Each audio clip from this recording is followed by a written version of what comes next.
Tabling of documents. The Honourable Parliamentary Secretary to the Minister of Immigration. Merci, Monsieur le Président. Thank you, Mr. Speaker. Section 94(1) of the Immigration and Refugee Protection Act. I have the honour to table this morning in both official languages the annual report on immigration 2015. Tabling of documents. The Honourable Parliamentary Secretary to the Minister of Canadian Heritage.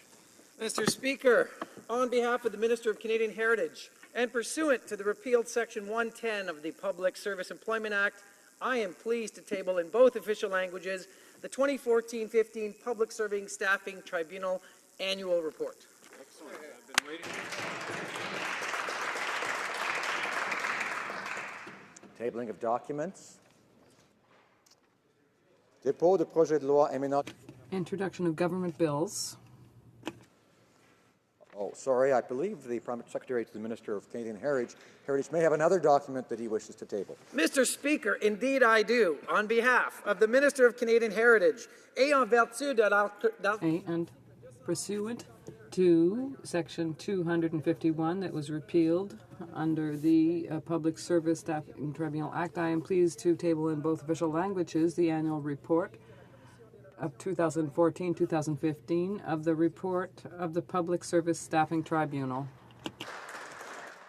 Dépôt de documents. Tabling of documents. Introduction of government bills. Statements by ministers. Reports from interparliamentary delegations. Presenting reports from committees. Introduction of private members' bills. First reading of Senate public bills.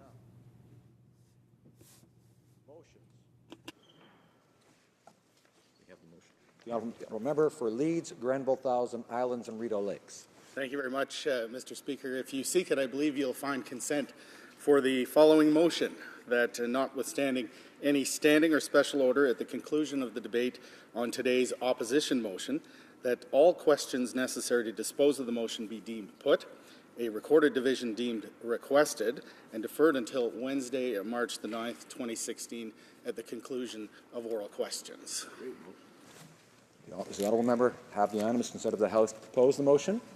Yes. Agreed. The House has heard the terms of the motion. Is it the pleasure of the House to adopt the motion? Agreed. Carried.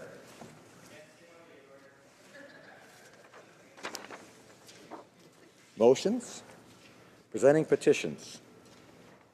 The Honourable Member for Kitchener-Conestoga.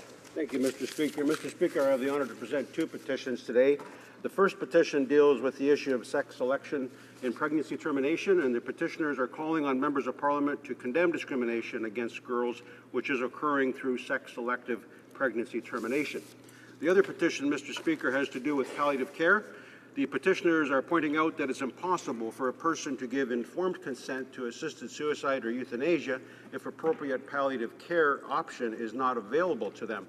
Therefore, our petitioners are calling on Parliament to establish a national strategy on palliative care. Thank you, Mr. Speaker. Presenting petitions. The Honourable Member for Sarnia-Lambton. Thank you, Mr. Speaker. It's my pleasure to bring a petition from my riding of Sarnia-Lambton regarding fair electoral representation, looking for an equal and effective vote to be presented fairly in Parliament and to have proportional representation. Presenting petitions. The Honourable Member for Langley-Aldergrove. Thank you, Mr. Speaker. I'm honoured to present two petitions. The first is from Families for Justice, a group of Canadians who have lost a loved one killed by an impaired driver. They believe that Canada's impaired driving laws are much too lenient. They want the crime to be called what it truly is, vehicular homicide.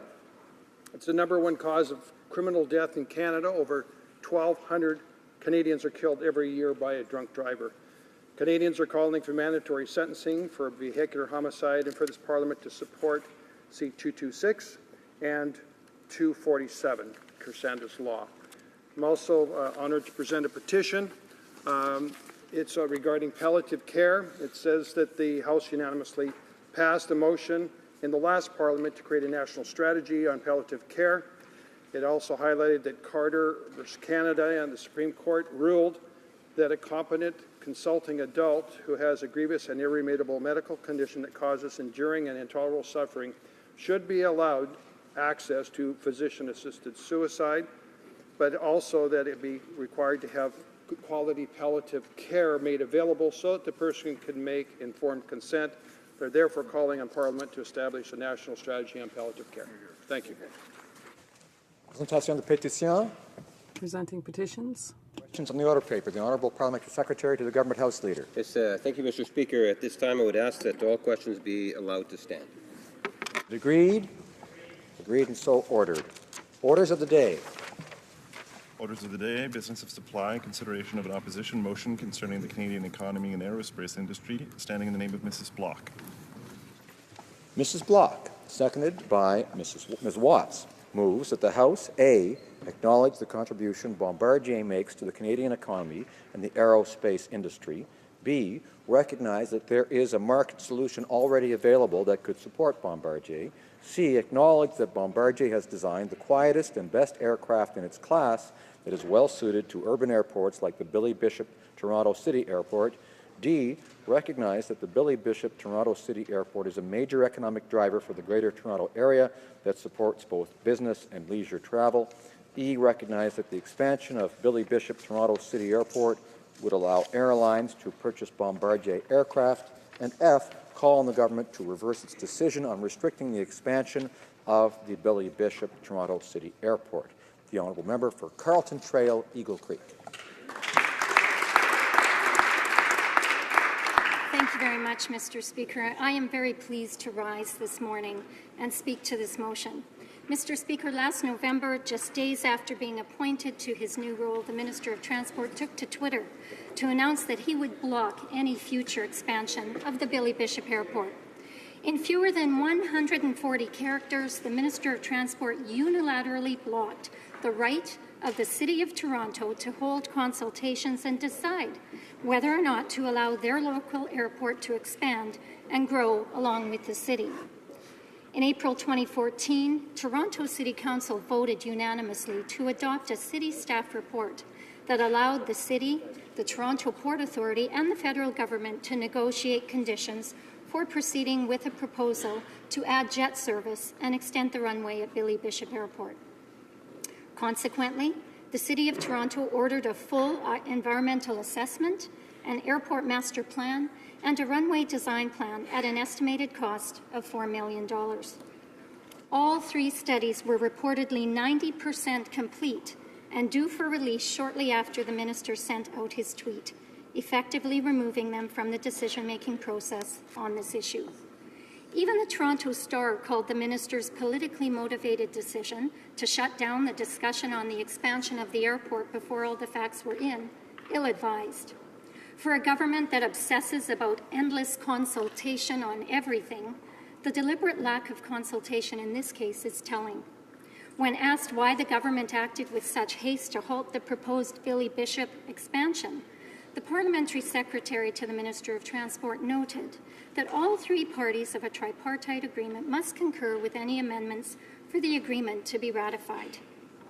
Having a veto over any amendment to an agreement does not mean that the government should use it without consulting with those most affected by any change to the agreement, in this case, the City of Toronto. To date, I haven't heard the minister state a single reason that falls under federal jurisdiction to oppose this project, whether it be safety for passengers or concerns about aircraft congestion in the GTA. I hope that over the course of this debate today, we will hear a sound rationale as to why this project shouldn't go ahead. My concern, however, is that the minister acted so quickly to oppose this development because he feared he would be hard-pressed to explain why he opposed a position taken by the City of Toronto or the Port Authority once they had held their extensive consultations. Mr. Speaker, we are having this debate today because I believe the Minister of Transport clearly failed in his responsibilities when he neglected to consider the full range of the implications of his actions. When it comes to economic growth and job creation, the federal government should act as an enabler rather than an impediment, as it has done so in this case. As a result, the federal government must now contemplate ways to support Bombardier that will cost taxpayers in the billions of dollars while ignoring the private sector solution that won't cost the taxpayers anything. Here are the facts. A Canadian company has signed a letter of intent to purchase up to 30 C-Series aircraft from Bombardier, contingent on the airport expanding its facilities to accommodate it. The C-Series aircraft has been described by the minister himself as best in class. I should note that the C-Series is the best in its class because it is quieter than a Q400 turboprop aircraft, uses less fuel than any compatible aircraft, and has the lowest break-even load factor. People traveling to and from Toronto from underserved destinations like Timmins, Thunder Bay, and Moncton will benefit from flying in a state-of-the-art aircraft that burns less fuel and is therefore more environmentally sound and cost-effective to operate than those of its competitors, and Bombardier gains a major client. This is a win-win for Canada. And yet, by blocking the potential expansion of the Toronto City Airport, the minister is allowing Bombardier and its employees to be so disappointed. They have designed a best-in-class aircraft that is ideally suited for operating out of this airport. Furthermore, he has reduced access to the thousands of businesses and business travelers who rely on the airport as a convenient, time-saving alternative to Pearson. More facts. In 2015, the Toronto Island Airport served 2.5 million passengers, making it the 9th busiest airport in Canada and the 6th busiest Canadian airport serving the United States. This airport is responsible for 6,500 jobs, $385 million in wages, and over $2 billion in economic output. It is also a major contributor of taxes to the City of Toronto and the federal government. Just last week, the Billy Bishop Airport was named the 3rd best airport in North America by the International Airports Council, considered to be the world's benchmark measure of airport excellence. This makes the minister's unilateral rejection of an expansion all the more stunning. If the minister had stated any evidence-based reasons for his denial of a potential airport expansion, then the proponents of the airport expansion would have been in a position to address those concerns and perhaps alter their plans. His sudden refutation of this airport expansion leads me to wonder, when would the minister ever consider reopening the tripartite agreement? For example, what if his own department recommended to the Toronto Port Authority, the owner and operator of the airport, that the main runway be extended for the installation of a runway safety area? As the minister knows, the Transportation Safety Board includes the issue of landing accidents and runway overruns to its watch list of the transportation safety issues posing the greatest threat to Canadians, with a runway safety area identified as a key mitigating measure. Or would the minister consider reopening the tripartite agreement if his own department recommended, based on scientific evidence, that aircraft of any type would be able to take off and land more quietly if they could use a longer runway and therefore not have to accelerate as quickly? The tripartite agreement has been reopened twice before. In 1985, the agreement was opened to allow the de Havilland Dash 8 onto the list of aircraft allowed to use the airport. In 2003, the agreement was once again opened to expand the hours of operation of the airport and allow for the construction of a tunnel linking the airport to the city. And just yesterday, I had the opportunity to use that tunnel, and it was quite convenient to get to the airport. These were both reasonable amendments that gave travelers greater access to a convenient travel option in Toronto.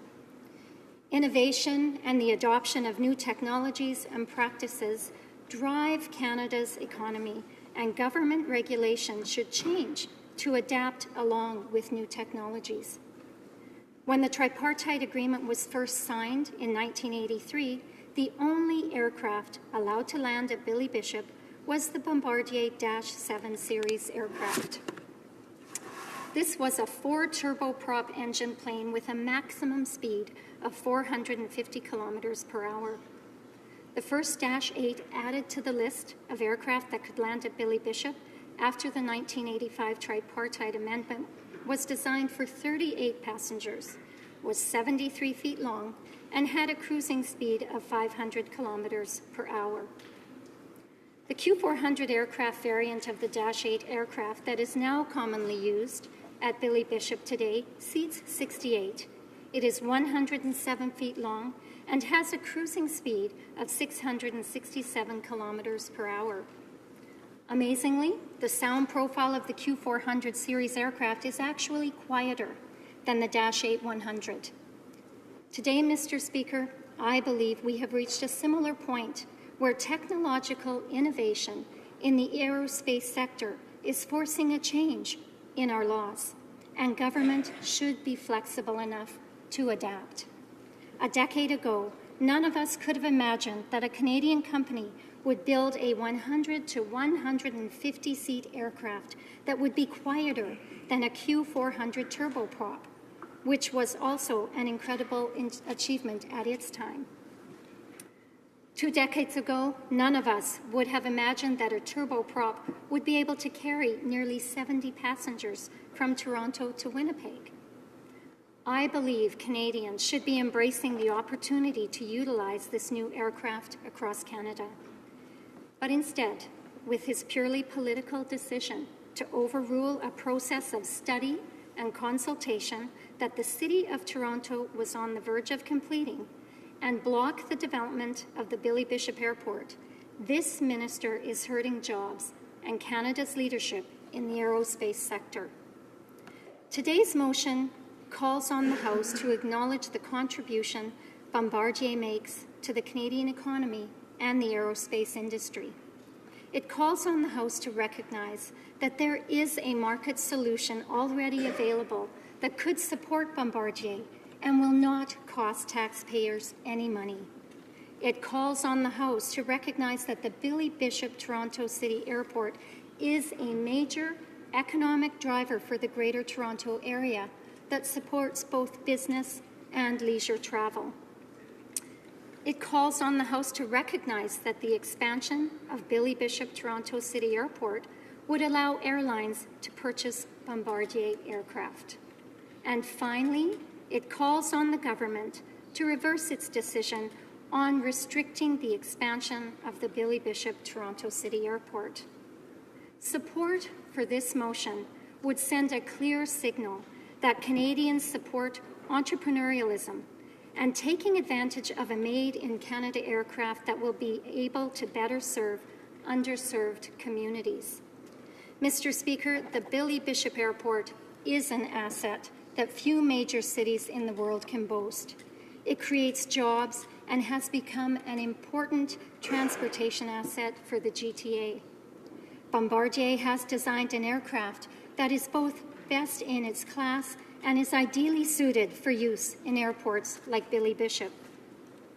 It is my hope that all members will see that there is the potential for an incredible synergy here that will help create jobs in Toronto, at Bombardier, in Montreal, and every destination that is served from this airport. All of us were elected to look at issues through a national lens. The future of Bombardier and the Billy Bishop Airport will have national repercussions, and members of Parliament should consider this a national issue.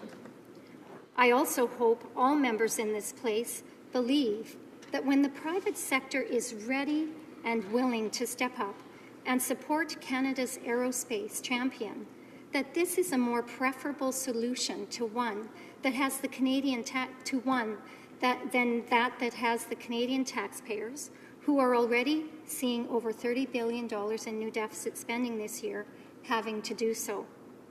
The Prime Minister has called the C-Series a superlative product and an extraordinary plane, and just last week asked the $1.3 billion question, and I quote, "Well, how do we make sure that airplane is a success? And how are we making sure it is a Canadian success story? One way to ensure that the C-Series is a Canadian success story is by staying out of the way of Canadian firms wanting to purchase the aircraft. By voting in favour of today's motion, the Prime Minister can restart the process of supporting the City of Toronto, the Toronto Island Airport, Bombardier, and the C-Series aircraft program without asking Canadian taxpayers to foot the bill. In closing, Mr. Speaker, I will end where I started. I recognize that there are those who will ask why a member from Saskatchewan cares about the Toronto Island Airport and Bombardier, a company based in Montreal. And my answer is quite simple.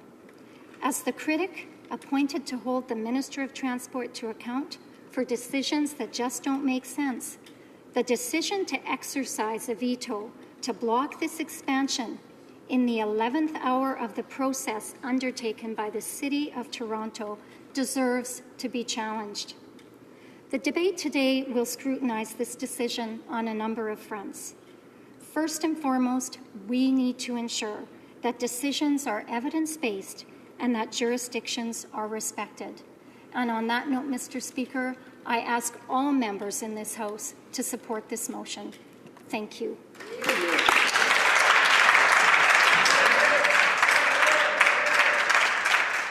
Questions and comments. The honourable member, the honourable parliamentary secretary to the Prime Minister.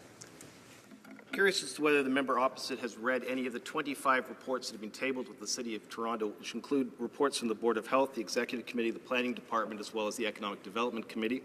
I'm curious whether the member opposite has talked to any of the residents, businesses, or stakeholders on the waterfront, including whether or not she's met with Mr. Deleuze or Porter Airlines. And I'm curious whether or not she's aware that the cost of doing this project has been estimated at close to $1.6 billion, of which there is no source of funding, including the cost of lake filling, a half a kilometre of Lake Ontario, and paving it over for the extension of the runway, including the cost of the 20-foot wall that would run the entire length of that runway from Bay Street to Dufferin, which is almost a mile in length across the waterfront, and the fact that the reconfiguration of this airport would require fitting the Ottawa International Airport into 1/7 the landmass, again with no funding source at all to pay for the landside improvements that would be required to move 4.3 million passengers, and would also require additional dollars to be paid through an airport levy tax to the lakefront. I wonder if she's read any of those 25 reports, whether she's consulted with any of the stakeholders on the waterfront besides Mr. Deleuze. The honourable member for Carlton Trail, Eagle Creek. Well, thank you very much, Mr. Speaker, and I thank the honourable member for his question. And of course, it's no secret that that member has been a vocal opponent of the airport expansion for any purpose. Since Porter began growing its operations out of the airport, that member is the main anti-airport development force in the Liberal caucus. What I do have in front of me, though, is a letter that was written by the City of Toronto, stating that it is the city's expectation that the studies being undertaken by Ports Toronto will address the conditions adopted by City Council, including the caps and phasing framework. So we absolutely know that the City of Toronto was in support of studying the expansion of the Toronto Island Airport, and that is why I am speaking today. That process needs to be respected and supported, and it is up to the City of Toronto to decide whether the expansion should go ahead. You're here. Questions and comments. The honourable member for New Westminster, Burnaby. Well, thank you very much, Mr. Speaker, and I thank the member for her speech. I always enjoy hearing her speak in the House of Commons, though I find it passing strange that the Conservatives would put forward a motion without having consulted in any way the residents of Toronto. It seems to me when you compare it, of course, to the performance of the Liberal government taking decisions around the Toronto Harbour out of the hands of the residents of Toronto and putting it in the Toronto Port Authority, we've seen with both of the old parties a lack of respect for the residents of Toronto that is quite palpable. But I actually wanted to come to the issue of the aerospace industry, Mr. Speaker, because in my area, in the Lower Mainland of British Columbia, under the Conservative government, we hemorrhaged out hundreds of aerospace jobs because the former Conservative government simply was not willing to do anything to protect the jobs that should have been protected under the Air Canada Act. And at the same time, as you know, Mr. Speaker, under the Conservatives, we lost 500,000 manufacturing jobs, not just in aerospace, but in every single manufacturing sector and right across the country, from British Columbia right through to Atlantic Canada.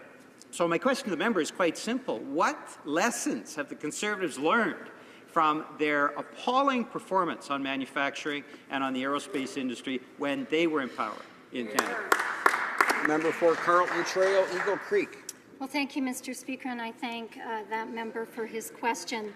Obviously, Mr. Speaker, today's motion is about the expansion of the Billy Bishop Airport and supporting the City of Toronto, when they unanimously voted to adopt a city staff report that would allow the city, the Toronto Port Authority, and federal government to negotiate conditions for proceeding with Porter's proposal to add jet service and extend the runway at Billy Bishop Toronto City Airport. Consequently, they ordered a full environmental assessment, an airport master plan, and a runway design plan at an estimated cost of $4 million. They had made a list of 25 issues that it feels must be addressed prior to giving its approval for an airport extension, and has had ongoing discussions with the Toronto Ports Authority about these concerns. Again, Mr. Speaker, this is about allowing a process to continue and allowing the City of Toronto to decide. Questions and comments. Honourable Member for Sarnia-Lambton. Thank you, Mr. Speaker. I'd like to congratulate the member for a wonderful and fact-based speech. I've heard that this government is considering giving multi-billion bailouts to Bombardier to keep them from bankruptcy and from losing 2,600 jobs in Quebec. Could the member reiterate about the economic benefits in terms of jobs and GDP that would result from the Billy Bishop expansion? Good question. The Honourable Member for Carleton Trail, Eagle Creek. Well, Mr. Speaker, I thank the member for that question, and I thank her for the very important work that she does as a member of Parliament representing a riding here in Ontario. Mr. Speaker, we know that this motion is about the economy and jobs. We know that there are jobs to be created at Bombardier if they can sell the aircraft that they have produced. We know that there are jobs to be made at airports if they can expand and continue serving Canadians. This is a win-win scenario for Canada. It's a win for the aerospace industry, it's a win for the City of Toronto, and for the Toronto Island Airport. Thank you, Mr. Speaker. Questions and comments. Questions and commentaires. The Honourable Parliamentary Secretary to the Government House Leader. Yes, thank you. Mr. Speaker, the Parliamentary Secretary to the Prime Minister, I thought, raised a valid point when he talked about the numerous reports that have been done related to the potential expansion. And it is interesting, it seems to me that the Conservative Party here has not done its homework. That's what's really apparent, Mr. Speaker. And my question is to follow up what the Parliamentary Secretary to the Prime Minister had asked. Can the member give assurances to this House that she has actually worked with the different stakeholders surrounding the airport in question? And if so, she can maybe just share with us some of their thoughts on the issue. In listening to her speech, it seems to me that they might have been at the very least premature, and unfortunately, it sounds as if they just haven't done their homework on the project. Honourable Member for Carleton Trail, Eagle Creek. Thank you very much, Mr. Speaker, and I thank the Honourable Member for his question. I'll tell you what is premature. Premature is blocking the process that was already underway to determine whether or not this expansion was feasible. This is a local issue. The City of Toronto should be responsible to decide whether to allow the airport to expand, given these considerations. The City of Toronto made its concerns has made its concerns with a possible expansion known, and the project proponent will have to demonstrate that it can and will satisfy those concerns. But that process was not allowed to be completed. Those studies were underway. We were waiting to hear the results of the studies, and that's when the minister tweeted that this expansion would not be going forward. He blocked the process. That is what I call premature. Questions and comments? The honourable member for New Westminster Burnaby. Thank you very much, Mr. Speaker. I'm not going to let the member off the hook here. In the lower mainland of British Columbia, we lost 400 aerospace jobs. Now, she's been speaking about jobs, saying this is about the aerospace industry and it's about jobs and employment. And yet, in my area, in the lower mainland of British Columbia, we saw a hemorrhaging out of good aerospace jobs, machinists that were tossed aside because the Conservative government would not enforce what was already in law. So I'd like to ask the member simply what she has to say to those hundreds of aerospace workers, those machinists who lost the jobs because of the lack of action of the Conservative government. Will she apologize to those workers that have lost their jobs because of the actions of Conservatives? Honourable member for Carleton Trail Eagle Creek. Well, thank you, Mr. Speaker. And I'm not going to let that member off the hook for making white noise and trying to make this motion about something that it's not. It is about a process, and it is about the minister blocking a process that was underway. And this is about economic growth for the City of Toronto and for all of Canada when we consider the impact that it will have on Bombardier and the jobs at Bombardier. That airport is responsible for 6,500 jobs, $385 million in wages, and over $2 billion in economic output. That's what today's motion is about, and I'm not going to let that member off the hook. Reprise de débat. Resuming debate, the Honourable Minister for Transport. I welcome the opportunity to speak today on this motion because I've been asked on many occasions to comment on it in question period. And in fact, a couple of weeks ago when I was asked about it, while I was answering the question coming from my honourable colleague, I overheard, while I was answering the question, the honourable member from Beauce say quite clearly, nobody wants to buy the C-Series. So what I'm suggesting today is that perhaps this motion coming from the honourable opposition does not necessarily have a consensus amongst that party. And I'd be interested in knowing why the member from Beauce, who, after hearing my colleague just say that, quoting me, that this is the finest airplane in its class in the world, and I agree with that comment, why the member from Beauce does not agree with that assessment and is full-heartedly supporting sales of the C-Series 100. I'd be interested in that answer. Monsieur le Président, Mr. Speaker, I rise today to talk about the opposition motion regarding Bombardier and the Toronto Billy Bishop Airport. Canada is the second largest country in the world. We rely on our robust transport and communications networks in order to link ourselves to the rest of the world.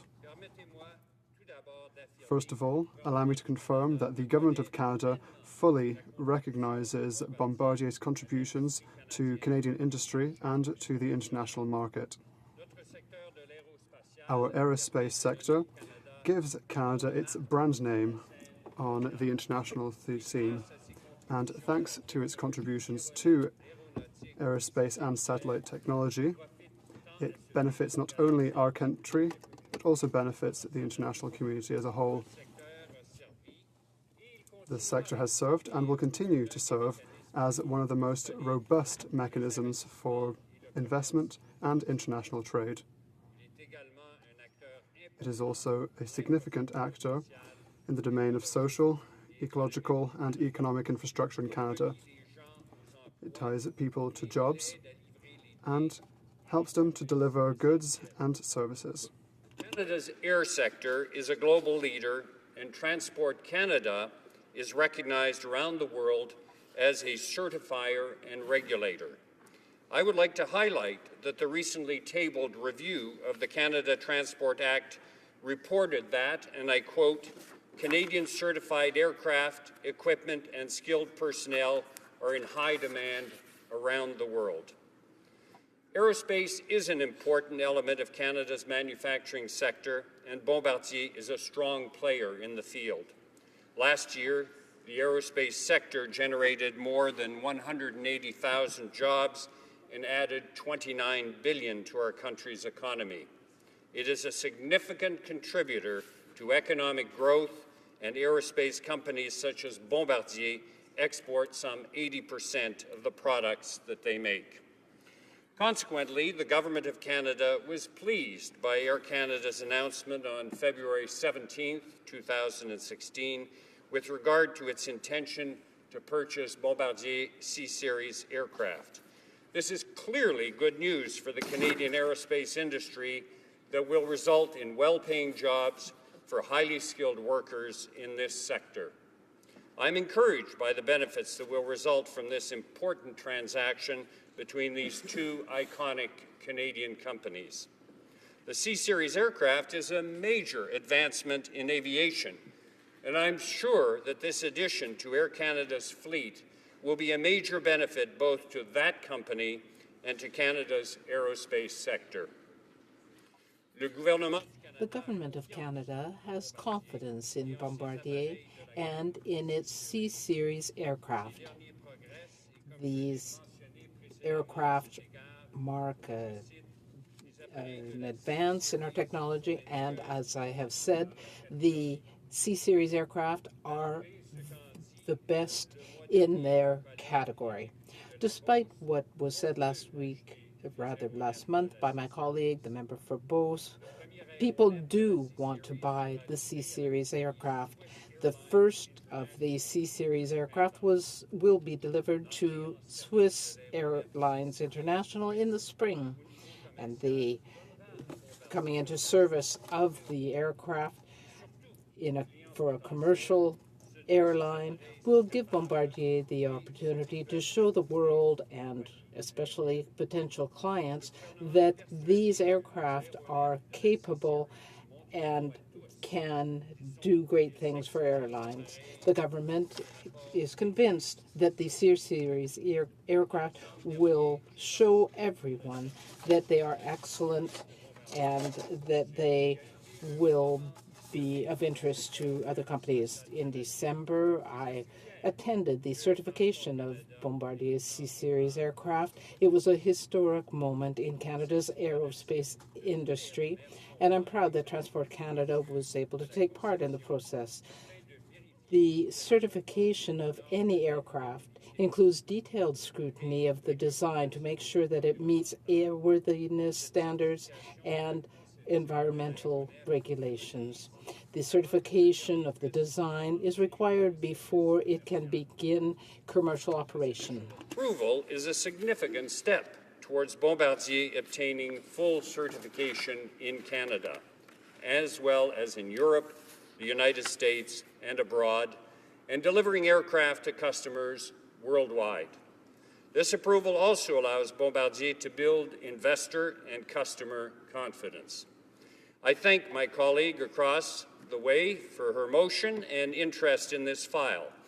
With reference to the Billy Bishop Toronto City Airport, it would be misleading to suggest that the only issue to be considered when examining the proposal to amend the tripartite agreement and allow the expansion of Billy Bishop Toronto City Airport to permit the use of commercial jet aircraft and to extend the runway is whether or not Bombardier could sell more aircraft. As a nation whose economy relies on connecting to the world, the Greater Toronto Area and Southern Ontario as a whole are being well served by a network of airports working together to form an international gateway. This gateway helps Canada stay competitive and attracts air travelers and traffic from around the world. Toronto Pearson is by far Canada's busiest airport. I was there myself in December celebrating the 40 millionth passenger for 2015, and has more international passengers than any North American airport after New York's John F. Kennedy International. And Billy Bishop helps to connect Toronto's business heart to other major centres in Canada and in the United States. In addition, many airports look to expand their business footprint. We can see specialty niches form, such as the courier activities at Hamilton Airport. Together, Southern Ontario's airports provide economic stimulus to the region by offering services to general and commercial aviation, passengers, shippers, and businesses. These airports bring passengers from around the world, all contributing to the local and national economies. All of this movement of people and goods attracts business and drives trade and foreign investment in our great country. I would like to present to the members a few important figures from the review of the Canada Transportation Act that I had the pleasure of tabling here in Parliament on February 25th, 2016. In 2012, air transportation accounted for 140,000 direct jobs for Canadians and contributed $34.9 billion to the GDP and more than $7 billion in taxes to federal and provincial governments. In 2014, the industry handled nearly 125 million passengers. That is 40% more over the decade beginning in 2004, and carried $116 billion worth of international freight. Billy Bishop Airport in Toronto is a very good example of this strong network. It is just a few minutes from downtown Toronto on Toronto Island, and it is the 9th busiest airport in Canada with over 2.4 million business and pleasure travelers every year. Billy Bishop Airport now offers its services to 24 Canadian and American cities with links to over 80 cities around the world. It is an important contributor to Toronto's economy. Billy Bishop Airport is also the base for an air ambulance service that carried out about 4,600 flights in 2014, and there is also a training school. Members may not know that it was opened in 1939. When the Second World War began, it served as a training base for the Royal Norwegian Air Force, as part of what would earn Canada the title of, and I'm quoting, Aerodrome of Democracy from U.S. President Franklin Delano Roosevelt.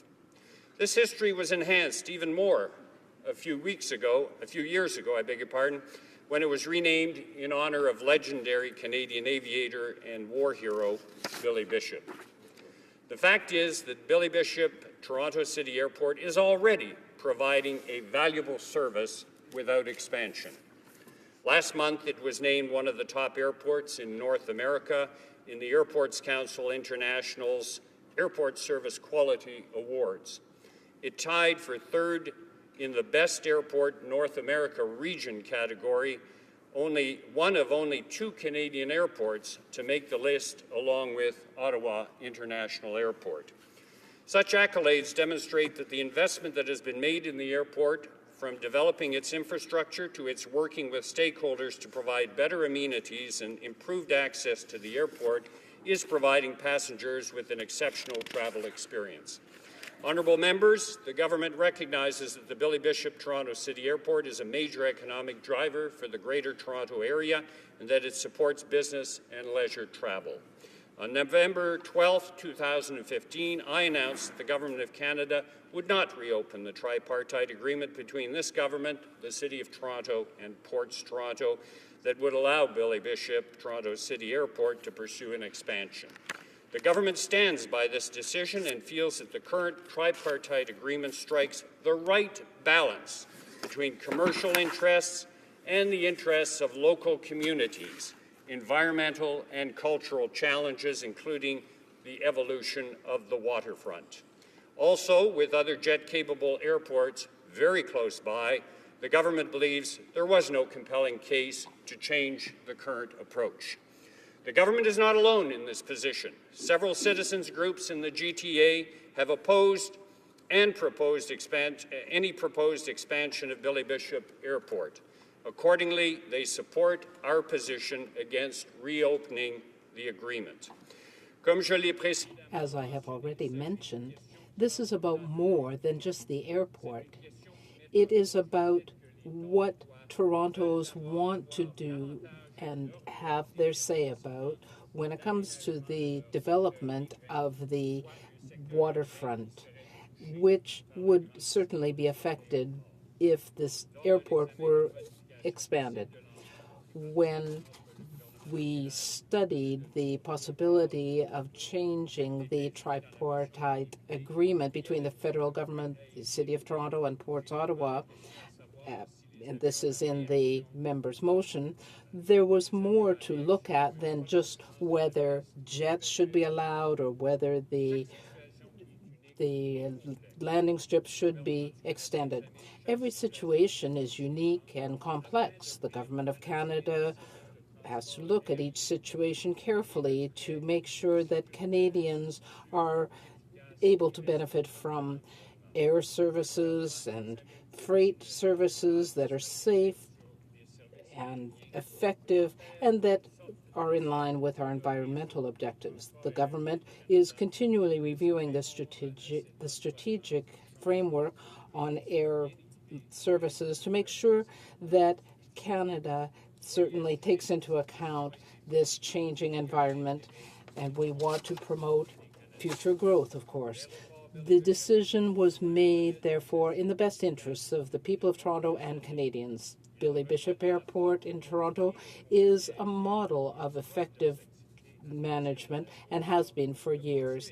It will be up to Ports Toronto and the airlines to review and make decisions. Toronto City Council debated the issue and actively sought the views of the then federal government.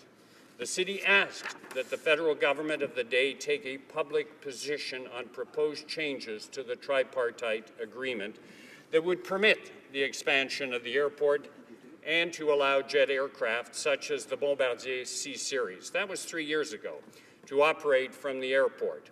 All of this could be seen on the city's website as well as in media reports. It was very public. From April 2013 to the fall of 2015, that's about 2.5 years, there were multiple public meetings, conferences, and other events at which the proposed expansion of the Billy Bishop Toronto City Airport was discussed. There were web forums, opportunities for public comment, and many other open venues where anybody could express their opinions and views on the issue. The proponents and opponents of the proposed expansion of the Billy Bishop Toronto City Airport were very active and very engaged. The possibilities, concerns, and opinions related to the proposal were discussed and debated, and the potential economic benefits of the proposal, those for the region and for the country, were certainly well aired. The member opposite should not suggest that the expansion of Billy Bishop Airport will determine the success of Bombardier C-Series. It is simplistic and ignores a much larger picture. Bombardier products have always and will always succeed based on their quality and competitiveness in global markets. One cannot imply that the success of Bombardier only depends on the expansion of Billy Bishop Airport. I would just repeat that the Government of Canada is convinced that the current tripartite agreement ensures a good balance between commercial interests and the interests of local communities, because those are important, and as well between environmental and cultural challenges, including the development of the lakeshore.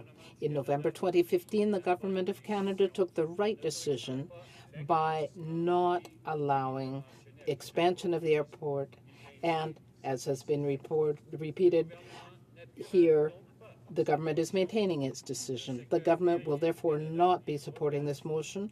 The airline sector in Canada is strong, competitive, and safe, and it is efficient.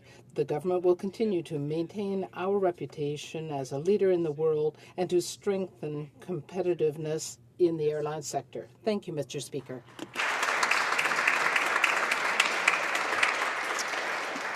Questions and comments? The honourable member for Carlton Trail, Eagle Creek. Thank you very much, Mr. Speaker, and I do thank the Minister for his remarks and for the clarity that he has provided in terms of some of his position here today. I know that he's mentioned that he's been asked questions a number of times in the House, which he has refused to answer, but perhaps I would just like to point out that 5 hours before his tweet, the Minister said in an interview that this was a complex issue and he was studying it. And yet, he tweeted that he was going to block this decision. And perhaps we can find more clarity in his answer before the Senate on February 17th when asked why he would cut Porter and Toronto off at the knees like this. His response was that the answer is simple. We had made an undertaking to the people of Toronto during the election that if we were elected, we would not open the tripartite agreement, and we kept that promise. Mr. Speaker, perhaps he'd like to expand on that. The Honourable Minister of Transport.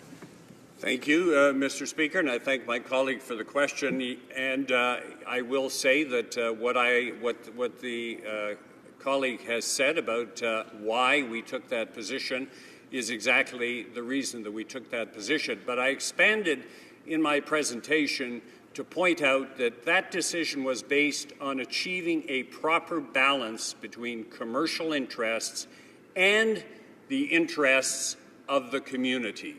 That counts for something, and that is fundamentally what this opposition fails to understand in this debate about Billy Bishop Airport. The concerns of the community are important.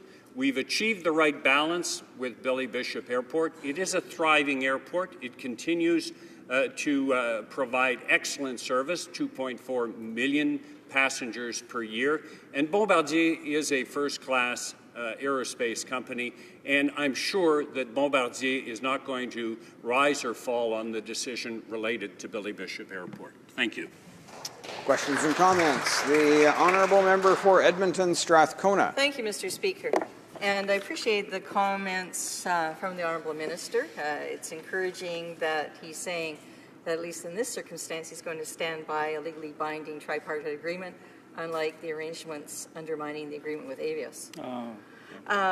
I am appreciative, Mr. Speaker, that the Minister has mentioned the waterfront, because in fact we're talking about two tripart agreements in this place.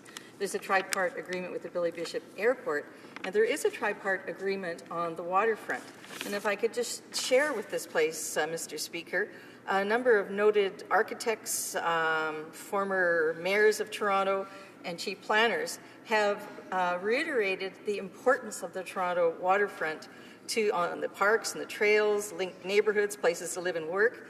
And there's been a lot of comment about the economic advantages of preserving and developing the waterfront. And as I understand, by and large, it is not so much the residents of Toronto Island who historically have opposed some development. It is the people living on and recreating on the waterfront that have been opposing the expansion of this. So I'm wondering if the Minister, Mr. Speaker, could speak to whether or not he thinks that it's important to perhaps revisit the mandate for the Port Authority that they established, who have a conflict of interest here, who gain most of the revenue from the airport. Honourable Minister of Transport. Well, I thank the member for her comments, and I echo what she has said, which is the fact that there are a significant number of people living on the waterfront in Toronto. That's where they actually live, who care deeply about the development of their waterfront. They want that waterfront to be a place that makes it a good place to live. And that is why they have exerted pressure. And by the way, the development of that waterfront will lead to significant economic opportunities. The reality is that there is an airport, the Billy Bishop Airport, that comes under Ports Toronto. It is an airport that is providing good service at the moment at 2.4 million passengers. It is well viewed by the public. It came in third, as I mentioned, in a contest, but it is providing a service that is just perfect at the moment in terms of balancing between commercial interests and the important priorities of the community that lives along the waterfront and wants to see that waterfront develop, not because of commercial pressures, but because of the way they want to see that waterfront develop. Questions and comments? The honourable member for Spadina, Fort York.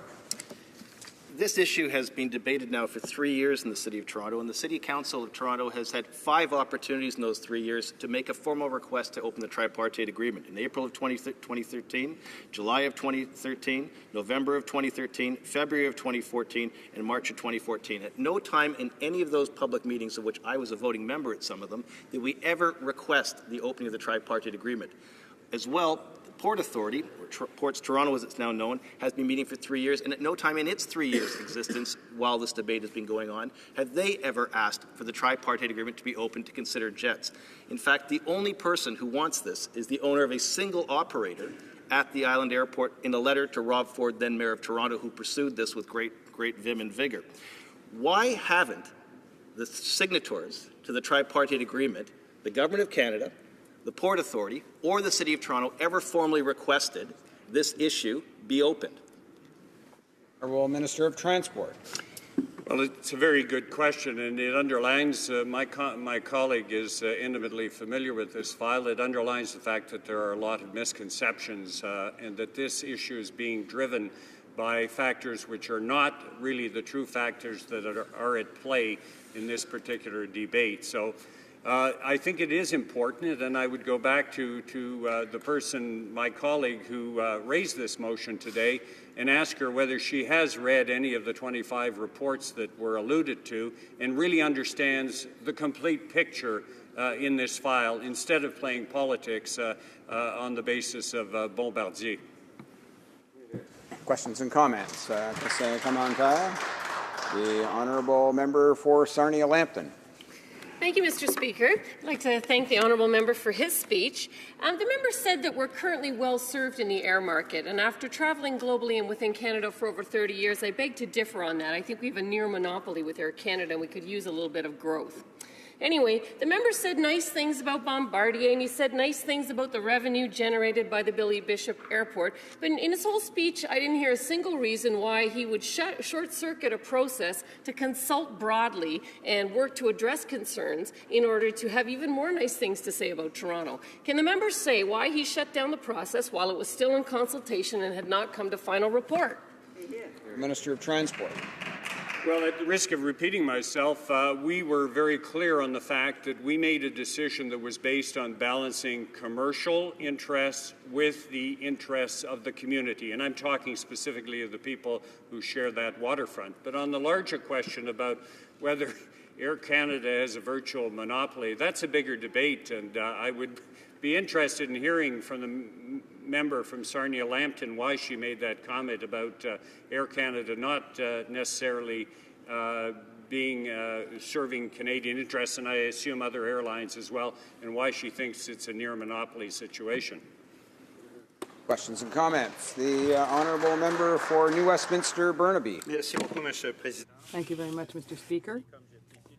And as I always appreciate the minister's speeches, but here, when we're talking about the aerospace sector, we've lost a lot of jobs under the Conservatives. The Liberals come to power, and now they announce that they're not going to respect a bill or comply with it that would ensure keeping jobs in the aerospace sector in the Montreal region. So it's clear that I don't understand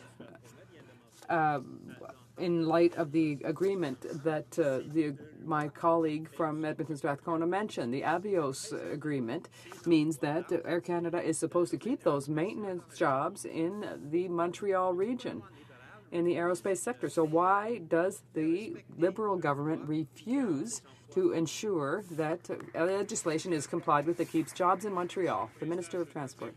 Mr. Speaker, I must say that I admire the way in which my NDP colleague has decided to try and completely change the subject of the debate today.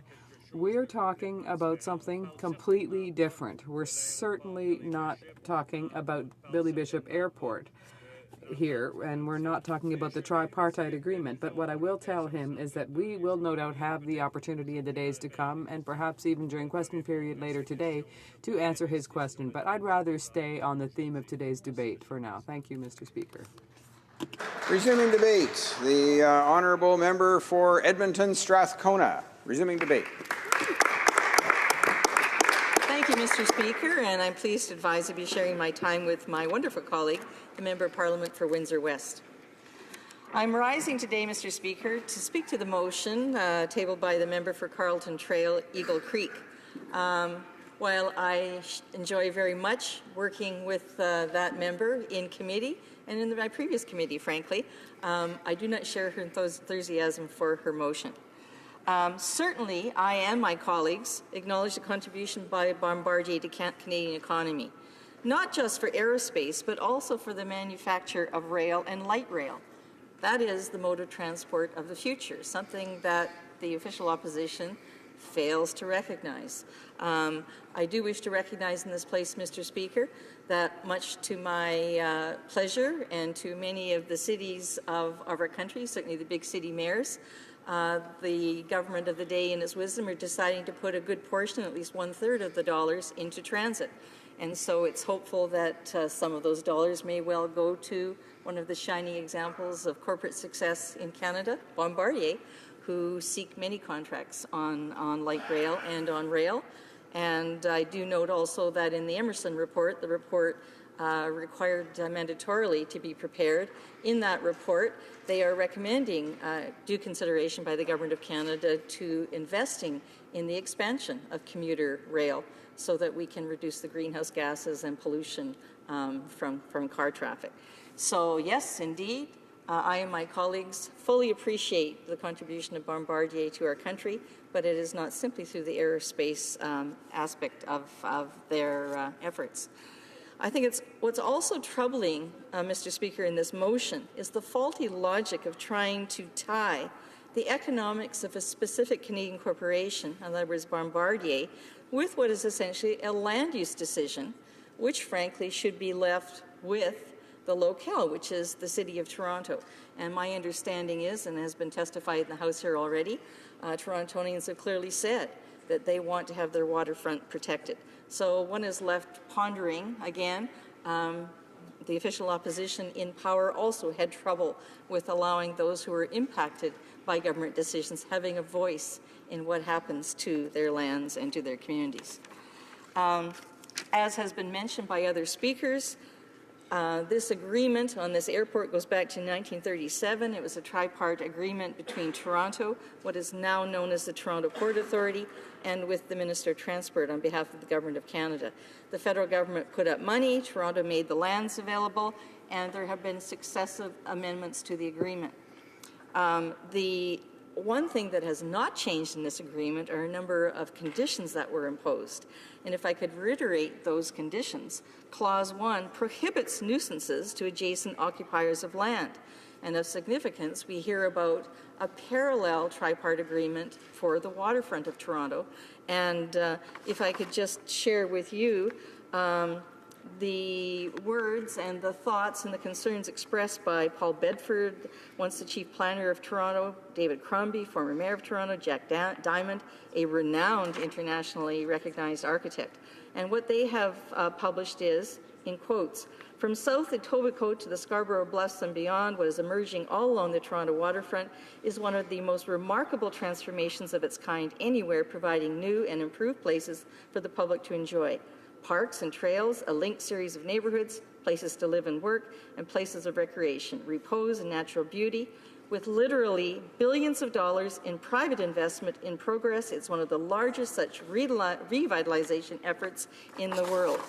Clearly, those on the waterfront, those using, whether they're sailing, whether they're along the beaches, whether they're buying condominiums, going to the many restaurants, has spoken very loudly against the introduction of jets. and they would have to reopen this tripartite agreement to remove that clause. Strong opposition to that. Secondly, Clause 14 prohibits any new runways or airport extensions and prohibits the construction of vehicular bridges or tunnels. Now, there has been flexibility in improving access to the Billy Bishop Airport as we speak. As I understand, they're still completing a pedestrian tunnel that will make it easier for people to go from the airport to Toronto. But to their credit, to this point in time, all federal governments have stood by this tripartite agreement prohibiting any extensions of the airport in order to deliver on what the opposition members are calling for, would be to reopen a tripartite agreement essentially that's been with us since 1937. I note that in 1985, there was an amendment to allow for Bombardier Q400s, then known as the de Havilland-8, so there has been flexibility to accommodate and enable the sale of Bombardier airplanes. And in 2003, it allowed, as I mentioned, the underwater pedestrian tunnel. The motion to allow the Bombardier CS-100 jets would require all three parties to agree. That would require an amendment to the tripartite agreement. It would clearly offend those conditions which the people of Toronto want maintained. Porter has requested a 336-meter extension of the runway. That is clearly prohibited under the tripartite agreement.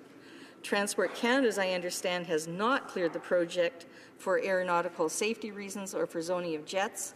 If I could just reiterate here, a second fundamental problem with this proposal is that Transport Canada, the federal agency responsible for airport operations and safety, has yet to rule on technical aeronautical safety and zoning issues. Now, my understanding is the minister has been very clear in the House today. They are not going to make accommodations for the expansion of this airport, and there have been many impacts, potential impacts, detrimental environmental impacts, safety impacts identified in the quote-unquote environmental assessment. I would like to move on and talk about this so-called environmental assessment. Of course, the official opposition have done great damage to the previous federal environmental assessment process and undermined particularly the right of communities to have a say. One of the greatest criticisms of the process on deciding whether or not to allow the extension of the Billy Bishop Airport has been this facade of a proper environmental assessment, which, as I understand, has been led by the Port Authority. And as I mentioned, I'm informed that the vast majority of the revenue for the Port Authority is the airport.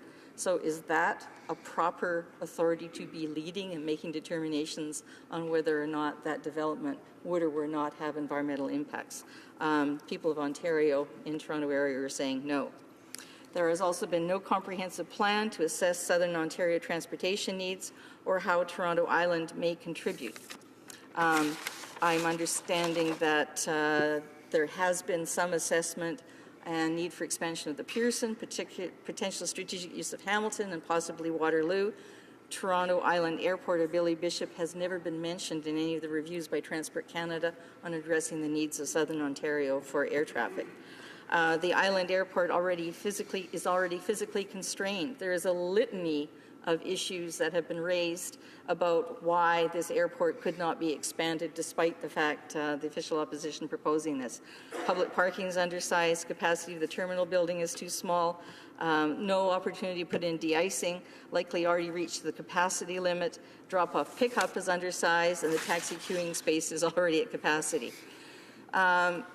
Surely, Mr. Speaker, we cannot address and support or propose in this place to give support to some of our leading corporations, such as Bombardier, by slipping in a decision where we're undermining a local decision on land use.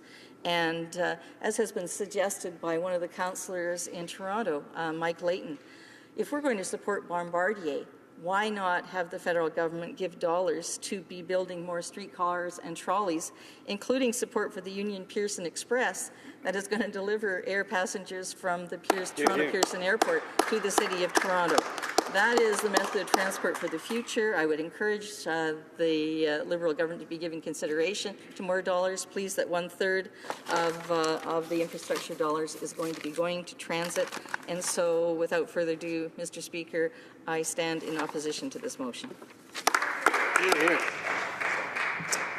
Questions and comments. Question commentaire. The honourable member for Spadina, Fort York. Thank you very much. The honourable member raised the issue of land use planning, which is at the heart of this controversy. It's as if the industrial strategy to help the auto industry ought to be to build more parking lots. It's a ridiculous proposition to reconfigure an entire city and an entire neighborhood for one business at the expense of all the others. But the question I have with regards to this is the member opposite aware that within 500 meters of the end of the runway, the most significant impact is being felt by a low-income community, largely Toronto community housing, co-ops, but in particular a group of housing units, not condos sipping lattes as the member opposite suggested yesterday, but senior citizens and people with severe disabilities. And this airport is now being identified by a public health report that's on the record at City Council identifying it as the single largest source of air pollution in the entire GTA, that the asthma rates are starting to spike amongst school children who live in this neighborhood, and that the most vulnerable population is bearing the brunt of any existing operation, let alone a doubling of the size of this airport. Is the member aware of the extraordinary health impact this is going to have on a low-income and vulnerable community? Member for Edmonton Strathcona. Thank you, Mr. Speaker. I am aware that there are a good number of concerns both by the residents of Toronto Island and by the residents across the Channel, including in the newly developing areas. I'm glad that the member has raised this issue. It's an issue that I actually raised in committee yesterday, and that is that I think 25% of the emissions and greenhouse gases worldwide are by the aeronautics industry, by transport, including the aeronautics industry. I think it's important that the federal government step up to the plate and start looking into this. There have been no commitments on taking action on reducing the emissions from the transport sector, and I welcome the member raising that matter in the House. Questions and comments. Question commentaire. The honourable member, l'honorable député de Drummond. The honourable member for Drummond. Thank you, Mr. Speaker. I'm so happy to hear my honourable colleague's speech. She's done such excellent work and has done that not only as critic for transport, but of course on the environment. And yesterday, indeed, we had a meeting of the multi-party committee on climate change, and what she mentioned was the importance of fighting against climate change and is to have a long-term plan. So it could support Bombardier in that regard. It's really critical for the future of our society in general and for our existence on this very planet. And as a result, I'd really like to hear more of what you might say about what the federal government could do, what the Liberals could do to ensure, to work rather on climate change, but also to support businesses like rail companies and companies like Bombardier. The honourable member. Kona. Thank you, Mr. Speaker, and I'd like to thank my colleague who's very dedicated to improving environmental protection and action on climate impacts in this country. Very much appreciated. It is important that the government, as I understand, is opposing this project for a number of reasons, including the potential environmental impact. But what we would like to see is a much bigger strategy. We're still waiting for action on climate change. And one of the areas where the federal government clearly has an area of responsibility is in transport, and certainly in the aeronautics industry, certainly in the rail industry. And as I mentioned, that is one area at Paris that was not addressed, and that is reducing the greenhouse gases from the transport industry. But I think it's also very important that we recognize, as I understand, $500 million already invested by the Government of Ontario to take this metro line from Toronto to the Pearson Airport. That will take cars off the road, but it will also mean that we could be moving more passengers expeditiously. And I'm wondering, perhaps that the government can come forward with a strategy on how we're going to address reducing emissions, air emissions, and greenhouse gases from the transport sector in Canada. Thank you. Resuming debate, the honourable member for Windsor West. Thank you, Mr. Speaker. It's a pleasure to rise today on this Opposition Day motion, also to follow my colleague who has not only in politics here, but prior to politics, done extensive work on the environment and has been a leader in that field for many, many years, and appreciate her intervention here. And I look at the motion that's being proposed, And I see here in this motion a circumvention of a real strategy for the airline industry. And it's using this as a one-off in terms of the Toronto Island Airport to try to introduce a new strategy. And what we've been lacking in this country, whether it be automotive, whether it be shipbuilding, and whether it be aerospace, is a national strategy to actually build these industries that actually result in jobs for Canadians. And applying that application in a measurable fashion. I look at Part B, which is rather interesting. It says, recognize that there is a market solution already available that could support Bombardier. Well, that's based upon tearing up a tripartite agreement that actually created this opportunity to begin with, where there was a compromise from all sides to create the current conditions that took place. So to suggest that this is a market solution, it definitely is not finite. There's a limit to the purchasing that's going to be considered there, even if all carriers took up the challenge and actually did this. And second of all, with this motion in place, I have fears that it would make travel, whether it be for business or for leisure purposes, highly more complicated and possibly and most likely less efficient, given the limited space that you have for not only the individuals that are embarking from Toronto, the individuals that are coming from the United States, and the individuals that are coming from other jurisdictions across Ontario and Canada, depending upon where their flights originate and destined into the island airport. And also, too, is that you have an area where it has sensitive issues related to, weather conditions as well, that could affect other airports as well, too, depending upon where they can actually land and how they can land, given the type of aircraft that's being employed at the actual island facility. And so it goes against what has been agreed to, and there seemed to be at least a general truce in sense of seeing how things play. I believe the agreement goes to 2033, and there are people that believe that the current agreement has gone a little bit, farther than they wanted to have happen, is affecting them, as we know from the evidence with regards to Toronto City Council and others. And I'm a little partial to the area, Mr. Speaker, because I lived at Dufferin and Queen back in the early 1990s when I worked for Community Living Mississauga. I would traverse out of Toronto when you actually could do that and there wouldn't be traffic. It's not like that anymore.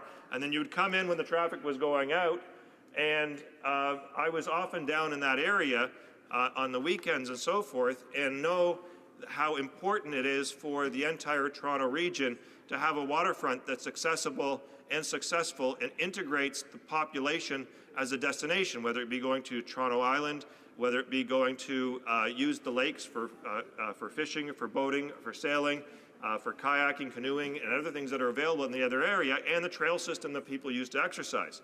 And I say that because I'm a former city councillor from Windsor, and what we took was years and years, probably around 7 decades to get it in total, is to get our waterfront 6 kilometers along to become a green trail that is very important for a number of different initiatives, whether it be the environment. We've done new fish habitat that is there, and we've actually been the forebringers of helping Detroit move along with regards to their waterfront, which is now as extensive as ours and is becoming a cross-border tourist initiative on both sides. And our work on the Windsor side actually ironically came from Chicago. The late Mr. Battagello, a city councillor at that time, was key and instrumental, and later on a number of different people, and finally done under Mayor Mike Hurst, is this crown jewel that we now call it along the waterfront. And we've seen people that are outside the core, outside that area, that enjoy going there for a destination purpose for that day. I feel much reservation and will not support this motion because, as a former city councillor, I believe that we've gone adrift from helping support our municipalities with waterfront supports. And you look at the basically urban planning that's been done around many different areas, putting roadways and infrastructure that makes a barrier to pedestrian, cycling, public parks, and other activity, isolating parts of that element creates a lower standard of living because it creates problems to enjoy some of the natural features that we have, which we take for granted often. When you look at the Great Lakes in general, one of the most important fresh body of water in the world, and arguably one of our most treasured resources that we have, and we should be reducing the impacts on it rather than enhancing the impacts on it, which this will take place with this activity, and further isolate people around from our natural things that are around us. And Toronto's worked hard on a number of different initiatives to integrate it, but it's a long way to go. And I was here when the government decided that they were going to give the ports, especially the smaller ones, more expansion of their duties and more freedom from municipalities in terms of their planning. And that has been at the expense of municipalities, the general public, and so forth, because they no longer have to go through some of the planning processes that were often the case in the past. So I see this as a very much almost like it's a stretch. It's almost like a Hail Mary pass, where at the end of the game, the football game, you throw it down the line and you just see what happens. And most often than not, it leads to something worse than does to better. Every once in a while it works, but not often. And it's not the play that you designed to go to get. And I see this with the Bombardier production as that type of an attempt. But it's a very desperate way to think that we can actually have a strategy for aerospace based upon increasing the landing strip of one runway, whether it be at Toronto or somewhere else. You know, that's not a strategy in the whole sense of one. And it doesn't necessarily lead to Canadian jobs if we don't have goals and we don't have achievements and we don't have standards that we actually live up to, and measurement standards that we see that the progress of public money is going into there. And to tear up an agreement on the federal side to show that initiative shows a great deal of disrespect, not just to this situation here, but I think for the other agreements that have been created with the municipalities and provinces is what's next. Is that if the whim of Parliament on one particular day decides that they can actually tear up agreements that have been set in place, sets a bad precedent for urban planning. A lot of money has been spent based upon this agreement that goes to 2033 with that planning process, and to actually usurp that planning process away from the public at this time is a disservice to them, disservice to municipal taxpayers, and also the provincial and some federal contributions that have gone into a different vision for that area. And adding those elements are very complicated between traffic management, between the issue of higher amounts of pedestrians and travelers coming in and coming and going, and then the location of facilities that are required, whether it be for de-icing or other types of weather challenges, all become highly problematic for this site, which actually could backfire in the longer sense of things. Becoming less efficient, I would argue, is a high potential for doing this than it is for, I guess, the jets that we're potentially going to have there from the actual company. And that's not an aerospace strategy at any means. And I think that's important to really note, is that when you look down on this issue, Mr. Speaker, there needs to be a respect, again, for the municipal planning that takes place. And I can't understand why there is not that part of this motion. You would think that that would have been identified at the very least in the motion. The motion has several elements to it that talk about other important factors, but there is nothing here that actually recognizes the City Council and asking for their input or asking for their inclusion. There's none of that in this actual motion. In fact, the motion, it does talk about things that we do understand, is that, air traffic movement of passengers and for business is important. Sure, we can agree with that. And they noted it's both business and leisure travel.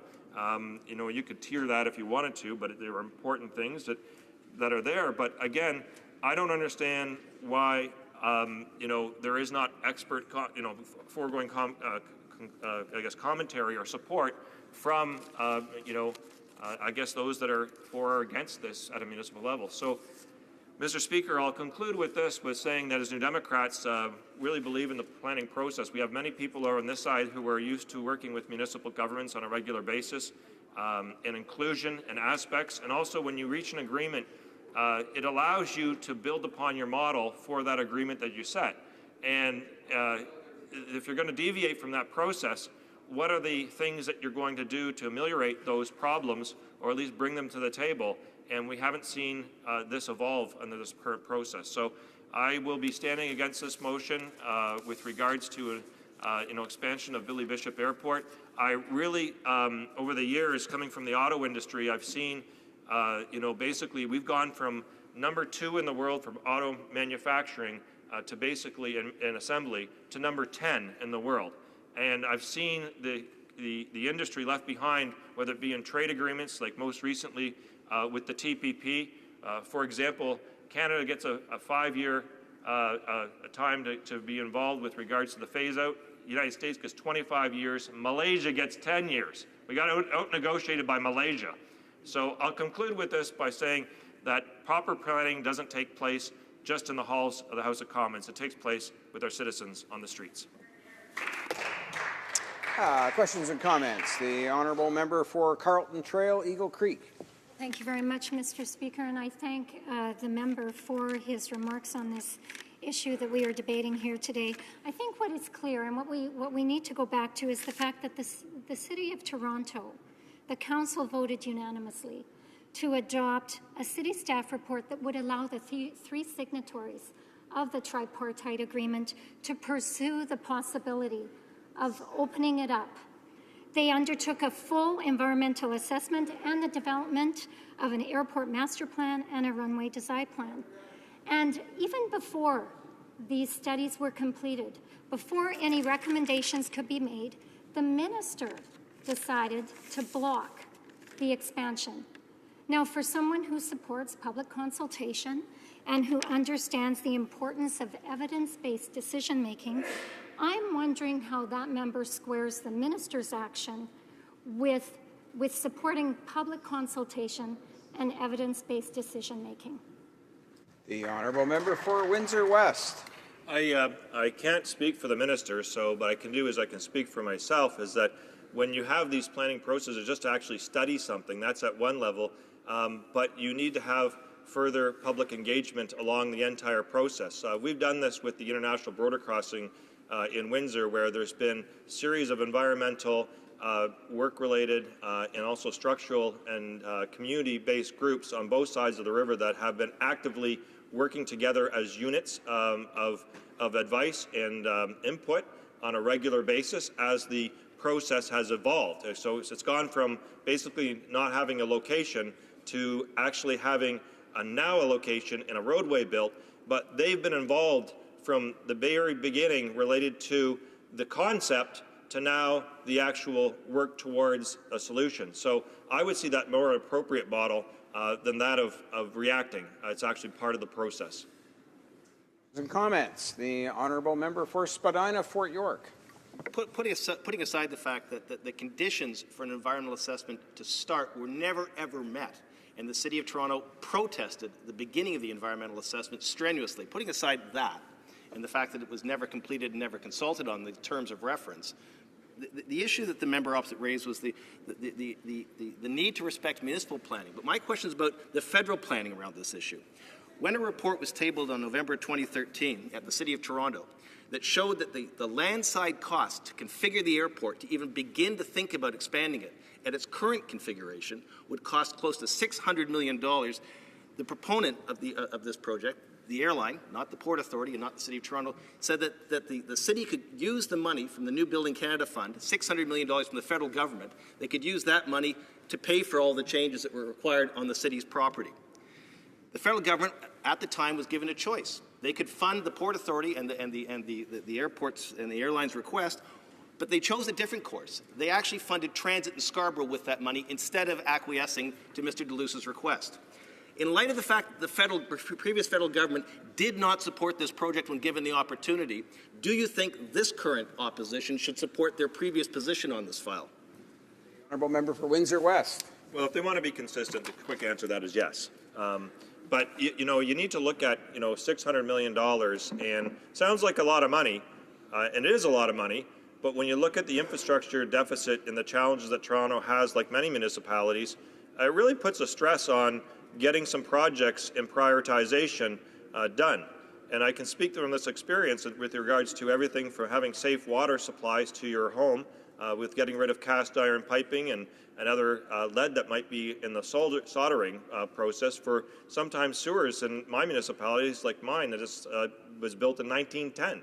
And so there's a lot of different priorities that go into place with regards to planning, and for $600 million into one project to basically tear up an agreement that you already have in place is a tall order for any council, let alone one that has the natural challenges of redoing infrastructure.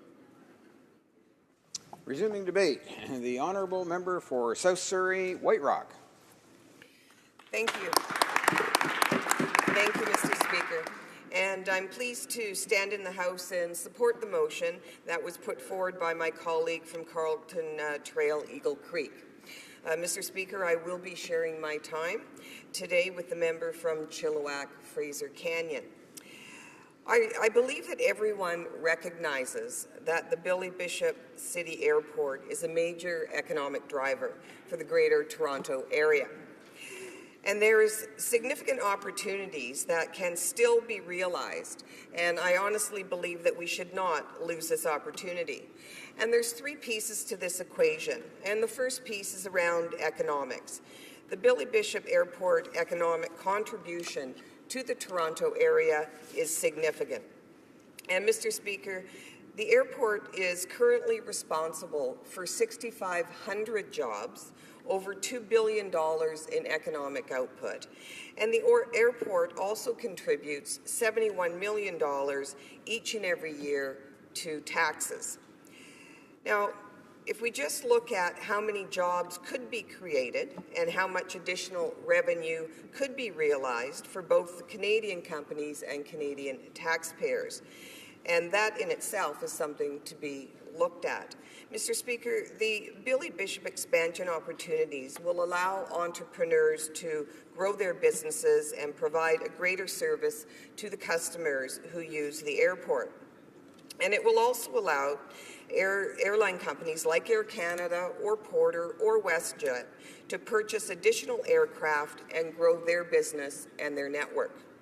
And this will support both Canadian manufacturers like Bombardier and Canadian airline companies like the ones that I've just mentioned. Now, the second piece is around aircraft design and supply. And the supplier of the aircraft would be the Bombardier C-Series. Now, this C-Series aircraft is the quietest in its class. It is exactly the kind of aircraft a city centre airport like Billy Bishop needs. And if this motion passes, which I'm hearing it's not, and the airport is allowed to expand, the C-Series aircraft would be added to one of the airline fleets and would not only add significant economic benefits to the region, but it would also assist in solving a significant problem that Bombardier faces and the 7,000 jobs that are going to be lost that were just recently announced. So, Mr. Speaker, Bombardier is currently looking at about $1 billion as a bailout from the federal government, and I'll be curious to hear if the government is going to support that. But also, this company presently has approximately $9 billion in debt. Now, Quebec has purchased a 49% interest share in the C-Series program, and both Quebec and Ontario have asked the federal government to financially step in.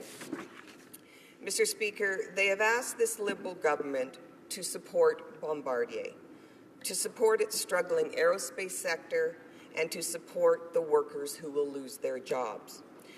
The expansion of the Billy Bishop Airport and the procurement of aircraft will go a long way in assisting Bombardier to deal with their current financial issues. And this isn't just a one-off, but it's part of a larger picture to assist Bombardier. Now, the third and last component I want to speak to is around process. An open and transparent process is what is required here.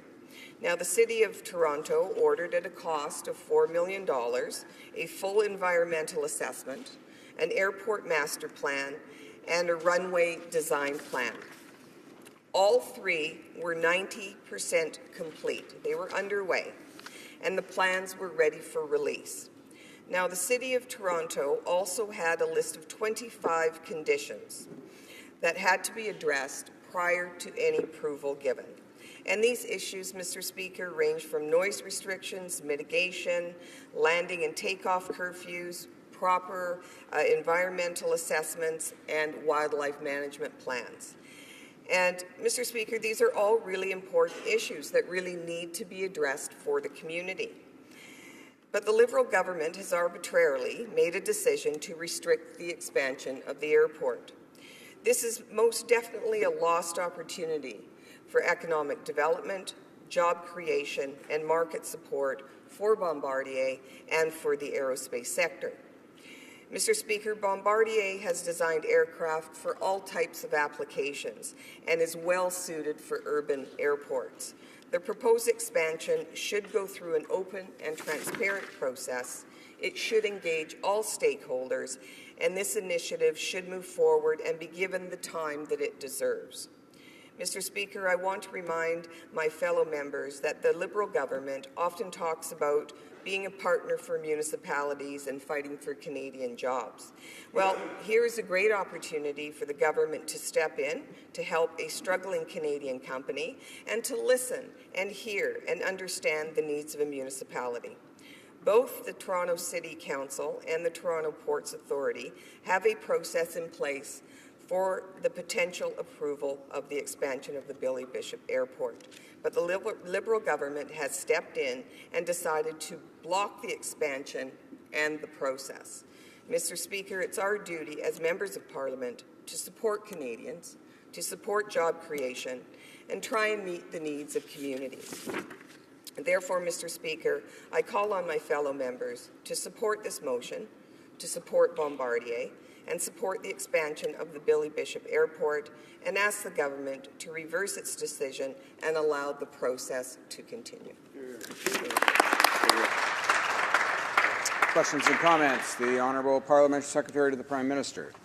Putting aside that the City of Toronto never ordered an environmental assessment, nor would they ever pay for one, and putting aside the fact that the Port Authority said they would not meet and could not meet most of the 25 stipulations put in place to even consider this issue, and putting aside that the City of Toronto had 5 opportunities to approve this application, including a deadline that it had to be done by July 3rd, 2013, or else the deal was off, putting aside all those factual realities not present in the speech that was just made, the member opposite raised the issue of Air Canada and WestJet having open access to this airport.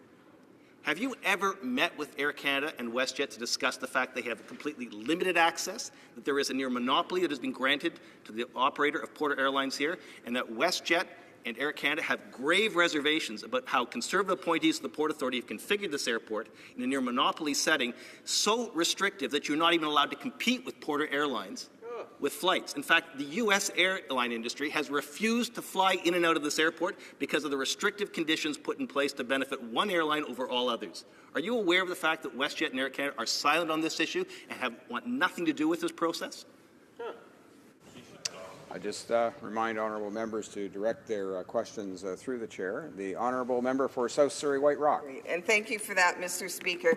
And I think that the member raises an important question because the other airlines have requested to have access as well. And I think it's really important to look at an open process with open access to ensure that the economic opportunities are realized. So I think through a process and through an open and transparent process, that would be a discussion that should fully be undertaken. Questions and comments. The honourable member for Churchill, Kiwatinuk-Askey. Thank you very much, Mr. Speaker. And I want to ask my colleague, there was reference to economic opportunities, to perhaps speak to the importance of, the discussion around jobs, particularly in the aerospace industry, an industry that we're talking about today. And while I've heard from others that this is not on topic, I don't know what's more fundamental than the need to protect good jobs in our communities and the need to make sure that government policy is protecting those kinds of jobs. Now, unfortunately, under the previous Conservative government, we saw thousands of manufacturing jobs, including in aerospace, bleed, across our country. Now we have a new Liberal government that is failing to do anything when it comes to, living up to its obligations, I should say, when it comes to Avios workers, including in my home province of Manitoba, who have been negatively affected. So, I think it's really critical that we make that connection to the need for federal government leadership to support manufacturing jobs in our communities, in all sectors, and realizing that government needs to be, supportive of these industries as well. Member for South Surrey White Rock. Thank you, Mr. Speaker. And I would agree with my colleague that it's really important to work with different sectors and make sure we're growing those sectors. I know myself as a former mayor, it was very important to come together, and especially in the aerospace industry with Cascadia Corridor, the expansion of aerospace supply chain jobs out at the Abbotsford Airport in Richmond, and making sure that we work with all levels of government. And I think it's absolutely key and crucial that we support our partners and ensure that there are good jobs and grow the sector, without a doubt. We have time for one more short question and comment. The honourable member for Richmond Centre. Yeah, and just to set the record right, and the Vancouver Airport is not in New Westminster, Burnaby, and so therefore it's in the city of Richmond. And we see a lot of economic activities because of the Conservative government's development in that airport. So I would like to ask my colleague how much she has learned and experienced the growth because of the success of the Vancouver Airport. For South Surrey White Rock. Thank you, Mr. Speaker. And, you know, it is very important to really understand the growth of the sector. And I know that through work that south of the Fraser has done in terms in my area with the Cascadia Corridor that runs all the way through British Columbia, all the way through the United States. We've done significant work around growing that sector. The Vancouver Airport has had significant expansions, and also BCIT that is there, the startups, the technology, all of that has expanded significantly. And again, to both my colleagues that have just asked questions, it is important that we support these industries and support the sectors in every way that we can to ensure job growth. Resuming debate, the honourable member for Chilliwack. Hope. Well, thank you very much, Mr. Speaker, and it is great once again to be able to stand on behalf of the people of Chilliwack Hope to speak on an important issue about the Canadian economy and Canadian aerospace industries. I did want to take a brief moment today on International Women's Day to salute the strong Conservative women who have been leading the debate for our side today, the member for Carleton Trail, Eagle Creek, and South Surrey White Rock, and take a brief moment as well to salute my wife and my mom and my three sisters who played such an important role in my life as well. I want to talk about a few things during my time here. I want to talk about the importance of the aerospace industry to Canada. We know that this is often thought of as just the major employers that we're talking about here, whether it be Bombardier, whether it be WestJet, Air Canada, Porter, employing people in this sector. But we've come to learn over my time as a member of Parliament the number of jobs and the economic impact that the aerospace industry has right across the country. I think of companies like Avcor in BC, Cascade Aerospace, major aerospace players in British Columbia who service not only domestically for instance, the military. They also have contracts all around the world providing services, providing high-paying jobs for workers in our communities, and we shouldn't lose sight of that when we're talking about the industry, that this affects not just Montreal, not just Toronto, but cities like Chilliwack and Abbotsford in my region. I did want to talk as well about the importance of secondary airports. I was a little it was a little disconcerting to hear the Minister of Transport saying, why do we need to expand Billy Bishop? People can just go to Pearson. Why don't they just, Pearson's a good airport, just go there. And I think of what effect that would have on the region that I represent. We have a great international airport near Chilliwack, the Abbotsford International Airport. This is an airport that hosts the world-famous Abbotsford Air Show. It provides, there's 500,000 passengers per year, approximately, that use that secondary airport on many daily WestJet flights, some seasonal Air Canada service as well. And it's an important regional hub of economic activity. And when we promote those secondary airports, We promote the economy. We promote better options for travelers. We promote more opportunity for the airlines that service those smaller and often more responsive secondary airports. I know the Abbotsford International Airport takes pride in providing low landing fees, in providing cheaper parking, in providing better customer service in order to attract airline investment there and in order to attract customers. And I think we want to encourage not just the major airports in this country, not just Vancouver, Montreal, Toronto, but the secondary airports that people travel into or can make a choice to travel into if there was more options available. And I think that is important. I want to talk about the importance of our domestic airline industry, whether it's WestJet, Air Canada, Porter. WestJet just celebrated their 20th anniversary. And again, in my region, they are the primary carrier that people rely on to get to work, to get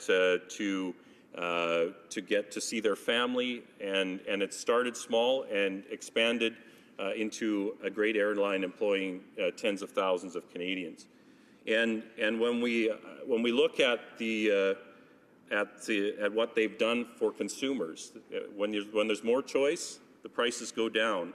When there's more options, we've seen them buying different types of planes. They've already been buying Q400. They've expanded service. It's good for the whole aerospace industry when there is an expansion of service and greater opportunities.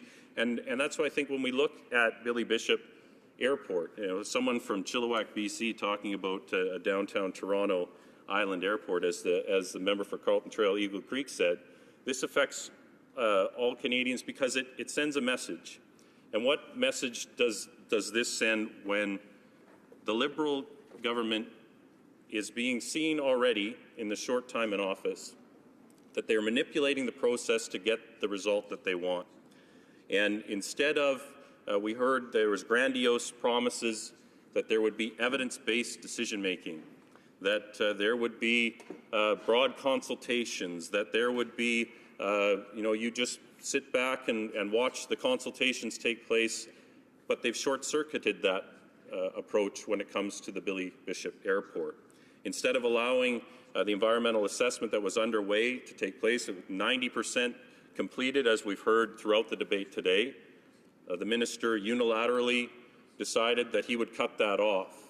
If he truly believed in the process, if he truly believed in evidence-based decision-making, why not allow that process to be completed?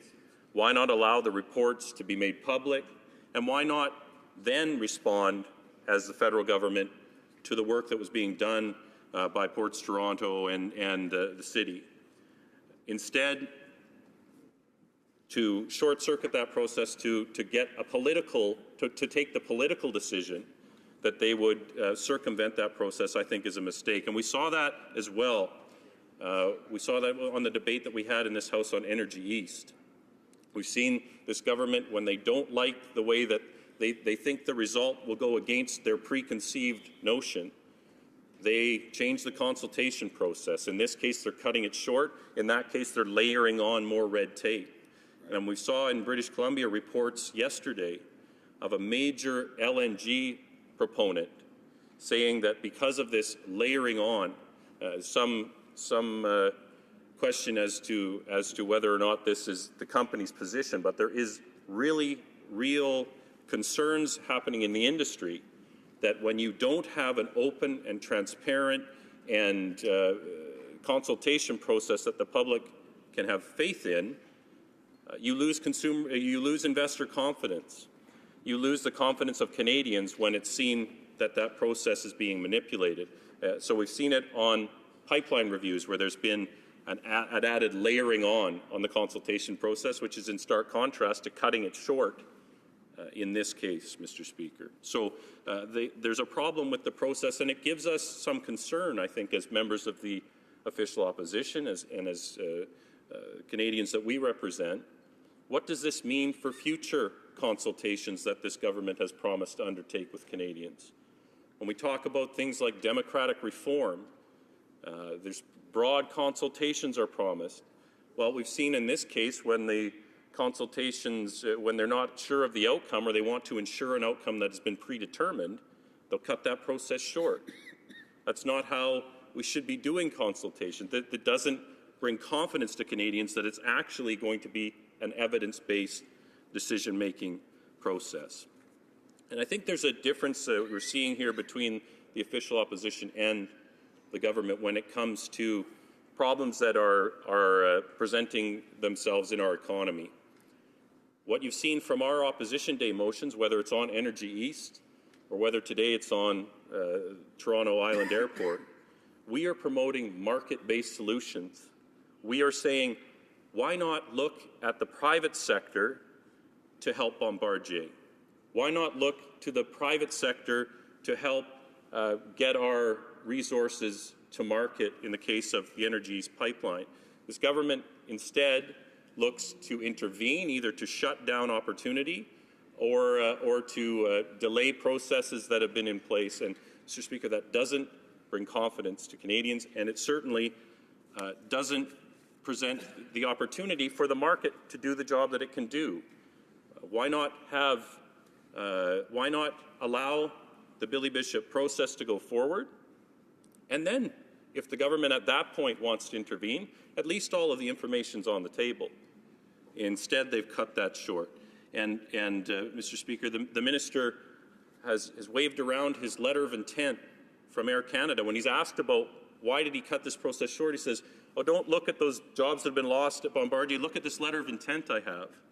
He has the same sort of letter of intent from a different airline, but he doesn't want to talk about it.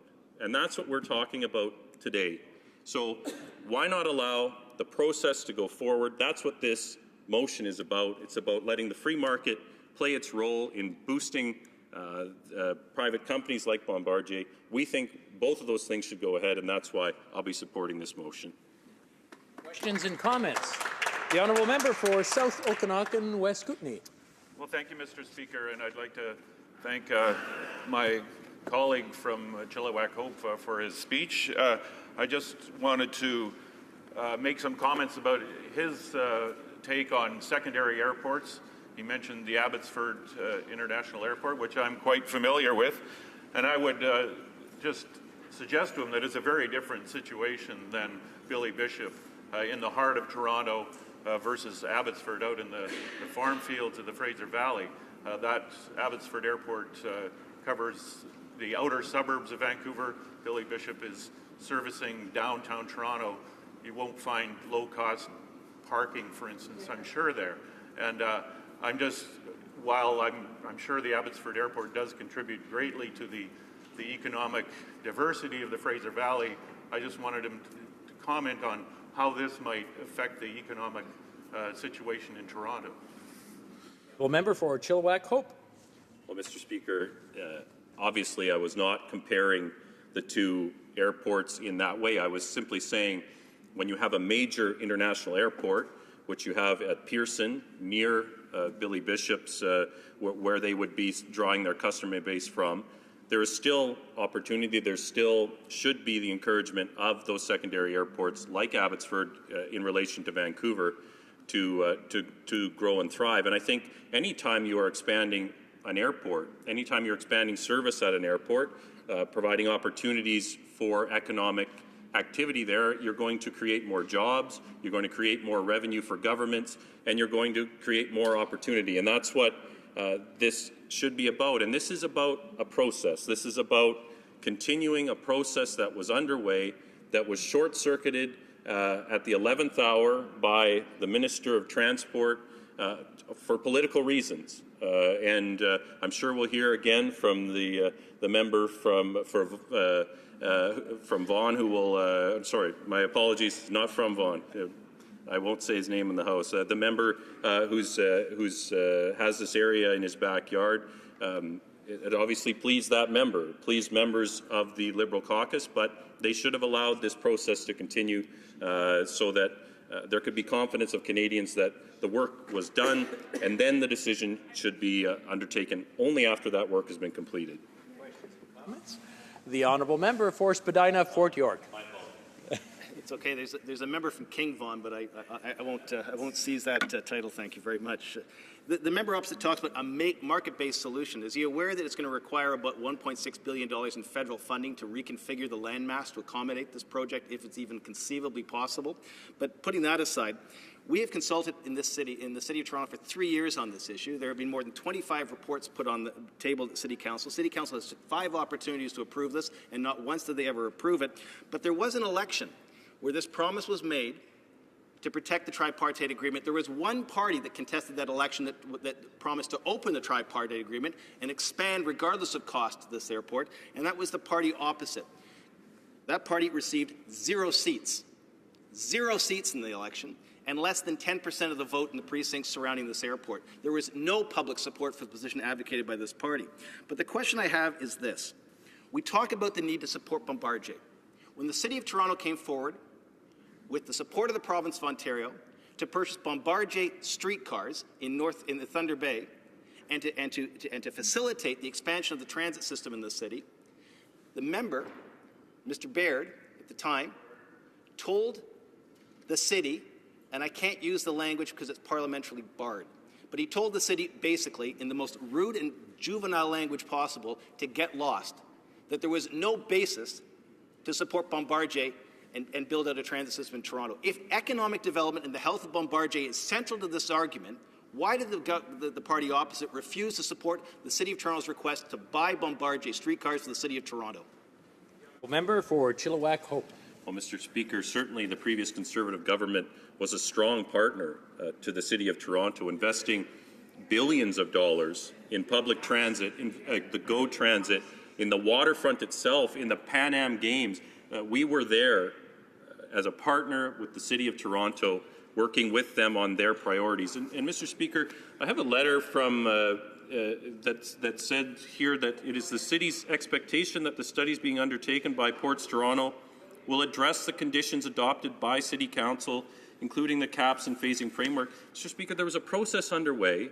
The Minister of Transport short-circuited it. That was a mistake, and we hope that they'll vote in favour of this motion so that mistake can be rectified. Resuming debate, reprise du débat, the Honourable Parliamentary Secretary to the Prime Minister. Well, thank you very much. And I have to thank the party opposite for the opportunity to address the House on this issue, which defines some of the challenges facing the riding that I represent. The riding that I represent is the Toronto waterfront in the Inner Harbour. It stretches from the C&E grounds right across to the Don River. It encompasses the Toronto Island and the Island Airport, as well as the communities that are impacted by it. And one of the great things about this part of the city is the fact that there has been extraordinary transformation over the last 25 years of the waterfront, led in large part by another tripartite agreement that was referenced earlier, the waterfront tripartite agreement signed in party by Prime Minister Chrétien, Premier Mike Harris, as well as the Mayor of the day, Mel Lastman, which set in motion close to $3.5 billion of investments to transform the waterfront from a formerly industrial port that had gone by the wayside into a new community that embraced all of the elements that make the city successful. Yes, industry. And we have Lafarge still shipping there. We have Redpath still shipping and using the port as an active port. We also have an airport defined by a separate agreement called the Billy Bishop Airport now, but known in the city as the Island Airport. But this investment also triggered huge private investment, much more private investment than has been calculated as any benefit ever flowing from the Island Airport. We have new post-secondary institutions on the waterfront. Harbourfront Centre has more than tripled in size and now is one of the cultural centres for the city and for the country. Additionally to that, we have new transit lines, we have new hotels, we have new condominiums and residents. We also have the largest concentration of public housing in my riding, 500 metres from the end of the airport. This is the context in which the Island Airport is situated. And I urge you to look at one of the 25 reports that has been tabled on this file and to take a look at the proposition and the land configuration which has been asked to accommodate this particular facility. The proposition is absurd once you look at the maps and once you look at the falsehoods which are being propagated. This idea comes from Mr. Deleuze and Porter Airlines in a private communication to Mayor Ford and was given 6 weeks for approval. The city had 6 weeks to approve this, or else the deal was going to fall through. And when it came to council, The questions that sprung from the ridiculous proposition were so serious and of such magnitude, the city has struggled through 5 public meetings of the council, numerous consultation meetings, as well as 25 reports that have been tabled by economic consultants, planning consultants, aeronautic consultants, everybody try to figure out why this idea would even get the light of day, let alone be put on the order paper at City Council. You'd have to ask Mayor Ford, maybe Mr. Harper could have done that, the former Prime Minister could have done that when he had him on stage during the campaign, but we have no idea why this idea ever came forward. Ports Toronto didn't promote the idea, the City of Toronto didn't promote the idea, and the Government of Canada didn't. None of the signatories to the tripartite agreement have ever agreed to this proposition. We're studying it to try and figure out if it makes sense. And all that comes from the studies are more questions. What happens to the marine exclusion zone? Does it get extended and block off the port to commercial traffic? We can't get an answer. The airport was originally going to only have to lengthen its runway into the lake by 80 meters.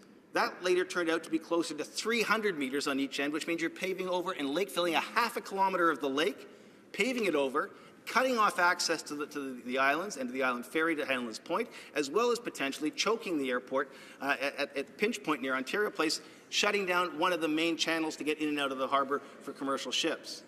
We couldn't get an answer, though, as to whether that was the right configuration of the airport, the wrong configuration of the airport, how wide it was going to be, whether taxiways were involved. There was no design. In fact, there was no business case ever advanced by anybody around this entire process.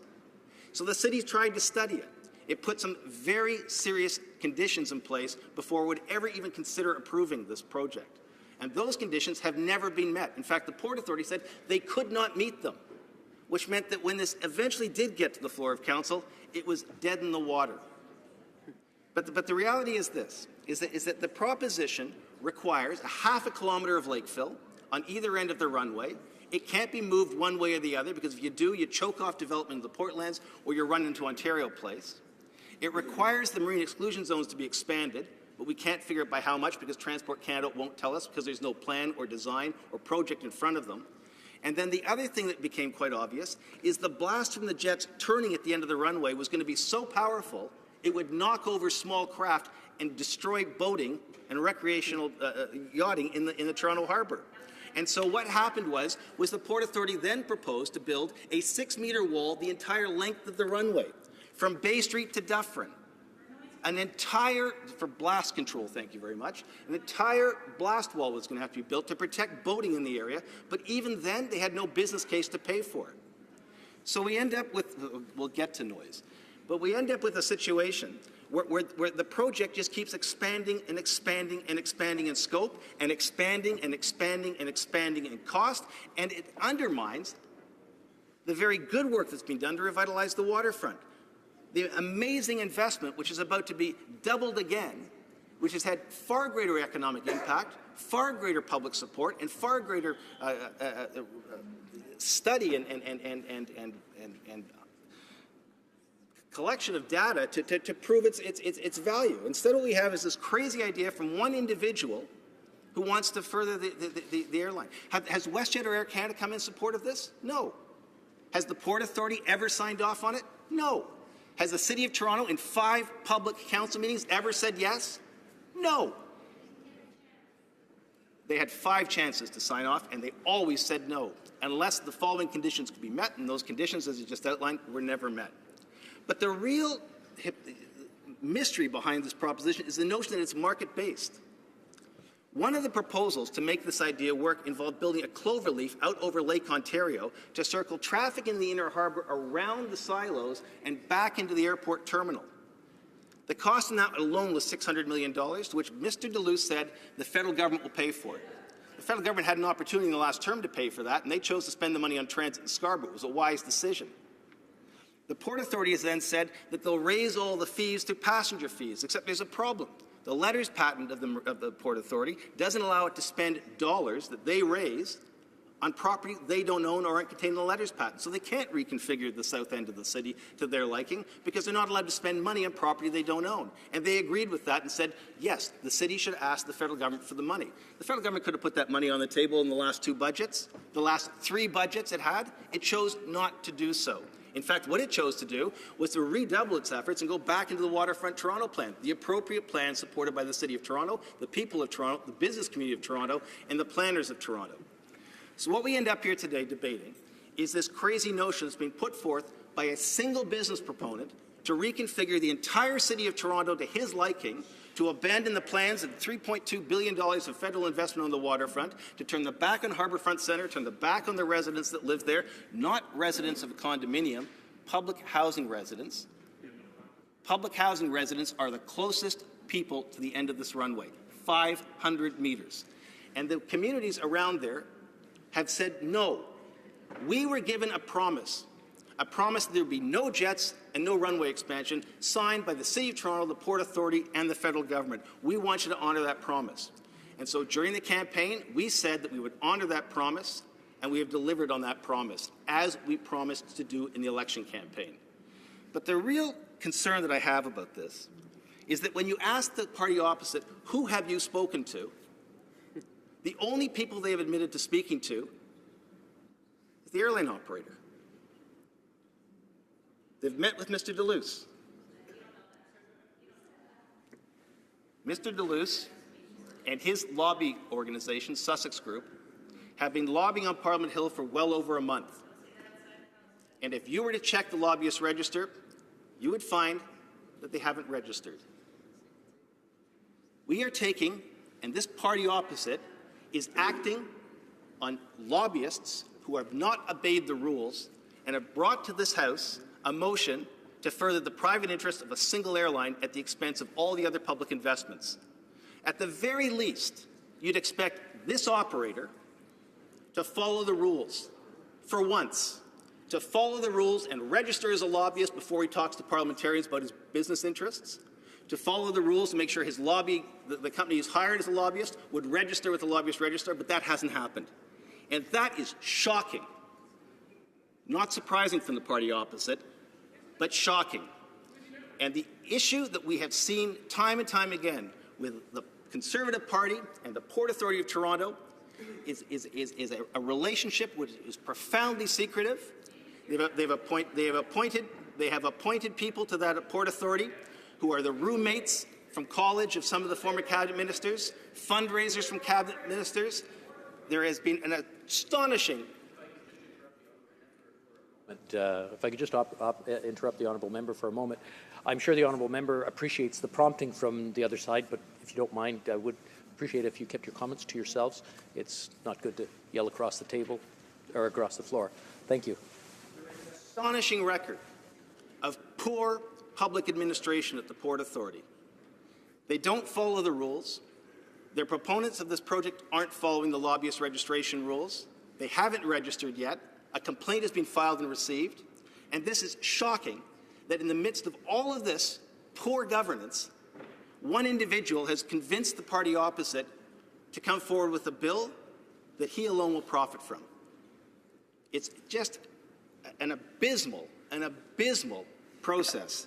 And to suggest that we're going to sit here today and overrule a decision that we made and a promise that we've committed to and kept to protect the waterfront, protect the balance, protect the airport as it's currently configured, and move forward in a coordinated and a consensual way to say we're going to throw all of that aside for the rights of one individual who won't play by the rules is just not the way good governance is conducted. It is not the way good public policy is pursued. And in terms of consultation, I would suggest the party opposite consult more widely. Maybe if they did, they wouldn't be shut out in the City of Toronto every time there's a federal election. Questions and comments. The honourable member for Edmonton Strathcona. Mr. Speaker, and I'd like to thank the honourable member for his speech on this matter. Obviously, he knows this file well, as he had a role in Toronto before coming to the Hill. I'm pleased to hear the honourable member stand, the Parliamentary Secretary to the Prime Minister, and defend the rights of community members to have a say in decision-making about land uses in their municipality.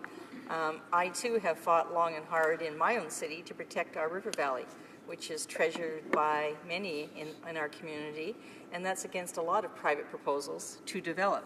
Lots of issues about building on top of bank, lots of issues about what do you build in the river valley, but always the community saying we want to preserve this is the treasure of the community. My brother used to live in Toronto, and often I went along that waterfront, and every time I go to Toronto I try to find an opportunity to go down there. as we've mentioned previously in the House, we've got two tripartite agreements somewhat at odds with each other. And I appreciated that you said that it is the low-income housing that will be most impacted. I have been brought to my attention, the Honourable Member also mentioned this in the House, that there actually has been a report done by the Medical Officer of Health in Toronto expressing concern not only about potential health impacts of the expansion of this airport, but already the continuing operation. So I wonder if the member could speak to that issue and what role that should probably play or may have played in the decision by the federal government to not allow this expansion. Honourable Parliamentary Secretary to the Prime Minister. The report from the Board of Health identifies the Island Airport as the single largest source of pollution in the entire GTA. And that has very serious implications for the low-income community that surrounds the airport, in particular the building which is closest to the end of the runway, which is home as a supportive environment to people with significant disabilities. We also are seeing a spike in childhood asthma at the local school, and the local school sits on one side of the street, a two-lane road to a park to this community, and the entire access to the airport runs between a school and a community center. And there's no plans and no capacity to expand that roadway, even though they want to jam an airport the size of the Ottawa International Airport into 1/7 the landmass. But there are other issues as well. And the issues that we have to turn our attention to are what's the right balance. The member opposite refers to two different tripartite agreements that govern the city's waterfront. By protecting both those tripartite agreements, which strike a balance, allows a small airport to operate, and has operated successfully, and it's allowed the waterfront investment to proceed in a way that's generated more jobs, more economic impact, and has more work to be done. Those two tripartite agreements work in concert with one another, were developed in concert with one another, and are governed in concert with one another. And the agency that has governance over this issue is focused on building a great waterfront, not just a road and an airport for a single operator. So we have complexities to deal with here. And the motion opposite hasn't even begun to do the research, let alone read the reports, let alone even talk to the stakeholders. The only person they've spoken to is the operator at the airport. And even then, it's not the operator of the airport, it's the operator of the main airline in the airport. The only person they've spoken to. Questions and comments? The Honourable Member for Milton. Mr. Speaker. Mr. Speaker, I think as the day unfolds, you'll see that there's been lots of conversations with respect to the matter. But my point with respect to this motion, Mr. Speaker, is pretty simple. It has to do with the natural progression of justice when it comes to considering matters at the Toronto City Centre Airport, now known as Billy Bishop Airport. My concern with the member opposite, and you've heard a little bit from his speeches, is that we have known for many, many years that the member opposite will say and do anything in order to try and shut down the facility. This is well known. It is on the record.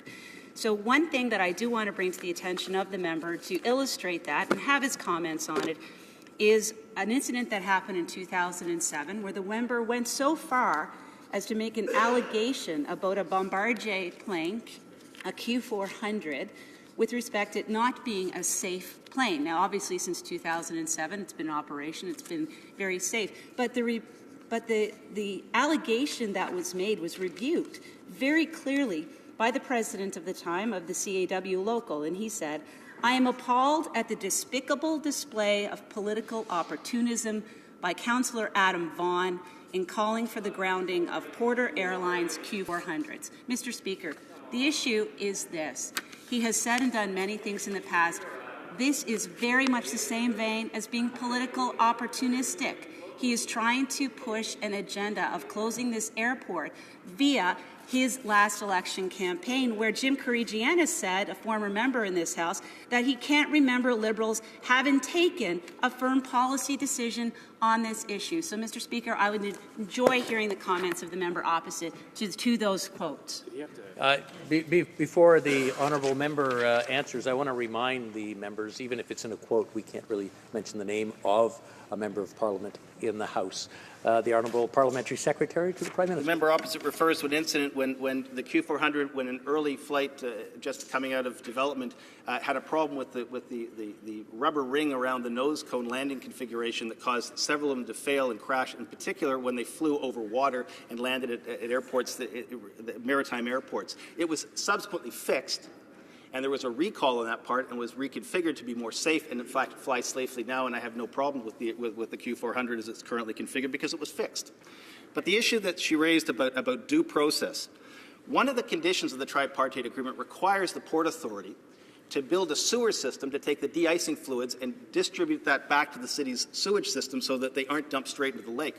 The member opposite knows that she used to run the Port Authority, knows that that sewer system was never built in compliance with the Port Authority's regulations or the tripartite agreement. And I'm wondering if due process and proper environmental stewardship and living up to the letter of the law and the agreement is so important, why didn't that member opposite, when she had control of the authority, build the appropriate sewer system to protect the lake and the drinking water of millions of Torontonians from known carcinogens that were being shoveled into Lake Ontario? If the party opposite wants to lecture this side of the House on due process and natural justice, they ought to take a good look at their behaviour over the last 20 years in relation to this issue. Questions and comments? The honourable member for London West. Thank you, Mr. Speaker, and I'd like to thank the honourable colleague for his passionate, obviously passionate thoughts on this issue. Can the member discuss for a moment, we heard about the so-called environmental assessment and what it did or did not bring out. If I could ask the honourable member to talk about the environmental assessment that the opposition mentioned and what status there was of that. Parliamentary Secretary to the Prime Minister. Well, the environmental assessment, the City of Toronto requested one be done, but only after the Port Authority agreed to putting a cap on the current operation of the airport, because the current operation of the airport is overwhelming the transportation infrastructure in the community, including transit and the intersection of Bathurst Lakeshore as well as Erin Quay and Bathurst. The current configuration, the airport is already too big for the landmass it currently occupies, and the transportation groundside infrastructure is inadequate for an airport of the current configuration at $2.4 million. The Port Authority refused to put the cap in place and proceeded with an environmental assessment that they configured, they set the terms of reference to, and they would have the sole decision as to whether it would be approved or not. And so the City of Toronto was at the point of walking away from this process because of the lack of cooperation from Ports Toronto. Resuming debate, the honourable member for Huron-Bruce. Mr. Speaker, I'd just like to let you know I'm sharing my time with the member from Sherwood Park, Fort Saskatchewan. First comment I'd like to say, I would have liked to have heard the member from Toronto's passion about a holding tank at an airport when the government, his government, allowed the City of Montreal dump 8 billion litres of sewage into the St. Lawrence. I didn't hear him talk about that at that time. It would have been nice to hear the same passion about raw sewage going into a fresh water supply. This country, and I said this in my last speech in the House, we have to decide what we're doing in this country. We have to decide. Are we going to continue to say no to growth in jobs when the science is there to prove that it's okay to go ahead, or at least allow the process to work to have a decision? Just a few notes I made this morning. The Energy East pipeline, that'll be $16 billion plus in economic activity. This government has reset the terms of environmental assessments, so it would be unlikely that it would even be approved at the end of their mandate. In addition to that, there's a project in my riding where the environmental assessment began in 2008. The project itself began in 2002 or 2003. The science was there. The science is sound. This government said, let's kick the ball down the field a little longer and wait and see what else we can dig up. But the science was there to go ahead. That's nearly $1 billion as a conservative estimate to begin work and provide many, many jobs in my area. And then just this decision here to cancel the expansion has potentially lost another $2 billion worth of economic activity in the centre and region of Montreal and existing areas. So if you add those up, we're almost at $20 billion of economic activity, jobs, and then usually most economic development agencies say there's a multiplier effect of at least 4 and probably 6 on all those. So if you take the 20 and multiply it by even 4 or 6, you're talking at about $80 to $100 billion likely in lost economic activity for really not a lot of scientific fact or reason. So I just use that as a preface to my comments today because we have to make the decisions. In my area, there's a lot of Amish and Mennonite people, and they're great and wonderful people, and I've known them since I've been a little kid. But the reality of the situation is we can't go back and all live like them. We have to be forward-thinking. We have to use technology. We have to use innovation to our benefit to grow and better the world. The other thing is I also worked in the technology industry. We can't have every single person in this country developing software and IT solutions for the rest. It's a nice goal to have maybe, but it isn't going to happen in my lifetime. Another comment I heard was about the people of the city. Now, I will admit I don't live in Toronto. I've never lived in Toronto, so I'll say that as a preface. If I had lived in Toronto and in that area, maybe I would feel a little stronger about what I'm going to say. But 10 years ago, the number of passengers was 23,000.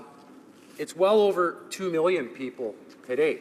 So I think the people have spoken. It's a well-utilized airport. It has to be popular. It has to make sense.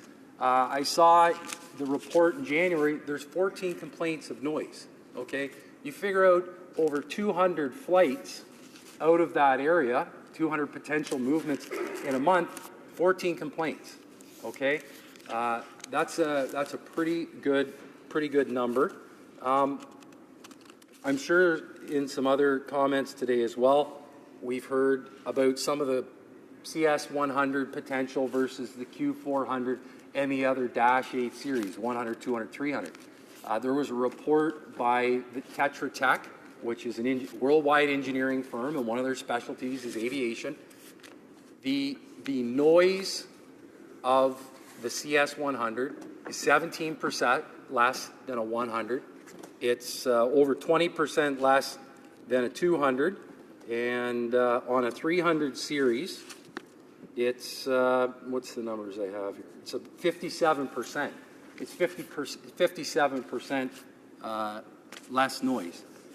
In addition to that, and the numbers will continue to flesh itself out, but the numbers that I was able to get a hold of today is that basically the cumulative sound of or the cumulative measure of the 3 units of measurement they use will be roughly the same as a Q400, and the average will be very, very close. So these are important facts. When we're looking at the actual expansion of the airport, there is the terminology, and it's a Transport Canada thing that they're improving on, which is the runway end safety zone.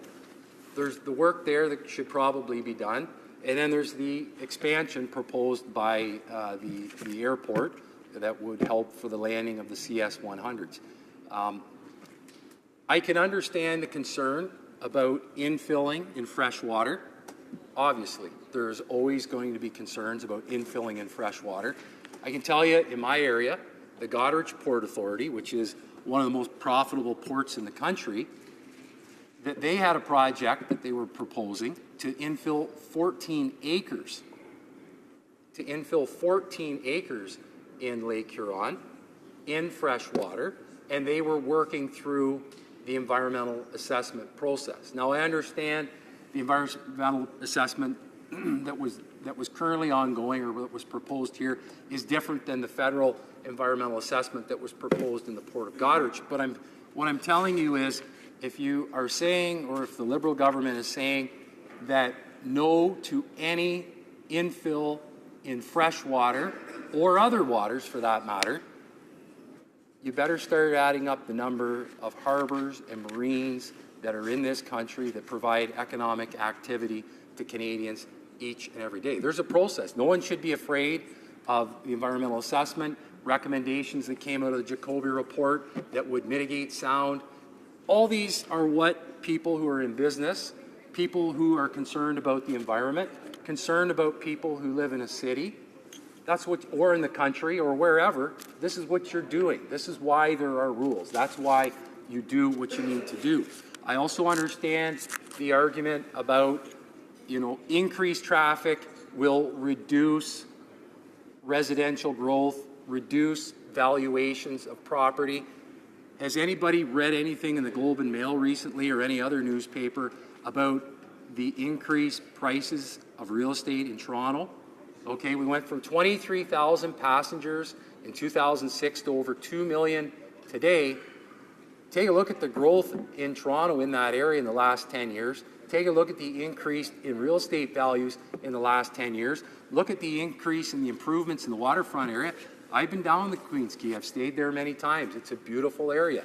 It's really one of the cherished spots in Ontario. And it's been able to grow in harmony with one another. That's how it works. And when business is responsible, government is responsible, the citizens' voices are being heard, that's when everything in our economy works, and that's when we can grow this country and grow this province, the province I represent in Ontario. So I know my time, Mr. Speaker, is nearly at an end, but I just wanted to summarize by saying all Canadians, we have a choice.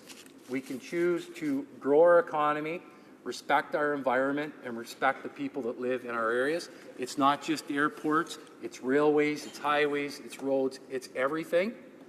We have sewage issues in different communities. Mine area obviously has a couple that could be fixed. There's sewage issues all around. There's environmental issues all around we can all work to improve. But this airport here, it should have the ability to proceed. It should have the ability to at least proceed and be able to ascertain all the facts, collect all the data in conjunction with the company wants to do.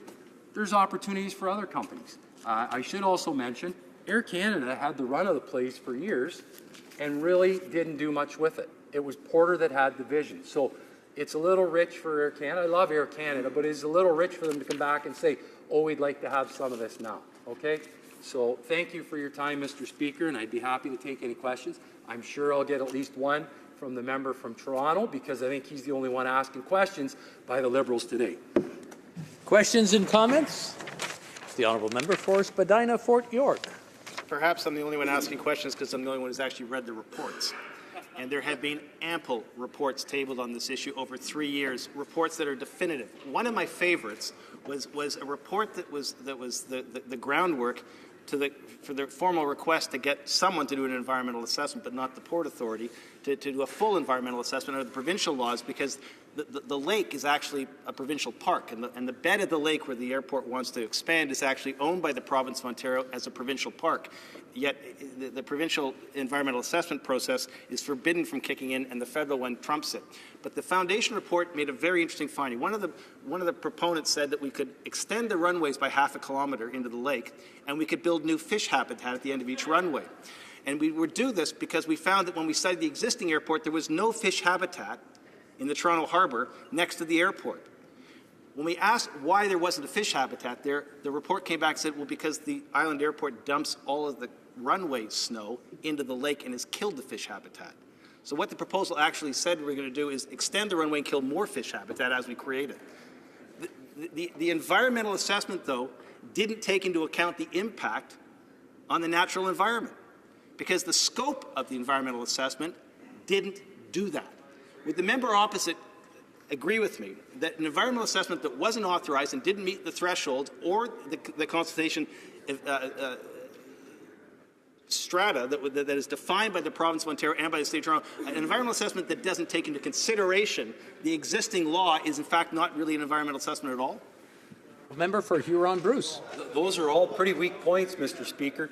There's 180 Liberal members of Parliament, and I think they pretty well got all of Toronto as members of Parliament, yet he's the only one to ask questions. I'm sorry, if you're the only one that's read the report in your caucus, he better start, I got you. You understand what the problem is, through the Speaker. Caucus members. In addition to that, the argument about the environmental assessment is very weak. I am sure if there is a business case for the airport expansion, they'd be happy to do the environmental assessment at the same level a federal environmental assessment would be required. It's a no-brainer. If there's a business case to be made and it makes sense, do the environmental assessment to the same standard. Like I said, there's harbors around this country that are doing them all the time. This isn't new, Mr. Speaker. It isn't new. And the marine exclusion zone is not affected. Fish habitat will not be affected. The environmental assessment will show that. And if the environmental assessment shows there'll be mediations put in place. So anything that member is saying to the point, I've been in this house for 30 minutes, it doesn't pass anything with me. Questions and comments? The honourable member for Edmonton Strathcona. Thank you, Mr. Speaker, and I will definitely put my question through you, Mr. Speaker. We've heard speech after speech from the Conservative members saying that we should let the market prevail. So I'm left very confused, Mr. Speaker, about what exactly is the point of this motion.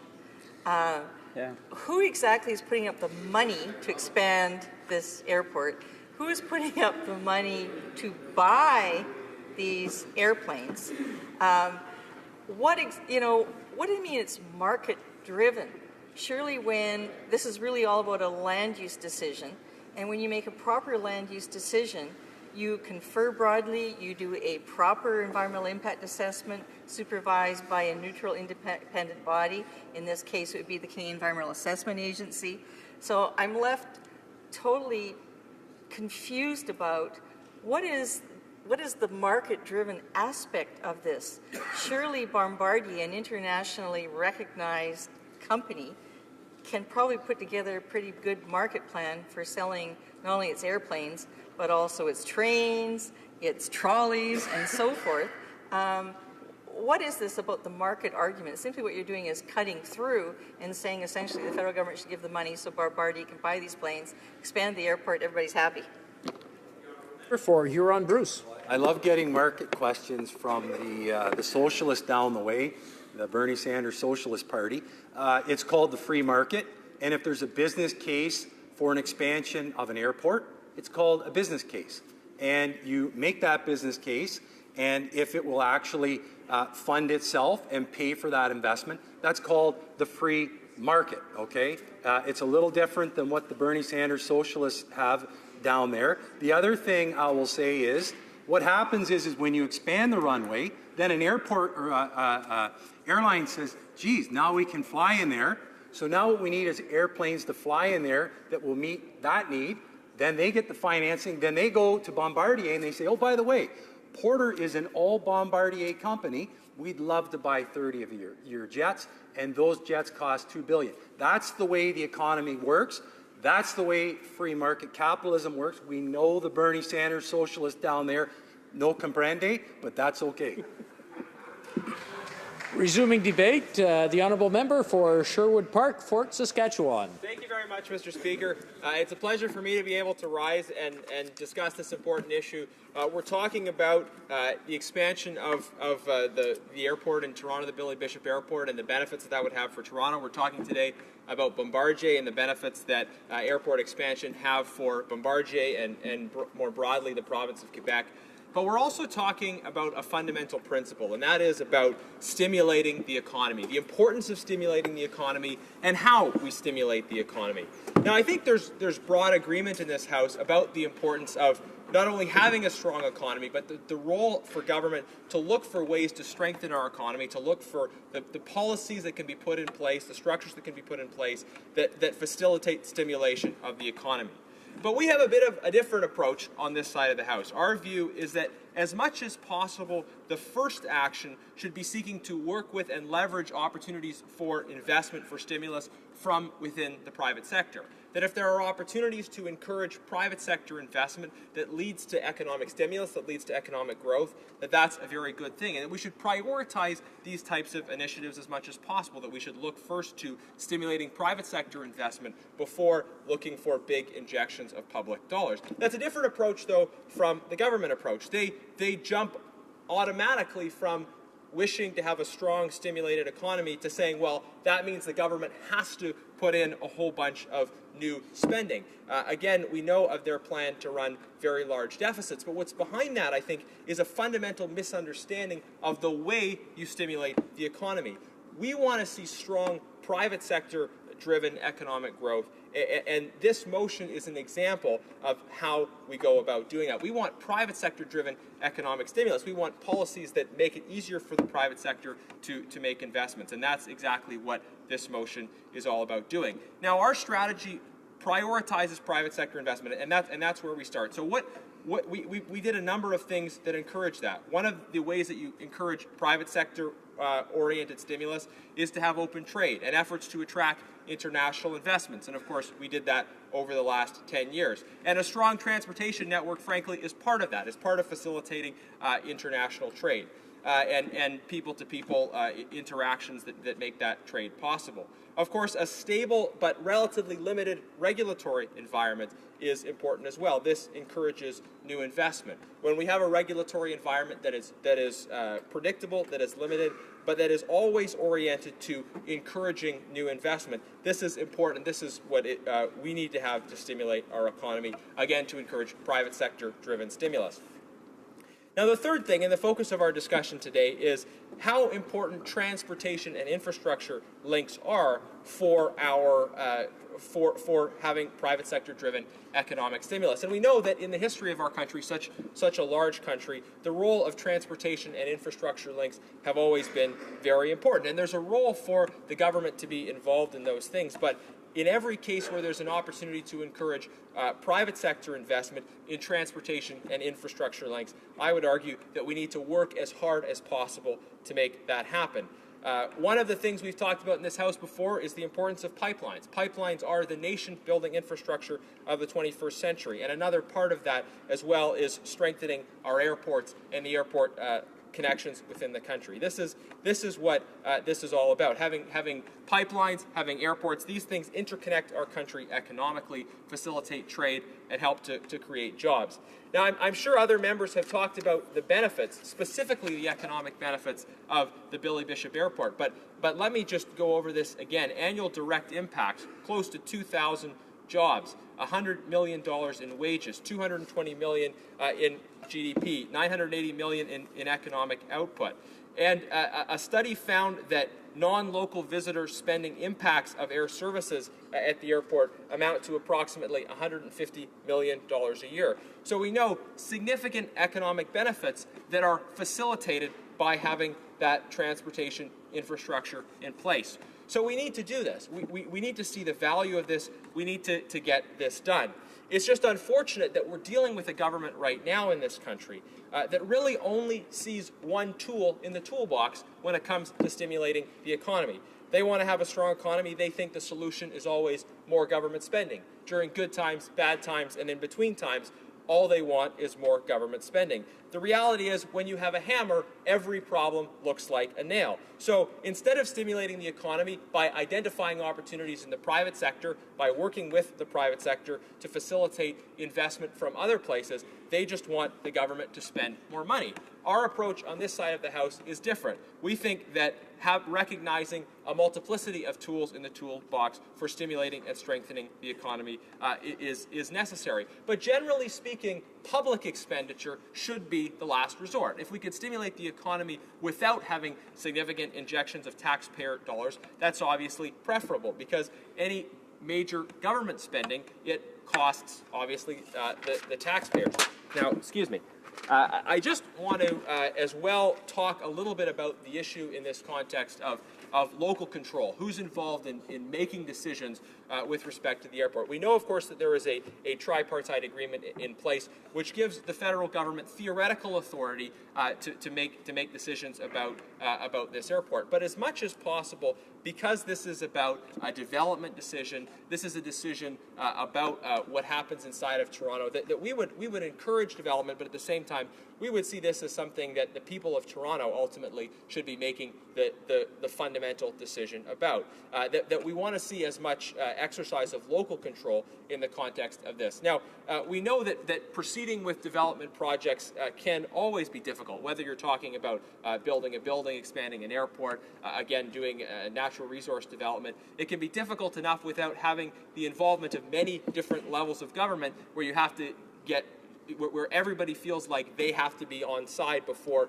something can move forward. Let's let the people most directly involved, most directly impacted, have the biggest role in this. And the City of Toronto has put a lot of money into studying this, which has effectively been been limited now in their ability to proceed because of this government's desire to interfere in something which, although again technically legally they have the authority to do, is most properly something that should be reflected on, decided about by the people of Toronto.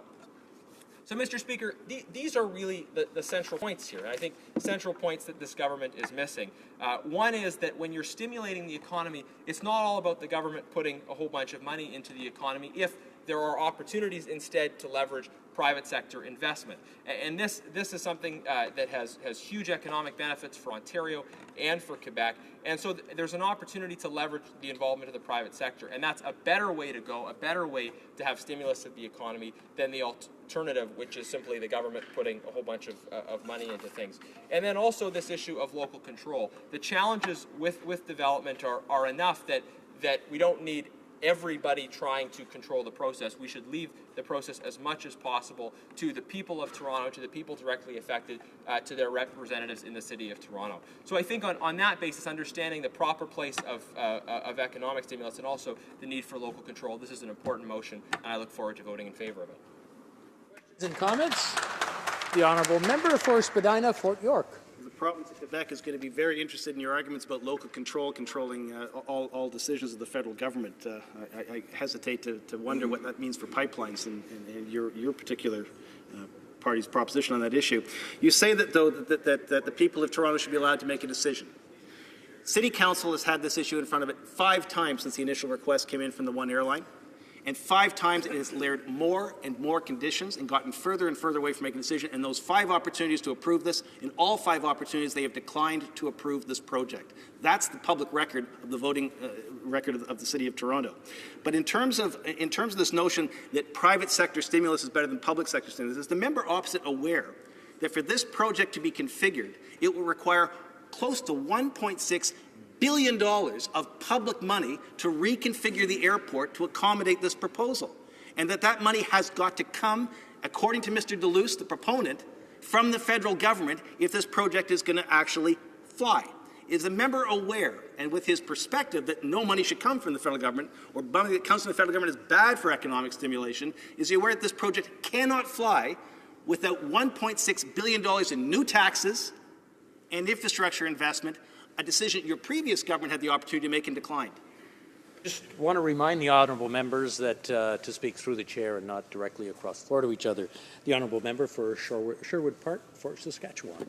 Thank you, Mr. Speaker, but it is unfortunate the honourable member clearly didn't listen to the points I was making. Now, with respect to his points about local control, look, it's very clear that there are certain responsibilities that are more effectively handled at some levels of government than others. Of course, I'm not saying that absolutely everything should be done by the municipality. Something like interprovincial transportation is constitutionally a federal government power, and it makes sense that it's a federal government power because it's something that involves and goes across the whole country. But specifically, this is a decision about an airport inside of the City of Toronto. It's something which the people of Toronto have the primary stake in, obviously, and it's quite sensible to have their involvement in the decision. So, the principle of local control is as much as possible, decisions are made at the level that it is closest to the people as is practical.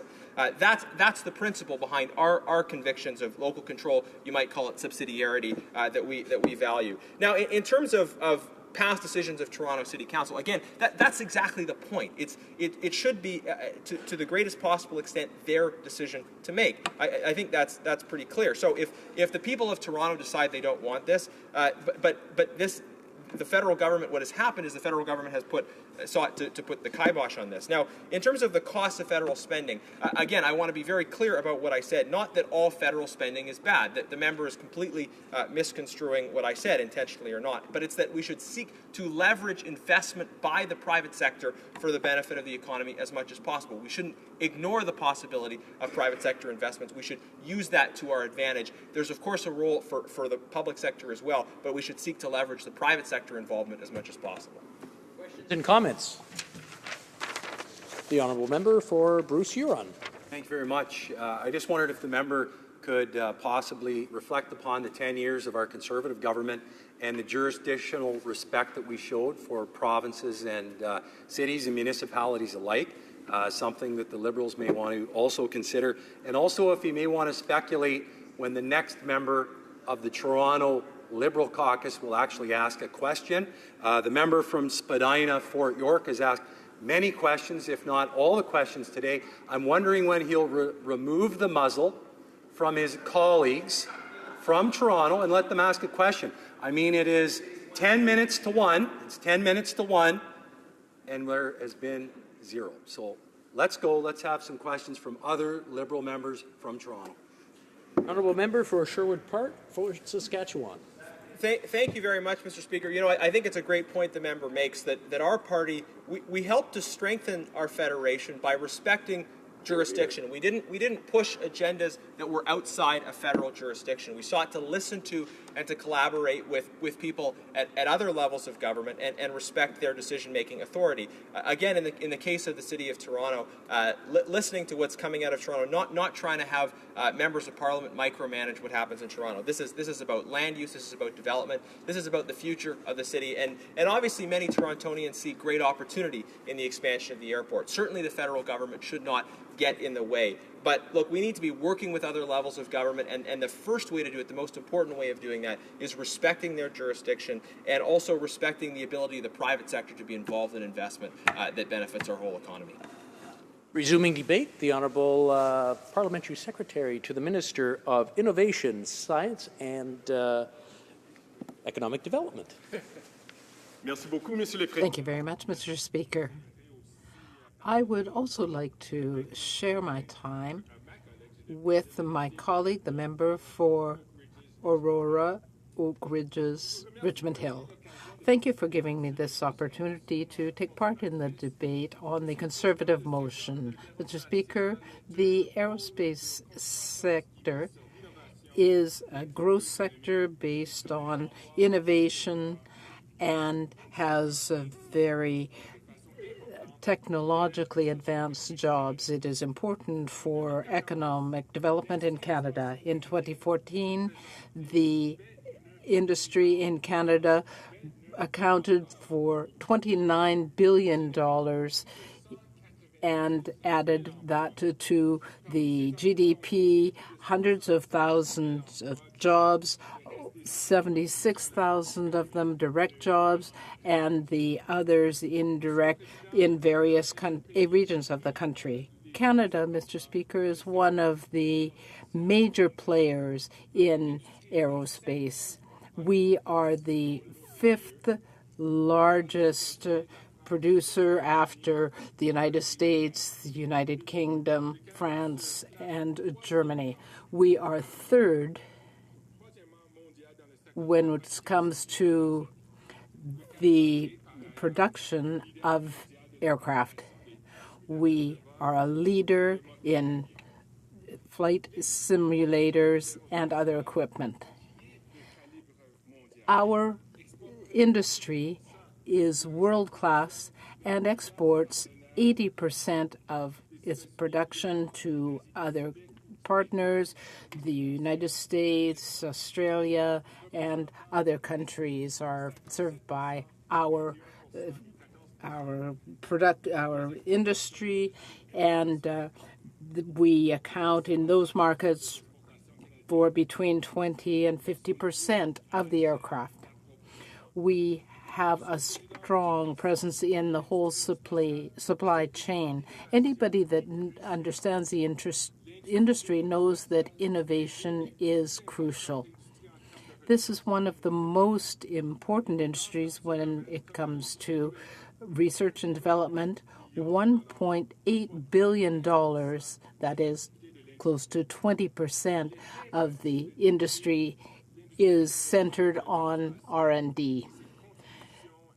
Canada's aerospace industry is important, and we have to talk about Bombardier when we talk about this sector. It has over 23,000 employees in Canada. Its direct job impact accounts for 1/3 of GDP in this sector.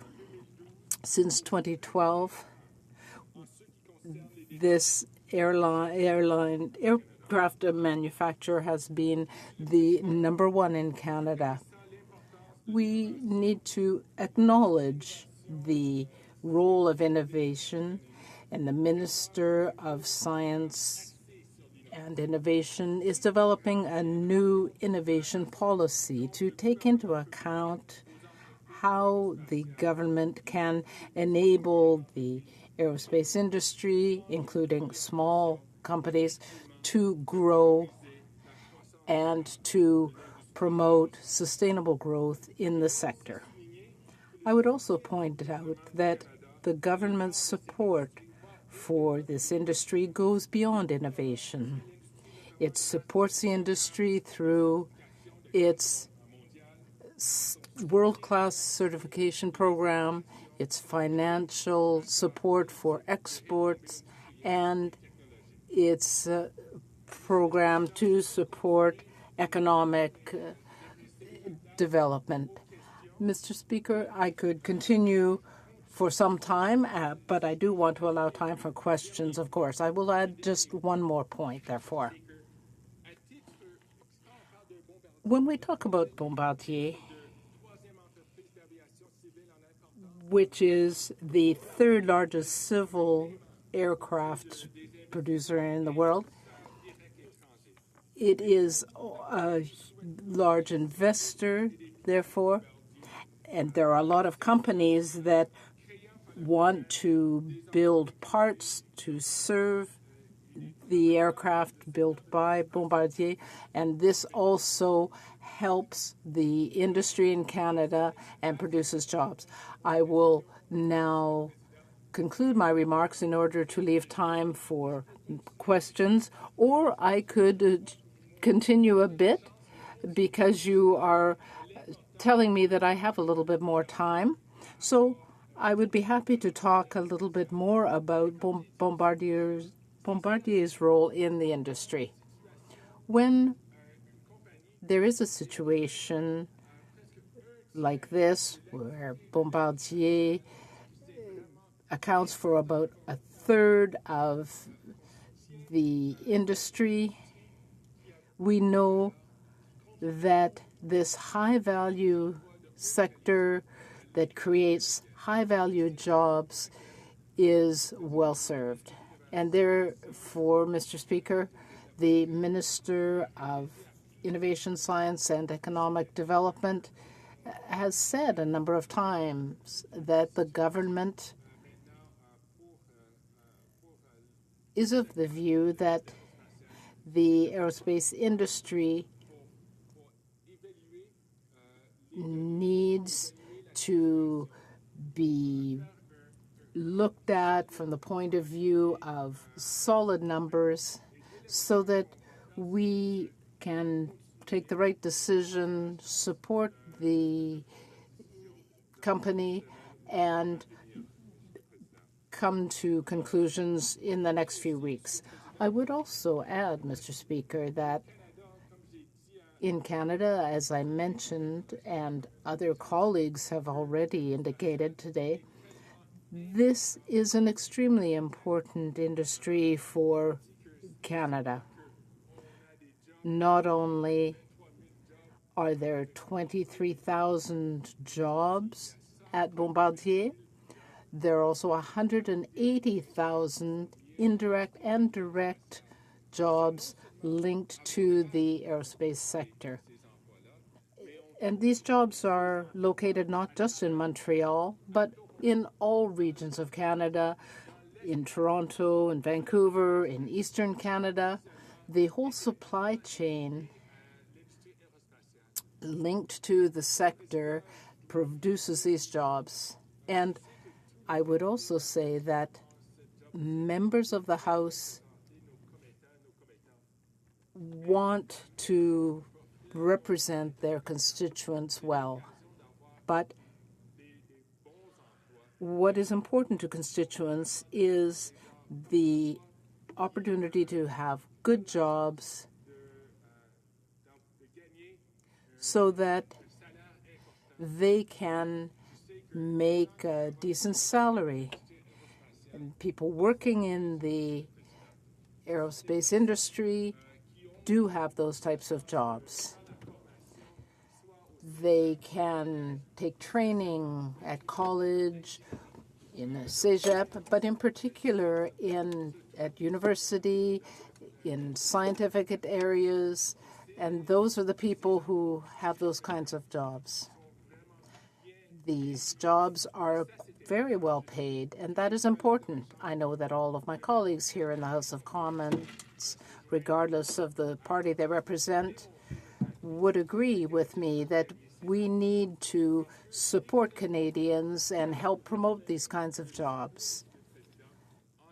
These jobs and our future requires Canada to take its place among world leaders to create these jobs that are valuable jobs, well-paid jobs. And this is why, Mr. Speaker, I'm very proud to be here and address my colleagues through you, Mr. Speaker.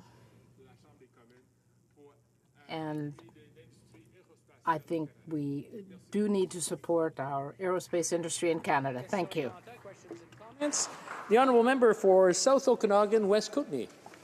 Thank you, Mr. Speaker. I'd like to thank the member opposite for his speech. And his party campaigned on transparency, but there seems to be a lot of secrecy and lack of action regarding Bombardier's situation. And I just wanted to ask him whether his government is planning to match the $1 billion lifeline for Bombardier. Parliamentary Secretary to the Minister of Innovation, Science and Economic Development. Thank you, Mr. Speaker. First of all, I'd like to thank my honourable member for his question. I know the honourable member has a long history in this House, certainly longer than mine, and I do appreciate having the opportunity to address this question. But, Mr. Speaker, let me make it clear, as I just said during my comments, is that, Mr. Speaker, this is a very complex situation. It's a very important issue that we have, and that we certainly want to make sure, as the Minister has made clear to this House on several occasions, that we want to make sure that we take the time to do the right and make the right business case for supporting Bombardier. It's a complex issue. It's a huge company. There are many ways which the federal government could play a role or perhaps not play a role, but we want to make sure that whatever decision that we come to, it's one that makes the best business case for Canadians. And that's the reason why it is taking its time. But let me assure the member that the departmental officials are meeting with Bombardier, meeting with the government of Quebec, are taking a look at options, and the minister has made it very clear to this House that when a decision will finally be made on this issue, it will be in the best interest of Canadians, and we will certainly let the honourable member as well as the entire House know as to what that decision would be. Questions et commentaires? Questions and comments? For London West. Thank you, Mr. Speaker. I'd like to ask the honourable member about innovation in the aerospace industry. Today's opposition motion makes it appear as if the government isn't supportive of the aerospace industry, and I'd just like the honourable member to talk about the Ministry of Innovation, Science and Economic Development, and whether that the ministry is committed to expansion of the aerospace industry. The Honourable Parliamentary Secretary for the Minister of Innovation, Science and Economic Development. Thank you, Mr. Speaker, for allowing me to answer this very probing question from my honourable colleague. Let me reassure her, and through you, Mr. Speaker, to the entire House, that the government is working very much, and the Minister for Innovation, Science and Economic Development is working very hard on developing the innovation plan. We have many elements at stake, and in the aerospace industry, excuse me, in my head I'm hearing aerospatial, but the aerospace industry is a key element of that, Mr. Speaker. The reason why is because the aerospace industry requires so much of an innovative economy. It requires for us to be competitive If Canada is classes itself third amongst countries in terms of the aerospace industry, it's because we've made those investments in the universities and colleges to making sure that we are getting the graduates who can compete in that. It takes a high degree of numeracy, of engineering, for people to be a part of the aerospace industry. It's the reason why the design of and being involved in the design and manufacturing of that industry is so economically remunerative. En français, c'est alors c'est. In French, what I'm trying to say is that it provides a lot of money to employees, and that is the reason why these jobs are so sought after by young people who are studying in mechanical engineering and other domains. And that is the reason why the average salary in that industry is one that brings so much money to these employees. These are very sought after jobs. And we, as a government, our plan for innovation is indeed that. We are focused on jobs and industries that have a bright future. We know that they will have a bright future. So it's not only in the aerospace sector. I can assure you that last week I spent a day in Sudbury in Northern Ontario, where I saw the extraordinary work that the mining sector is doing. Mining and minerals, and we can find innovation everywhere, Mr. Speaker, and our government will propose policies to support those industries. Thank you very much. Resuming debate, the Honourable Member for Montmagny, Rivière-du-Loup. Thank you very much, Mr. Speaker. I'll be sharing my time with the member for Hamilton. Mr. Speaker, if I may, I would like to salute my constituents, even though it's been a few months since we were elected. I think it's important to take the opportunity that I have this morning and this afternoon to speak to my constituents and thank them for the confidence that they have shown in me on October 19th of last year. And I solemnly commit to working very hard to represent them well over the next 4 years. Mr. Speaker, we have a great strength in my riding, and we've worked very, very hard to continue and develop our economy and create jobs, stable jobs that are well paid. And there's no doubt this helps our families as well as the workers involved as they improve the quality of their lives. This is a simple process. When we create jobs that are quality jobs, then of course people have a better living standard. Mr. Speaker, the goal of the current motion is one that falls in line with that idea, to improve the quality of life of many people, including travelers who take planes to travel to Toronto, in that beautiful city, as well as all of the residents in this country who need to travel to Toronto. So the impact of the decision to expand Billy Bishop Airport in Toronto has direct positive impacts and indirect ones that we haven't even thought of yet. So the people of Toronto and people traveling there will have the benefit of having a good, up-to-date airport that will ensure that less noisy planes will land in their backyard, in the very downtown of Toronto. So workers at the airport and people who live nearby will be less exposed to ambient noise, and because of the quality of these aircraft, they'll have shorter working days, and the travelers will be closer to their final destination. And of course, this will reduce greenhouse gases in an important way, because this Bombardier plane and what its workers have produced is an extremely sophisticated aircraft that allows for economies of scale, not only through the weight of the plane, but through its other qualities, environmental qualities. And I think we have to support them in this. And the Minister of Transport is boasting that these are the best planes in the world. So we're pleased to know that, and we agree with that.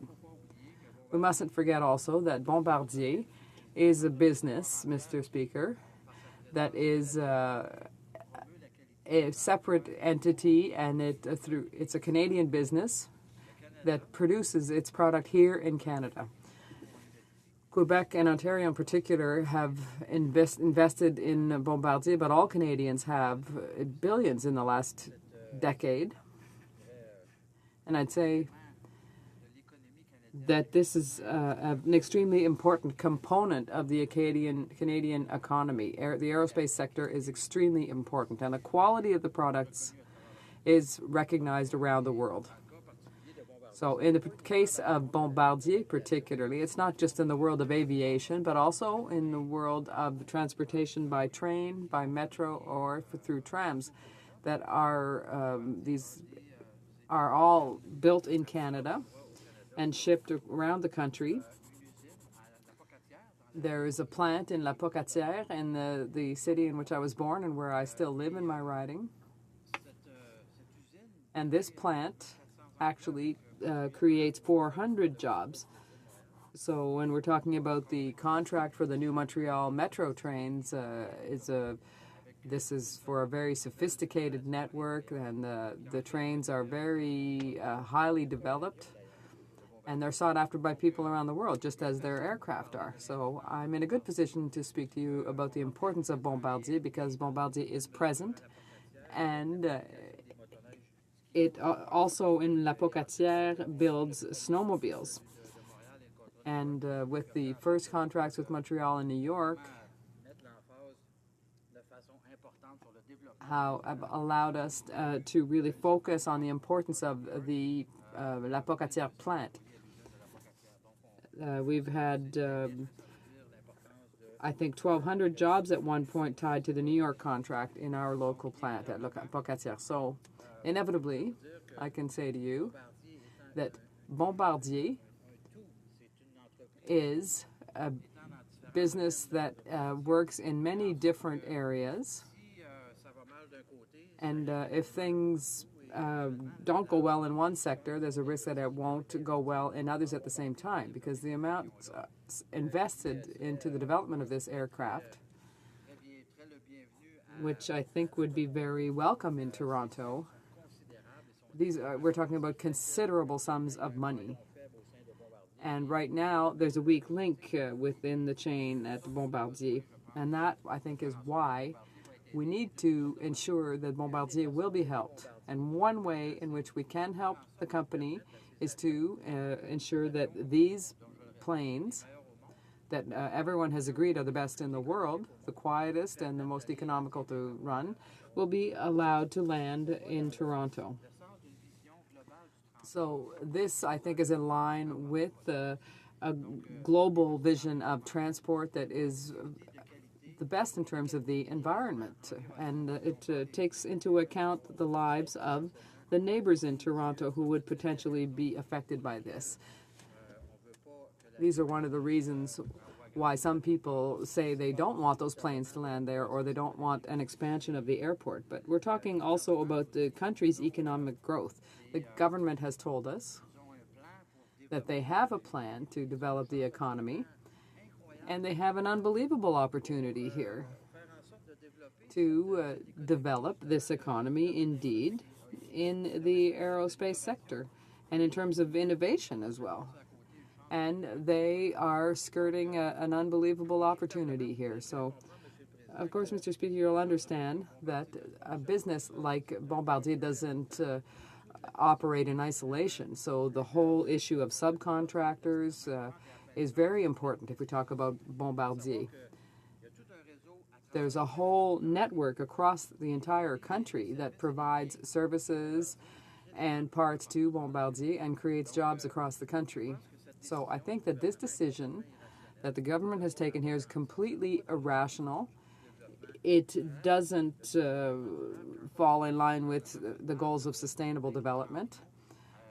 Bombardier could be a champion here, and I think it's very important that this decision be reviewed by the government in order to create an opportunity for Bombardier to offer its planes to Canadian airlines that can fly in Canada, land in Canada, in this beautiful country, and help a company like Bombardier, which is going through a difficult moment now because of some decisions they'd have to take in light of this project. This is an essential project for them, and to know that they had the confidence of our country and that Canadian companies would be buying their aircraft, as Air Canada has done in the past, and that they could do a gain, and that other companies would buy, would send a signal that's really clear and strong and specific to international companies and to investors abroad. We are sending a signal that we are encouraging our own industries at home here. We can be proud of that industry, and I think we absolutely have to continue to support it. Thank you very much, Mr. Speaker. Questions and comments? The Honourable Member for Spadina, Fort York. I listened with great interest and appreciated the comments about how important Bombardier is, not just to the Quebec economy, but right across the country from coast to coast to coast, including, of course, in Ontario, in Toronto at Downsview, as well as Thunder Bay, where trains are built.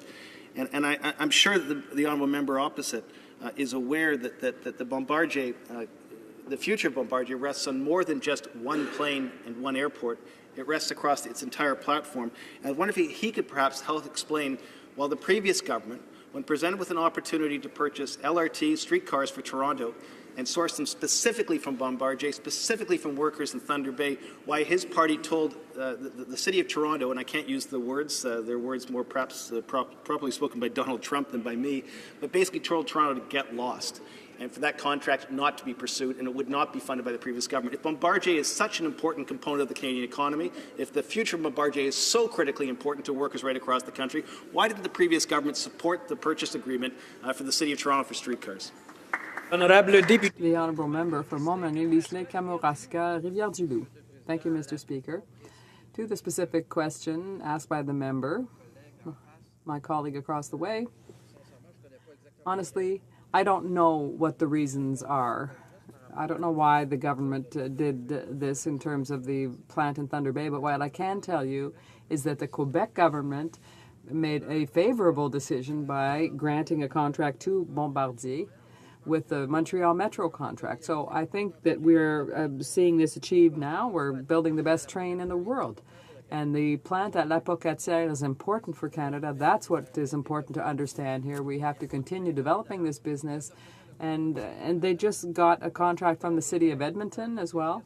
And Bombardier is trying to decide whether they'll have those trains built in Thunder Bay or in La Pocatière. So it's not an issue of competition. It's an issue of creating jobs in Canada. James Bay. Speaker, well, you know, in my many years here, I've actually seen some incredible displays of ridiculous behavior in terms of pretending that we have a party that understands the economy and then comes in with a solution that is in itself ridiculous, and then they huff and they puff that nobody's taking them seriously. We're talking about 6,000 to 7,000 job losses at Bombardier, and their solution is the little island airport in Toronto is going to be somehow fix that, and that we're wasting our time in Parliament talking about that notion of a solution when I remember the last government and how much they ridiculed the notion of public transit when we were trying to get subway cars down from Thunder Bay, from Bombardier plant, where we have hundreds and hundreds of jobs, and public transit across the country is seen as a great wish, but of course it's something that goes against the fundamental ideology of the privatized oil lobby that's known as the Conservative Party. They were actually wasting time in this House talking about the little island airport as somehow an economic solution. Thank God the Conservatives don't control the economy anymore. And for all the folks back home, I just want to say, you pay these people a lot of money, and their solutions are always about wedges. Their solutions are always about trying to find some ridiculous point that we waste time in this House for. If this government, if this party was serious about supporting Bombardier, they would have come in with something that was a little more coherent and perhaps something that supported public transit. I know it's very hard for them to say those words, but it is something that most Canadians would say, well, that was not a bad discussion. That was not a bad way to spend an afternoon in Parliament, as opposed to this ridiculous motion. Once another of many, many ridiculous motions we've been subjected to by this party. The honourable member for Rimousin, Islay, Kamouraska, Rivière-du-Loup.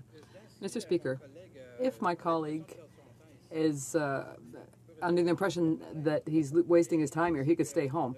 No problem. The truth is that our government over the last few years created 1.3 million jobs, net jobs. And if he doesn't think that our party is the party of the economy, I don't know which party he thinks is. We created 1.3 million net jobs after going through the worst economic crisis that we've experienced. So when he talks about Bombardier, he says, he's got the nerve to say that we're wasting our time here today to talk about this motion here, discussing this. All motions and government bills presented by the opposition are important in this chamber, Mr. Speaker. And what's important is not thinking about employees, and thinking about all components of the Canadian economy. There's nothing ridiculous about what we're trying to do for the airport here today. Thank you. Mr. Speaker, I appreciate the opportunity to talk to the House about what I think is a very important topic, despite the comments from the previous speaker. The reality is that the motion before us today is very simple. We're asking for an acknowledgement from the House of the contribution that Bombardier makes to our country. We're asking for recognition that there is a market solution, one of many, that could be available to support Bombardier, and I'll talk a little bit more about that. We'd like the House to acknowledge that the planes are well suited to urban airports. That helps Bombardier sell planes around the world. It also asks us to recognize that Billy Bishop Toronto City Airport is a major economic driver for the GTA, which it is. We can provide the statistics on that. We ask the House to recognize that expansion of the Billy Bishop Toronto City Airport would allow airlines to purchase the Bombardier C-Series jet. That is true. That's what we're talking about today. And finally, we ask the House to call on the government to reverse a decision it made. Now, the decision it made was a very specific one that was made on November 22nd in 88 letters. November 12th in 88 letters. And it was a decision to prohibit any discussion on whether or not an operating agreement could be changed to allow for jets to fly into an airport or to allow the runway to be expanded by a certain amount. It doesn't get into how long. That's the operating agreement that has been in place for many years. It expires in 2033. And what it's there for is to make sure that the airport does operate in the context of a larger urban city. Now, back in the 80s, it was a very different place in the waterfront, and there's been great advancements ever since. But essentially, the tripartite agreement from many years ago had the federal government, the City of Toronto, and the then Toronto Harbour Commission have an agreement that we didn't want to have jets on the island airport, and everybody signed off on it. And that, secondly, that the runways would never be expanded further than what they were at 30 years ago in terms of the size. In fact, almost longer now. But in 88 letters, the Minister of Transport, very quickly after he was sworn in, 8 days after he was sworn in, said that they would not have any consideration of the matter. The member previous asks, well, why are we wasting the time of the House? And I'll tell you that the plan being put forward by us to use a market solution has actually worked in the past. You may not know this in the House, however, but the Q400 turboprop, which is another Bombardier product, actually didn't have a lot of buyers at the beginning. And it was the purchase by Porter, a Toronto-made airline for a Toronto-based airline, Toronto-made plane for a Toronto-based airline, that actually got the attention of other buyers in the world. And that's when the Q400, to make a bad pun, took off in sales. The reality is that if your country backs your product to the point where it's going to be utilized in a showcase facility specifically suited to that plane, other countries and other airlines of the world actually take note. At the time when Porter announced its purchase of the Q400, it was a very important time for Bombardier, for CAW, for Downsview, because it was pretty much on its last legs in terms of jobs, and that's what prompted everybody to rally behind it, be it CAW, be it management, everybody came together on this issue because it was the right thing to do at the time in order to save the facility, and it did. But the interesting part about the Q400 is that, of course, airlines don't want competition. Nobody wanted to see Porter come on the scene, least of which would be Air Canada and WestJet. Now, remember, the president of WestJet at the time literally said, why would anybody want to fly in a Q400 and have a propeller whirling next to their head as they sat in their seat? Well, times have changed, Mr. Speaker, and guess what? WestJet has started a smaller part of their airline, and guess what plane they're utilizing? The Q400, which has a turboprop spinning next to the person's head. And why is that? It's because a showcase was provided for the great ability of this plane to save on fuel, to be environmentally friendly. And what the City of Toronto and what Ports Toronto was doing was embarking on a series of studies at the request of the City of Toronto in order to determine whether or not there was a case to be made for the two parties to agree that they wanted to lift the jet ban and give this opportunity to the Bombardier C-Series jet to come into the island airport, or Billy Bishop Airport as we call it. And that progress was on its way, but it takes a lot of time, and as members have pointed out, it took a lot of consultation along the way. But unfortunately, that process was stopped in its tracks with that one tweet, because this is the way it works, Mr. Speaker. It's three parties to an agreement, and all the parties have to agree. Now, in full disclosure, I was the CEO the last time we amended the tripartite agreement. It took a long time. I had 2 children during that time, Mr. Speaker. That's how long it takes to amend a tripartite agreement. But that being said, the way it always happened with respect to the federal establishment versus local interests, either expressed through the City of Toronto or the Toronto Port Authority, Harbour Commission, Ports Toronto, however you call it, the way it always worked was that local interests determined local matters.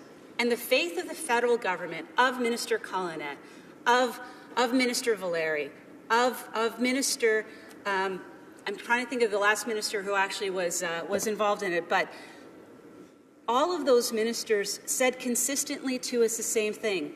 If the City of Toronto and Ports Toronto can agree, then the federal government will come in at that point and study it and make a decision. And in this case, Mr. Speaker, it is completely the opposite situation. And we highlight it today because it is a problem in the way in which the federal government will be interacting with communities around the country. This will not be the last time a local community will appeal to the MP to intervene on a local matter and make it go their way just because they won a number of seats in the area. I think it's a dangerous precedent, not only because all those studies that were underway, if not completed in a lot of cases, are not going to be seen by the public, and the public had real questions associated with the provision of this service at the Toronto Seed Centre Airport. So it is true that the studies had not been completed, but isn't that an even greater reason why the federal government shouldn't take a decision? Isn't that the crux of the issue here today? That without a single study, without a proposal, they came in over the top and made a determination that really starts with the local councillors at the City of Toronto. And I would submit, Mr. Speaker, this, that should that have happened as a Conservative government coming in and taking a decision that stripped the City of Toronto on final decision-making ability on an issue that is important to them, any councillor, including the former councillor who now sits as a parliamentary secretary to the Prime Minister, would have a fit. And they would call for the resignation of the government. And that's the issue we have here today. What's good for the goose is not good for the gander, Mr. Speaker, in terms of interference with local matters. You consult, you listen, you let sophisticated parties that have their own process in place get through their process. And then the decision comes to the level of government, the order of government, and the federal sphere so that they can make a decision.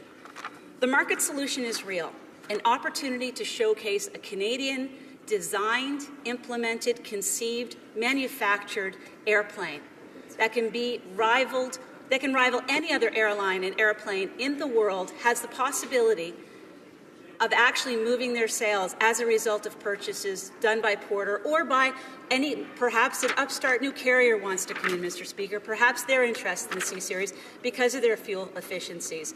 And maybe that's of interest to them, but they all want to see that first step. And the first step in the case of the Q400 was Porter. Now, Mr. Speaker, as I have already mentioned, the process was being followed, and it's incredibly important, I think, that the process continue. And that's why the last part of the motion is the crux of the matter, asking the government to reverse the decision and let the process flow, let the reports come out, let them be published. And if at that point in time the City of Toronto and Ports of Toronto decide they don't want to proceed, that's the appropriate level of lobbying, that's the appropriate level of discussion, and then it comes to the federal government. Mr. Speaker, in 2002, when Porter was attempting to come in to fly Q400s, an organization that the parliamentary secretary was very much involved in called Community Air, predicted that the arrival of Porter would plummet property values by 25% and jeopardize $20 billion in waterfront development. Mr. Speaker, that simply didn't happen. And indeed, if you take a look at the writing of the member himself, you will see very, very clearly that the increase in waterfront property values has increased by 70% with a functioning island airport in its midst. Thank you very much, Mr. Speaker. Questions and comments? London West. Thank you, Mr. Speaker, and thank you to the honourable member for her comments about this opposition motion today. There is no question that Bombardier C-Series is a great plane. There's no question. And we're very pleased as a government that Air Canada has announced that it will be purchasing a number of these aircraft. And so let's discuss for a moment the Bombardier jet, C-Series jet. Is there anything stopping, from the member's point of view, is there anything stopping Porter Airlines from purchasing the Bombardier C-Series jet and flying it out of Pearson International Airport? Honourable member for Milton. I appreciate the question from the member because it's the one myth that's put out there all the time. The reality is that this can work one way. Air Canada can buy these planes and have them fly out of the island airport because they actually have access to the island airport. Pearson Airport, as you may know, is a slot-constrained airport with the inability for a new entrant to come in without any significant movement on slots. As a result, I would say that Porter is actually prohibited on their business plan and in terms of application from purchasing a C-Series jet and finding accommodation for a schedule that works at Pearson Airport, unless we want to build another airport in Pickering. The honourable member for Carlton Trail, Eagle Creek. Thank you very much, Mr. Speaker, and I'd like to thank my colleague for her insights on this issue, for the work that she did when she was the CEO at the Port Authority, for the work that she did as the Minister of Transport, and she brings a level of knowledge to this debate that I am very thankful for.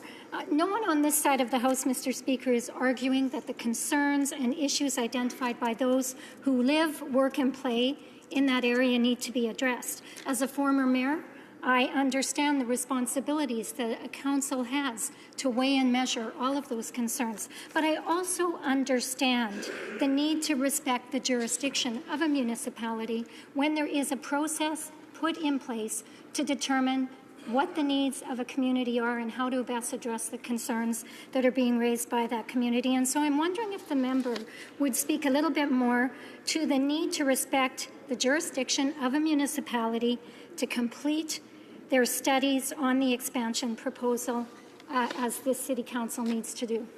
Honourable member for Milton. Thank you very much, Mr. Speaker. Mr. Speaker, this is a great opportunity, and I thank the member for bringing the motion today. It's very timely, and I think an important one to have a discussion on. But, Mr. Speaker, in terms of what do we know about how Torontonians feel about jets at the island airport, well, we do have one data point.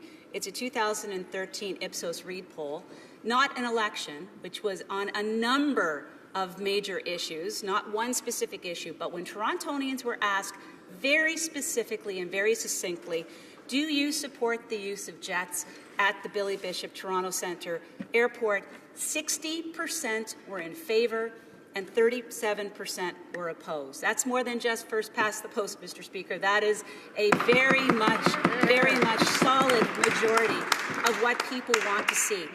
And you know what, Mr. Speaker, that's still not enough. We still have to have the studies that feed into the questions that the individual council members had on Toronto City Council. And we're not afraid of process.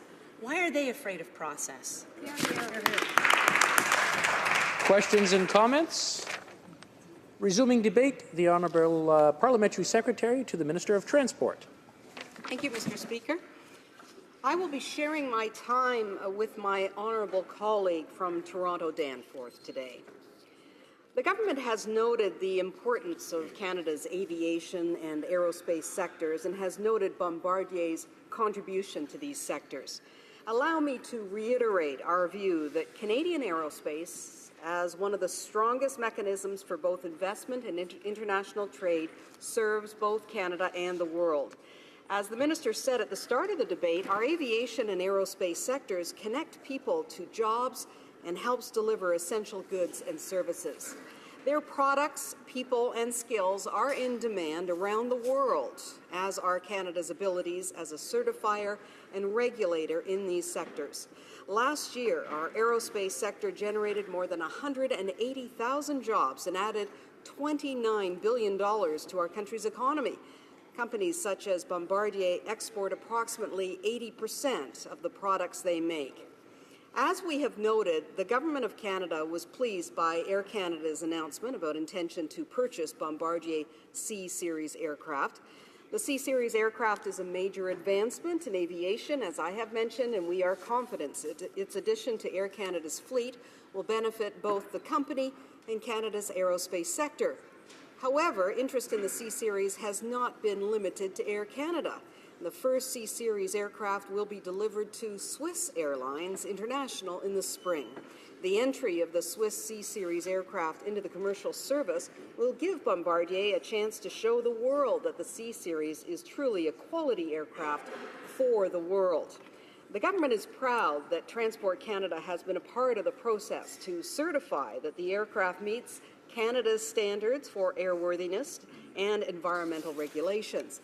And this initial approval is a significant step towards Bombardier obtaining full certification in Canada, Europe, the United States, and abroad. And such approval will also help Bombardier to build investor and customer confidence. Moving on to the question of the Billy Bishop Toronto City Airport, I would like to restate our position that the question of whether to amend the tripartite agreement and allow the expansion of Billy Bishop Toronto City Airport address the use of commercial jet aircraft and to extend that airport's runway. It was not based on whether or not Bombardier could sell more aircraft. The Greater Toronto Area and Southern Ontario as a whole are well served by their airports, and I will include the London International Airport in that mix. Let me reiterate what the Minister has said. Toronto Pearson is by far Canada's busiest airport and has more international passengers than any North American airport after New York's John F. Kennedy International. Billy Bishop helps to connect Toronto's business heart to other major centres in Canada and the United States, and other airports, like the London International Airport, like Hamilton's Airport, are expanding and providing specialty services. For instance, at Hamilton, courier traffic. Together, these airports serve general and commercial aviation, passengers, shippers, and businesses, contributing to both local and national economies. Billy Bishop Airport now offers service to 24 cities in Canada and the U.S., with connections to more than 80 cities across the globe. It is also a base for an air ambulance service, which flew approximately 4,600 flights in 2014, and is home to a sizable personal aviation community that includes a flight school. Billy Bishop Airport is already an important contributor to Toronto's economy and is already providing a valuable service without expansion. Last month, it was named one of the top airports in North America and the Airports Council International's ACI 2015 Airport Service Quality Awards. It tied for third in the Best Airport North American Region category, one of only 2 Canadian airports to make the list, along with the Ottawa International Airport. This recognition demonstrates that the investment that has been made in the airport is already providing its users with better amenities, improved access, and an exceptional travel experience. On November 12, 2015, the Minister of Transport announced that the Government of Canada would not reopen the tripartite agreement between this government, the City of Toronto, and Ports Toronto to allow expansion of the Billy Bishop Toronto City Airport. As the Minister has noted in this debate, the government stands by his decision. The current tripartite agreement strikes the right balance between commercial interests and the interests of local communities, environmental and cultural challenges, including the evolution of the waterfront. This issue is larger than just the airport. With other jet-capable airports close by, we believe there has been no reason to change the current approach. The government is not alone in this position. Several citizens groups in the GTA have opposed any proposed expansion of Billy Bishop Airport. Accordingly, they support our position against reopening the agreement. And as the Minister pointed out, this issue goes beyond just the airport, involves the fact that Torontonians desire a greater say in the development of their waterfront, a waterfront that could be affected by expansion of the Billy Bishop Airport. To entertain a proposal to amend the tripartite agreement between the federal government, the City of Toronto, and Ports Toronto, we would have to consider more than just whether to allow jet aircraft or a runway extension. We would have to assess many factors related to safe, secure, efficient, and environmentally responsible air travel and cargo services. Mr. Speaker, this has already been done. The government continually assesses the air policy framework to ensure Canada's air transportation system can respond to this evolving environment and is properly equipped to facilitate future growth. This decision considered the best interests of Torontonians and Canadians. In April 2014, Toronto City Council debated the issue and actively sought the views of the then federal government. The city asked that the federal government of the day to take a public position on proposed changes to the tripartite agreement that would permit the expansion of the airport and to allow jet aircraft such as the Bombardier C-Series to operate from the airport. Let me remind members that from April 2013 to the fall of 2015, there were multiple public meetings, conferences, and other events at which the proposed expansion of the Billy Bishop Toronto City Airport was discussed. There were web forums, opportunities for public comment, and many other open avenues where anybody could express their views on the issue. Many factors related to the proposal were discussed and debated, as were the potential economic benefits of the proposal. But to link the expansion of Billy Bishop with the success of the Bombardier C-Series is simplistic and ignores the larger picture. Bombardier products have always and will always succeed based on their quality and competitiveness in global markets. Opposition members cannot imply that the success of Bombardier only depends on the expansion of Billy Bishop. Let me reiterate that the government is confident that the existing tripartite agreement strikes the right balance between commercial interests and the interests of local communities, environmental and cultural challenges, and including the evolution of the waterfront. We made the right decision in not permitting the expansion, and we stand by this balanced decision. The government will therefore not support this motion. Thank you, Mr. Speaker. The honourable member for Bruce Grey. Mr. Speaker, thank you for the comments. Airports do evolve. The London Airport in 2008 was recognized and allowed by then Minister John Baird to be an international air cargo transport program. The government then subsequently vested $8 million in an agreement to put a terminal in there. So airports can change, they evolve, they fit the needs of those today, for the future and for today. My question to the member is, though, if all the requirements were met, environmental assessments were met, all the requirements by Transport Canada were met, the needs from the community were met, the fisheries and oceans were met, would she be open to allow the airport expansion at the Billy Bishop Airport? Would she allow that to happen if all the requirements were met? The Honourable Parliamentary Secretary to the Minister of Transport. Thank you. I'd like to thank my honourable member for asking that question. And it's true, at the right time, expansion is good. And as it was when the London airport became the international airport. But there is no compelling case to say that this Billy Bishop Airport should be expanded. And the City of Toronto had a number of opportunities to open the tripartite agreement, but they never did. And the Billy Bishop Airport is already providing a valuable airport services without an expansion. So it is important to the Toronto economy, and it will remain important to the Toronto economy. Questions and comments? The honourable member for Spadina Fort York.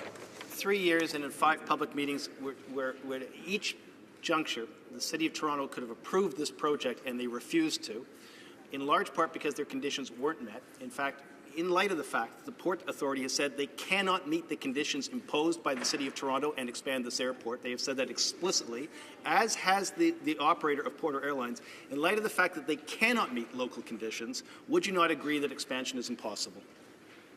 I want to remind the honourable members to speak through the Speaker, not to the Speaker. The Honourable Parliamentary Secretary to the Minister of Transport. Thank you, Mr. Speaker. I want to reiterate that the decision was in the best interests of the people of Toronto and the people of Canada. And the environment along the waterfront is so important, and commercial interests in Toronto as well, that under the circumstances there was no reason to open that tripartite agreement, and we have decided that we will not be reopening the agreement. Thank you very much. Questions and comments?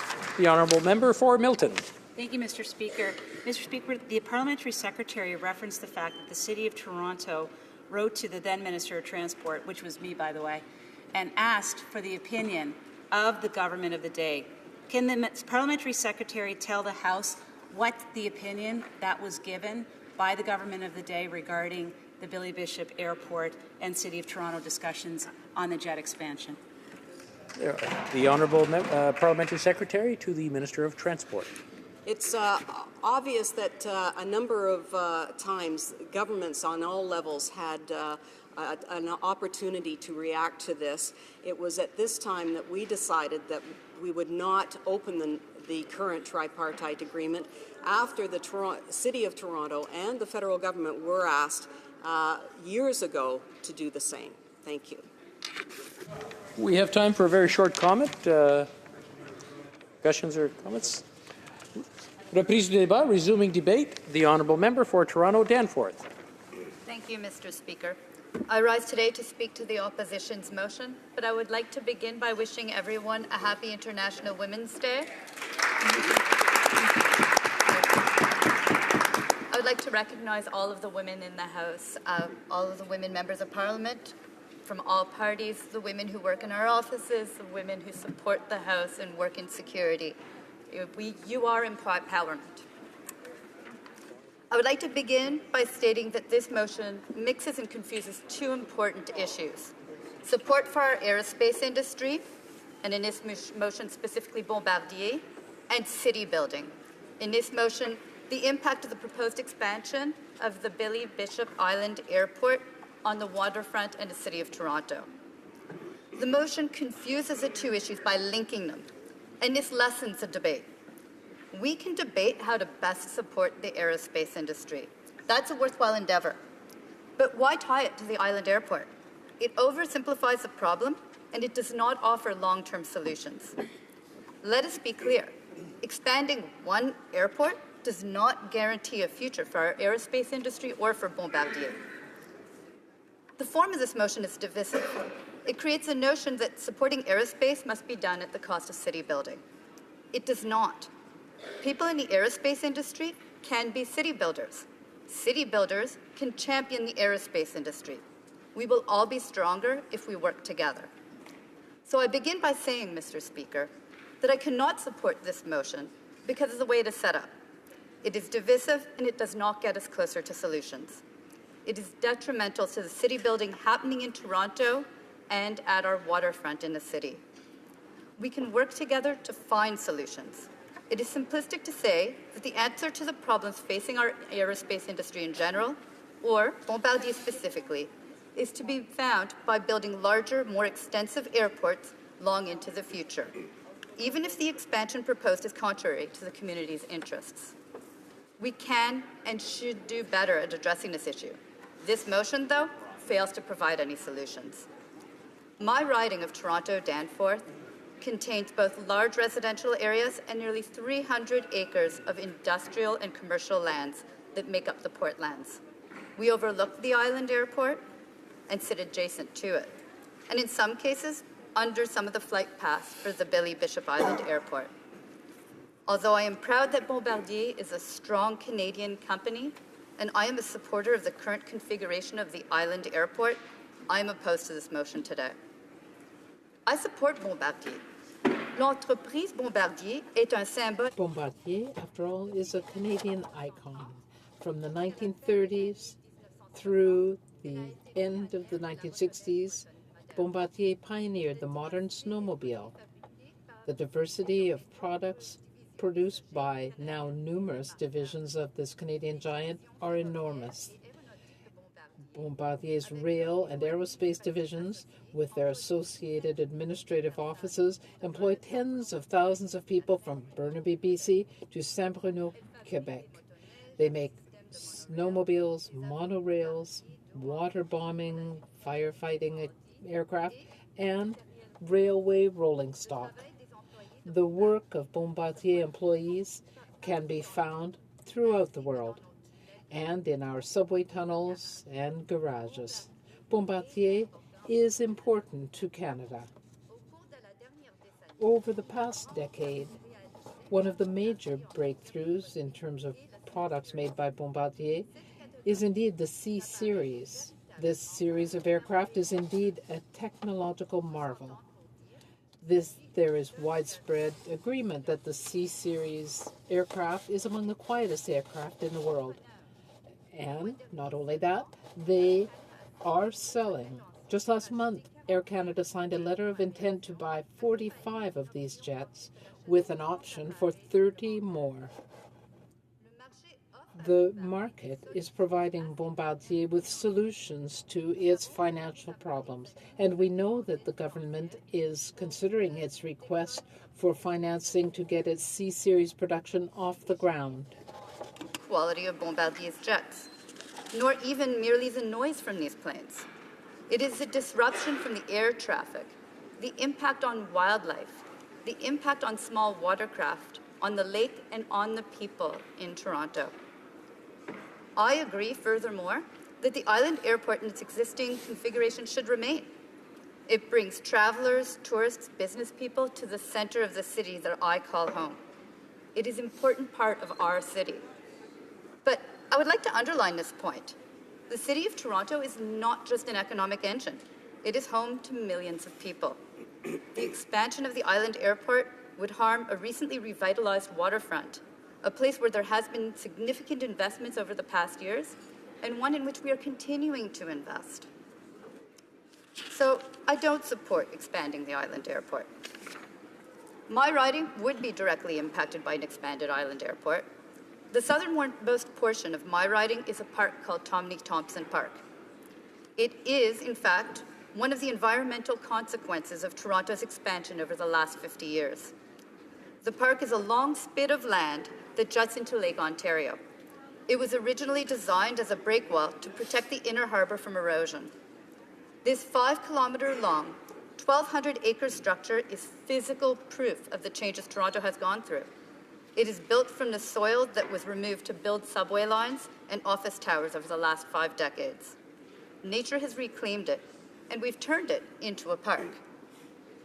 It's not just the people from across the GTA who appreciate this strip of land.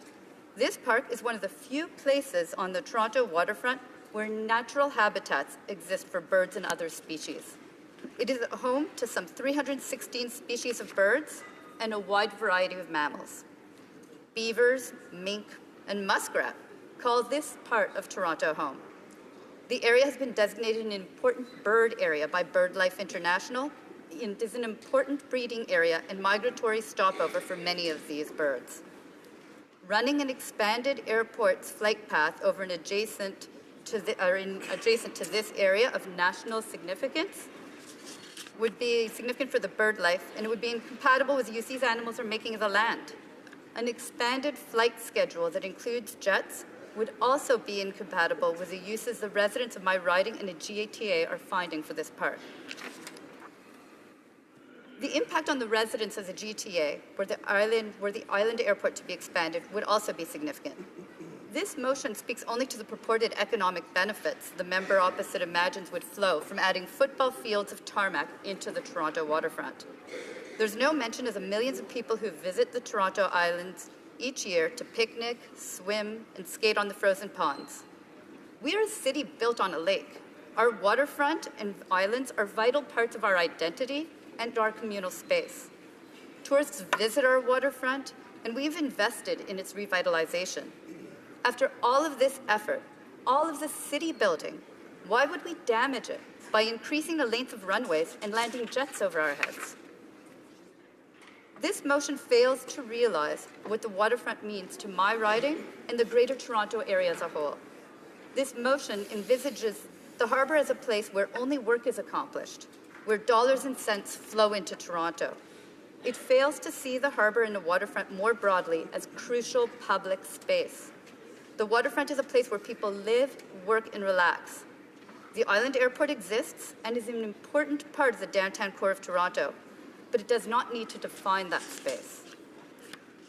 I am opposed to this motion because it does not accord with the vision my community has for Toronto's future.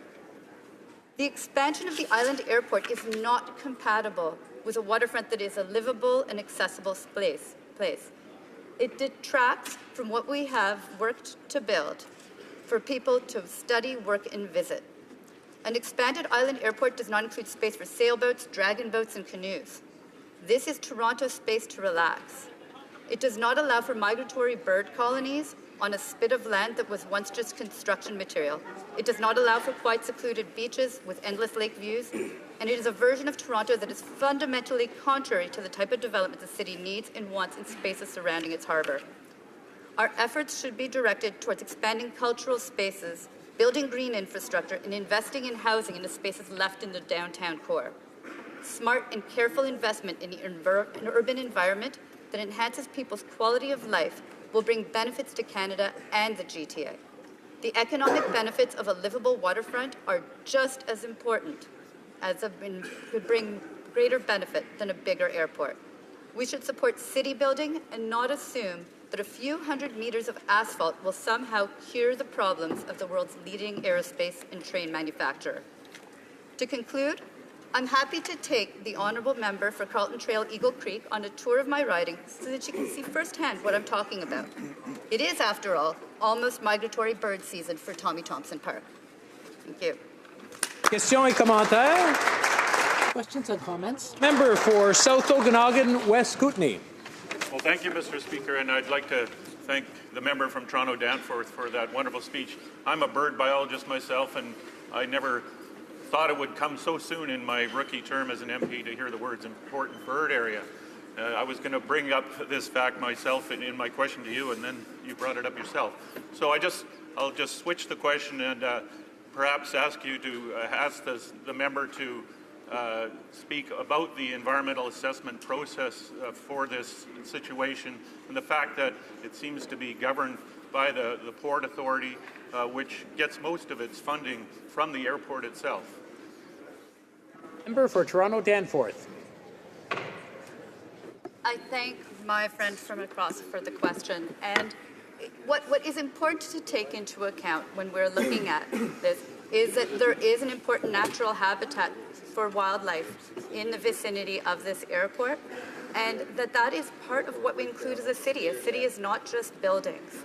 And therefore, it is very important that as we consider our future plans for development in the city, and when we consider ideas such as what has been proposed in this opposition motion of expanding an island airport, that we consider the impacts to the natural habitats. And as I had mentioned, 316 migratory bird species are in Tommy Thompson Park. We need to protect them.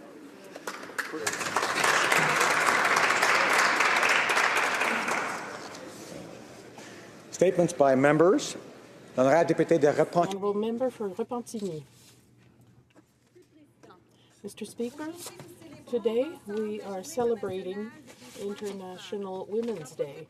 I'd like to take this opportunity to remind the House that the public elected 88 women to this House, which is a record. Unfortunately, that's only a quarter of the total number of MPs, and that proportion has been stagnating.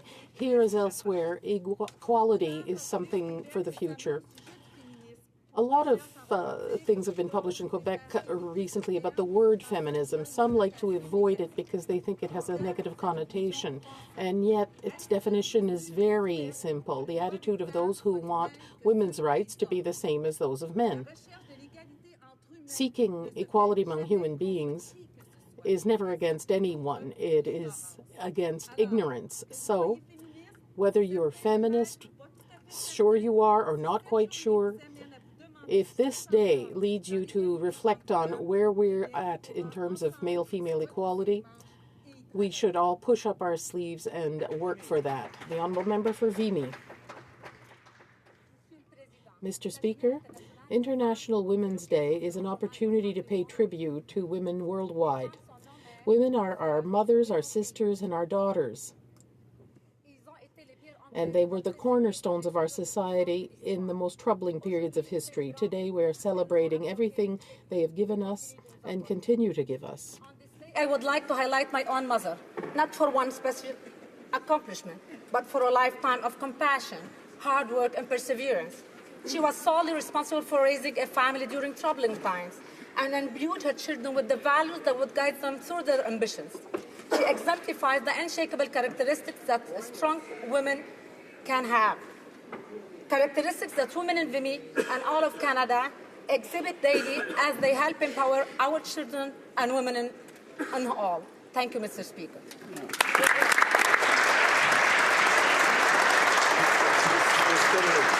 The Honourable Member for Haldeman Norfolk. Thank you, Mr. Speaker. Mr. Speaker, I rise today to recognize Queen's University professor Arthur MacDonald, who now shares the Nobel Prize in Physics with Takaaki Nikita from Japan for their discovery of neutrino oscillations, which changes our understanding of the innermost workings of matter. The discovery concluded that neutrinos, which for a long time were considered massless, must have some mass, however small. Experiments continue worldwide to capture neutrinos and to examine their properties. These new discoveries are expected to change our understanding of the history, the structure, and indeed the future of the universe. Dr. MacDonald's research yielded an historic discovery in particle physics at the Sudbury Neutrino Observatory. His innovative vision has made Canada a world leader in the field of particle astrophysics and has paved the way for international collaborations. Congratulations, Dr. MacDonald.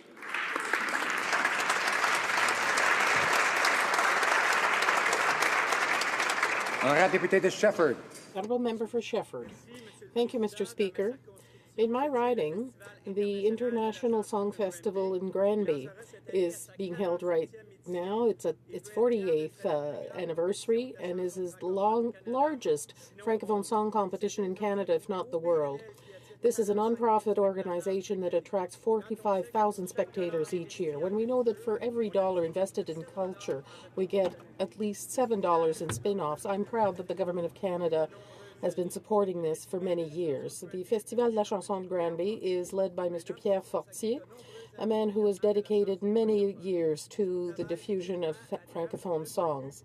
His dedication and work were well recognized last fall when he received the Ordre des Francophones d'Amérique. He is joined in this by Luc Plamondon and Gilles Vigneault and a very select group of people who contributed greatly to our culture and heritage. We congratulate him and wish him a great festival. Thank you, Mr. Speaker. Honourable Member for Essex. Today we celebrate International Women's Day, a global day recognizing the economic, political, and social achievements of all women. Since the first International Women's Day in 1911, women have fought to achieve greater equality. However, there is still much work to be done as Canada has fallen to number 30 in the global gender parity rankings. Women are still not paid equally compared to their male counterparts and are still underrepresented in business and politics.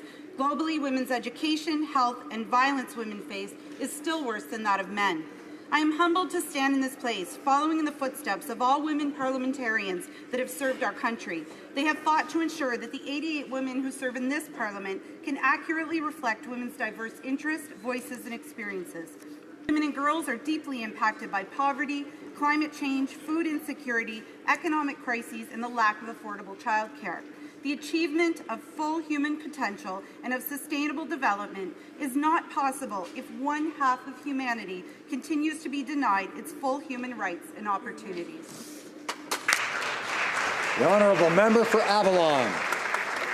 Mr. Speaker, on February 15th, Newfoundlander John Munn was named as one of 38 Canadians to receive the National Historical Designation. In 1825, Mr. Munn arrived in Newfoundland at the age of 18 and lived in Harbour Grace, where he established one of the largest and most important businesses in Newfoundland at the time.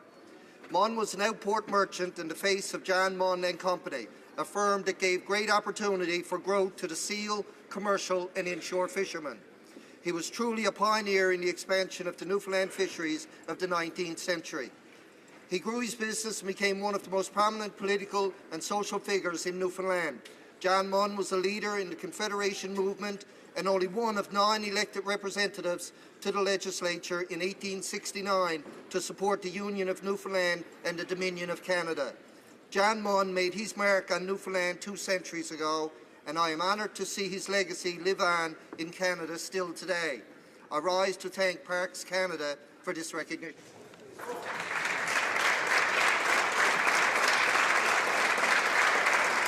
Honourable Member for Lambton, Kent, Middlesex. I was in London. Mr. Speaker, today is International Women's Day. Each and every day, women in Lambton, Kent, Middlesex establish new standards of excellence in business, in home, in sports, and in fact many other fields. Today I want to recognize an outstanding achievement of 15-year-old Madison Broad from Wallaceburg, Ontario. When I first met Maddie in 2014, she had won 2 gold, 2 silver medals in Swimming Canada, the Canadian Age Group Championships. Since then, she has won many more gold and various medals in various competitions. Just last week, Madison finished first in the Orlando Grand Prix 100-meter backstroke. Mr. Speaker, Maddie is now focused on the Olympic trials, and they happen in April of this year. So let's join together with my constituents of Lambton, Kent, Middlesex, and give her the support she deserves to reach that Olympic goal. The Honourable Member for Kitchener Centre. Thank you, Mr. Speaker. Mr. Speaker, I would like to take this opportunity to wish a very happy birthday to Miss Elizabeth South. Betty, as she is known to friends and family, will be turning 90 years young on March 14th. And if this weren't impressive enough on its own, Mr. Speaker, I also want to highlight Betty's nearly 40 years of volunteerism at the Grand River Hospital Freeport campus, where you can still find her every Monday helping to make our community a better place.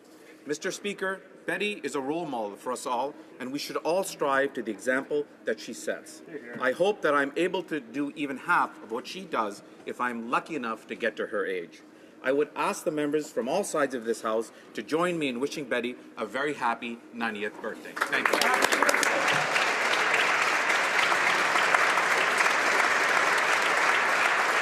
The Honourable Member for Ottawa West Nepean.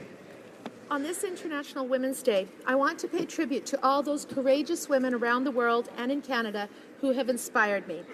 For the women I knew in Congo, who were beaten by police and undressed in the street simply for peacefully demonstrating for their right to fair elections.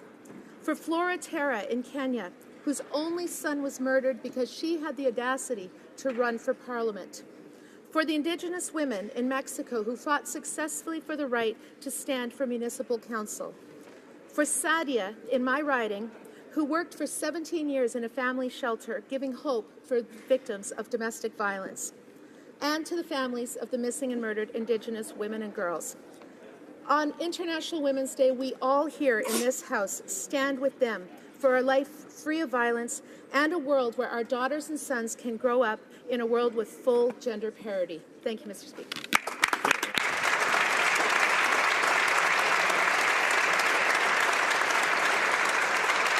honourable member for Oshawa. Mr. Speaker, members of the Canadian Chiropractic Association are on Parliament Hill today to raise awareness of the impact of back pain and musculoskeletal, or MSK, conditions on our workforce and Canada's overall competitiveness. More than 11 million Canadians are affected by MSK conditions every year.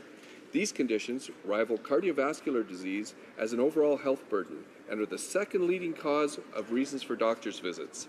These conditions impact Canadians' productivity, where 85% of workers will suffer from back pain at least once in their lifetime. MSK conditions make it more difficult to stay physically active, which helps to prevent and manage many chronic conditions. I invite my colleagues in the House to join me in welcoming CCA members who have come from across the country to meet with government decision makers. Canadian chiropractors, as spine, muscle, and nervous system experts, help relieve MSK conditions by providing evidence-informed conservative care options and play an essential role in the continued health of Canadians every year. Thank you, Mr. Speaker. The honourable member for Sudbury.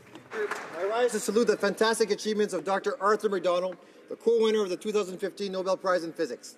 Dr. McDonald, a professor at Queen's University, led a global team of over 270 researchers from 13 international institutions to the discovery that neutrinos can change identities, thereby confirming that particles have mass.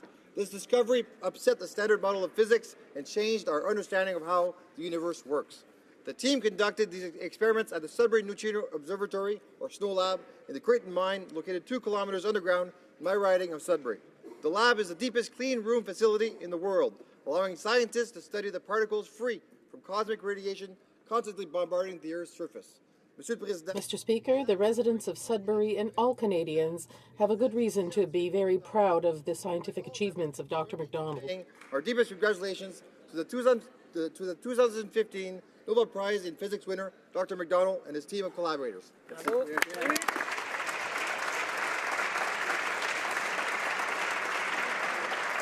The honourable member for Mississauga, East Cooksville.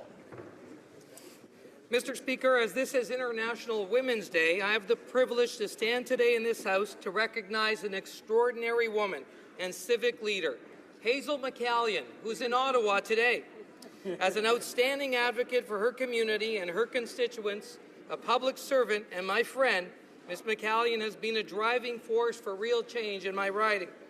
As the longest-serving mayor of Mississauga, her determination, her vision, and her spirit helped guide the city of Mississauga on its path towards becoming the 6th largest in Canada.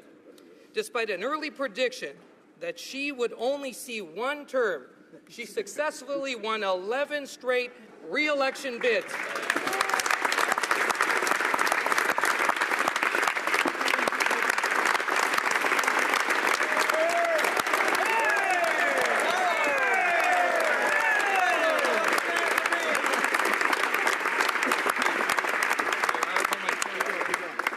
Proof not only of her tenacity, but her many talents, Mr. Speaker. Hurricane Hazel is revered locally and highly respected, both nationally and abroad, a passionate ambassador for her city, her wealth of experience. Yes, indeed.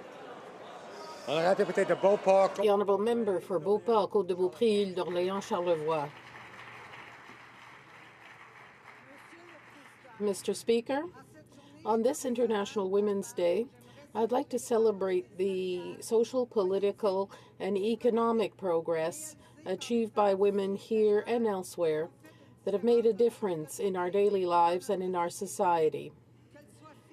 Be she a daughter, a mother, a career woman, a caregiver, or whatever, these women share their experiences, give us a part of their lives, and through their actions, create unique moments to build the world of tomorrow.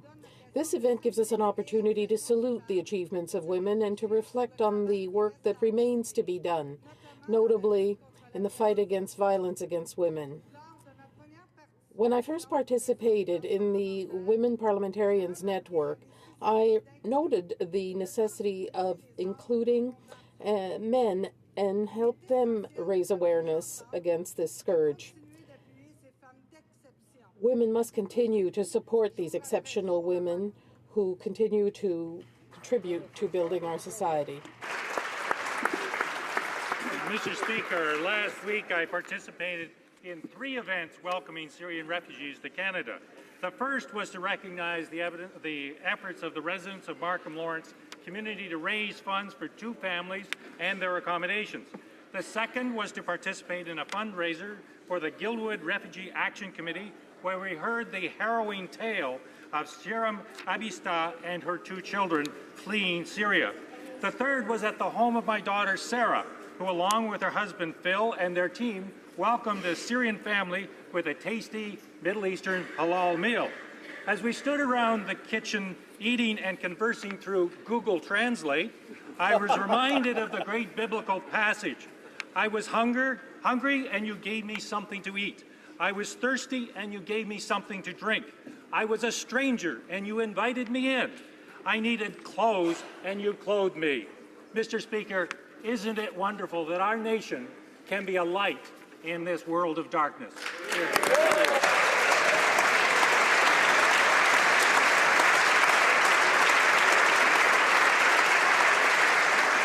The honourable member for Nanaimo, Ladysmith. International Women's Day can celebrate women's achievements and highlight what holds us back. But words ring hollow if there's no follow-through, no action. Our collective work over this next year must be based on action.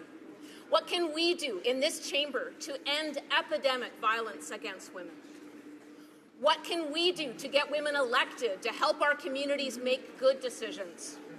And what can we do to lock in equal pay for work of equal value? Taking immediate action will make this a better place, not just for women, but for our economy, for our society, for our soul as a nation. And so I look forward to rising with you in 1 year's time to celebrate what we in this House have achieved with and for Canadian women. Here.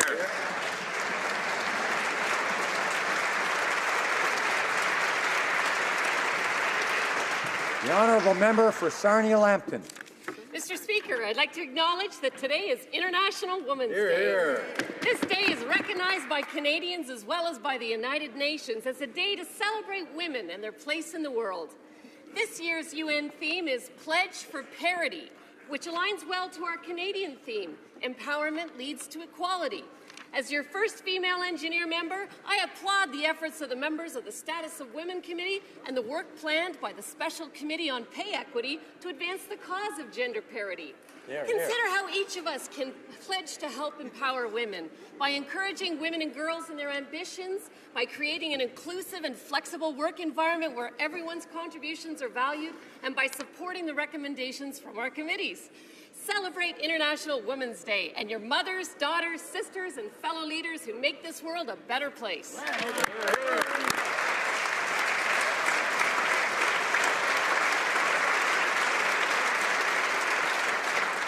The honourable member for Rivière-des-Mille-Îles.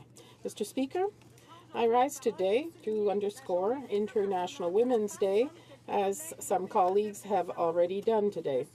Mr. Speaker, 1 minute is not much when it comes to discussing equality between the genders. As you know, this value is one our government holds dear, and it was also a value my parents held dear when they raised me. They knew that success and prosperity had no gender. Mr. Speaker, when I made a commitment to politics, my objective was one that I always felt was important as the mother of 4 children. I want my 2 daughters to dream and benefit of the same opportunities as my 2 sons, because when women and girls can be successful, the whole country benefits. Thank you.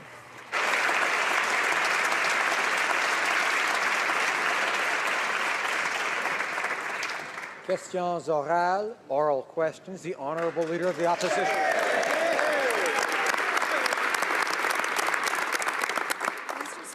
International Women's Day, my thoughts are with the Yazidi girls in Iraq who are being captured, tortured, raped, and forced to be sex slaves by ISIS. Those who can actually flee with their lives are now languishing in IDP camps. But, Mr. Speaker, we can help them. We can bring them to Canada. With private sponsors that are willing to help, will the Prime Minister commit today to placing these Yazidi girls in the joint sponsorship program so they can come to Canada and find safe haven? The Right Honourable Prime Minister. In the last election, Mr. Speaker, the Liberal Party committed to bringing in 25,000 refugees from Syria, and that's exactly what we did. As we look to how we continue to demonstrate that Canada is an open and welcoming country, we're of course open to all sorts of different suggestions and ways we can continue to demonstrate that Canada is a place that will accept people, not just because they're fleeing tremendous hardship, because they will contribute to the economic growth and the success of this country in the years to come. And I look forward to doing more of that in the months and years to come. Honourable Leader of the Opposition. Well, Mr. Speaker, while the Prime Minister is in Washington this week, he'll be hanging out with his friends from the Centre for American Progress. These are the same anti-Canadian American lobbyists that called our energy sector a dirty business. Meanwhile, Petronas is threatening to cancel its $36 billion investment in British Columbia LNG because of Liberal policies. Mr. Speaker, instead of toasting champagne with anti-Canadian American lobbyists who want to kill Canadian jobs, will the Prime Minister finally stand up for Canada's energy sector? The Right Honourable Prime Minister. Mr. Speaker, a few years ago I went down to Washington and indeed spoke at an event hosted by the Centre for American Progress. Progress is all together. And what I told the Centre for American Progress was that this Canadian Liberal supports the Keystone XL pipeline. I talked about the issues that we need to put forward to promote that, to promote the fact that we can export our resources sustainably and responsibly. Unfortunately, for 10 years, Canada got a black mark, but we had a Prime Minister who refused to put together environment and economy. That's what we're going to do, and that's the message I'm going to give to our friends down south.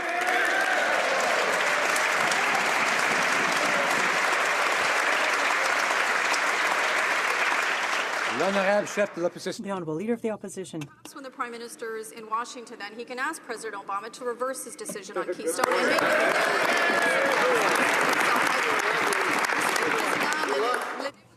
Mr. Speaker, Liberal MPs will have an opportunity to vote on the Conservative motion to enable Bombardier to sell more aircraft. But the Liberals are making it all impossible, more specifically the Parliamentary Secretary to the Prime Minister. Why does the Prime Minister prefer compensating his friend instead of helping Bombardier create good jobs? The Right Honourable the Prime Minister. Mr. Speaker, even after their failure in the last election, we see that these Conservatives still want to pit one part of the country against the other. We respect the desires and interests of local communities. That's how we build a strong country, instead of trying to undermine the differences between the provinces for ideological, strategic and political reasons.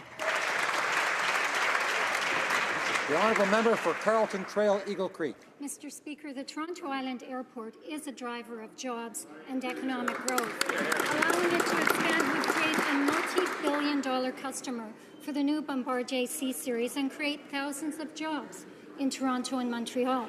The Liberals just don't understand that jobs don't come out of thin air. Will the Minister get out of the way, approve the expansion, and help get the C-Series program off the ground? Honourable Minister of Transport. Thank you, Mr. Speaker, and we're delighted to have heard recently that Air Canada intends to buy 45 airplanes from the C-Series because they believe in this aircraft, which, by the way, is the best in its class in the world. And we can also be proud of the fact that the Quebec government is intending to drop its litigation against Air Canada. We are making progress in creating jobs in the aerospace industry in this country. I'd like to know why the member from Beauce thinks that the C-Series is not an airplane that anybody wants to buy. Honourable Member for Carleton Trail, Eagle Creek.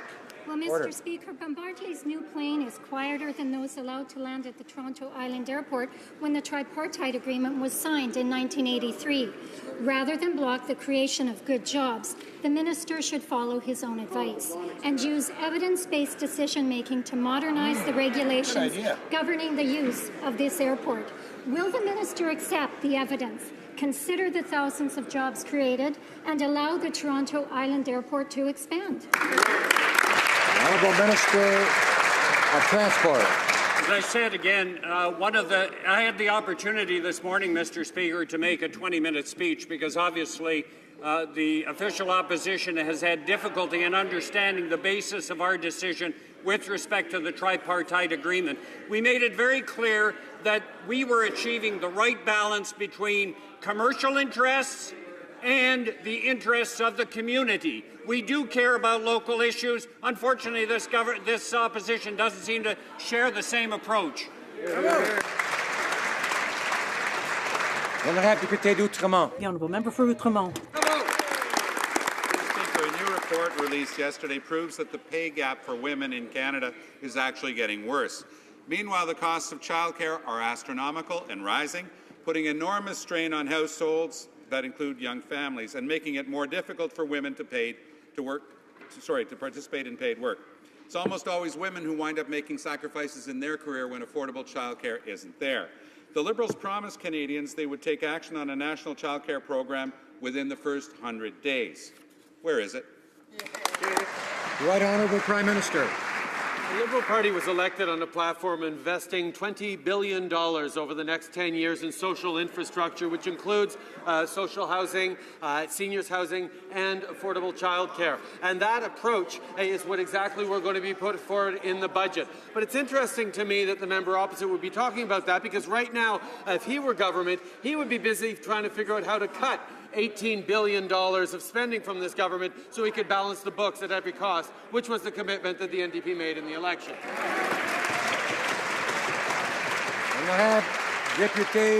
The honourable member for Outremont. Of the Liberals was for a national childcare program within the first 100 days, and as we've just seen, that's another broken promise. Only 33% of unemployed women have access to EI compared to 43% of men. Today, again, women are more likely than men to occupy a precarious job. Does the Prime Minister, who claims to be a feminist, or can he in fact tell us why yesterday the Liberals voted down a motion that would have enabled scores of women to have access to employment insurance? The Right Honourable Prime Minister. Mr. Speaker, people in Canada know full well that we committed to changing and improving the EI system to help Canadians who need it. That is exactly what we're doing. We're working very hard on it, and we will have some comments to make on that in the weeks to come, especially with the tabling of the budget. The honourable member for Outremont. Yesterday's motion contained 3 Liberal promises, and they voted against it. Internal documents reveal the government gave a secret sweetheart deal to multi-millionaire tax cheats, with no penalties and even a discount on the interest. Once again, we see there are 2 sets of rules, one for the wealthy and another one for everyone else. How many other times has this happened, and is the Prime Minister going to call an investigation into this tax scam for the rich? Right Honourable Prime Minister. We're, of course, engaged with CRA on the issues brought forward. It is a concern to us that all Canadians pay their fair share of taxes, and we will ensure that that continues to be the case in the future. What decisions made under a previous government, if they're erroneous, we'll look into them for sure. The honourable member for Outremont. The problem is, as this case illustrates, it is not the case that the rich are paying their fair share, and they are let off the hook by the Canada Revenue Agency. So the question was, is the Prime Minister going to order an investigation to figure out how this happened? He can't hide behind the fact that it was a previous administration. Canadians have a right to know that the tax system is equal for all Canadians. This case proves just the opposite. One set of rules for the rich and another for everyone else.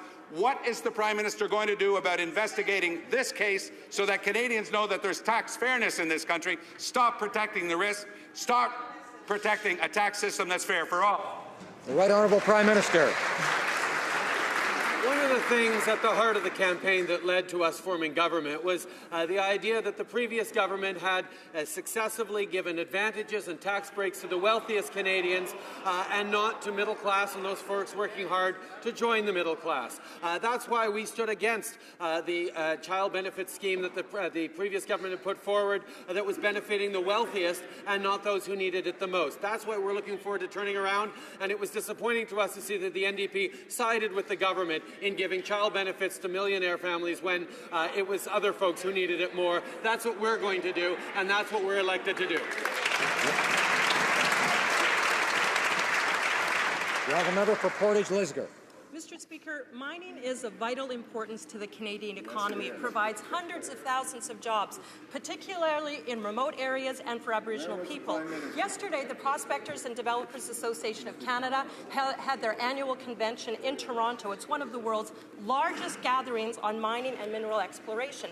The Prime Minister was also in Toronto yesterday. Why was he unable to stop by the convention to show his support and his interest in Canadian mining? The Honourable Minister of Natural Resources. Mr. Speaker, I was delighted to spend 2 days at the Prospector and Developers Association, and the message that I heard from the prospectors and developers was that they are leading the world in sustainable practices. We told them the message that they had the full support of our government. They are committed to innovation. They are committed to green technologies. It was a partnership that is in the interests of the sector, in the interests of the government, and even in the interests of the opposition. Order. The honourable member for Portage-Lisgar. Well, Mr. Speaker, the Prime Minister was busy in Toronto yesterday, not with PDAC, with the pandas, however. Mr. Speaker, while he didn't have time for PDAC, he does have time in Washington for his friends, the Centre for American Progress, his pals that he's going to be hanging out with, a blatantly anti-Canadian organization that calls Canadian oil dirty and destructive. They've worked overtime to kill Keystone XL. Does the Prime Minister agree with this group? Why is he spending so much time in Washington with anti-Canadian groups and no time with job creators here in Canada? The Honourable Minister of Natural Resources. Speaker, it may be unusual for the opposition, but this government actually talks to people who disagree with us. And the reason we do that is we believe that the force of argument might even prevail. The Prime Minister has already said that he spoke to the group in support of the pipeline, and we're talking to people right across the country, some of whom have a different view. When you have open ears, you might even be able to learn. The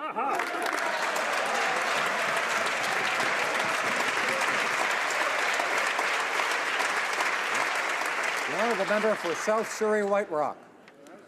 Thank you, Mr. Speaker. Petronas, the company supporting LNG in British Columbia, has invested over $12 billion going through and receiving environmental approval, both nationally and provincially. This $36 billion project will create thousands of jobs, but the Liberals have added more red tape, additional barriers, significant costs. Will the Liberals commit today to supporting the BC LNG industry and the Canadian job creation? Yes or no? The Honourable Minister of Environment. Thank you, Mr. Speaker. The Canadian Environmental Assessment Agency is reviewing a number of major LNG projects, including Pacific Northwest. Yesterday, Pacific Northwest submitted substantial new information. This information will be assessed by the Canadian Environmental Assessment Agency.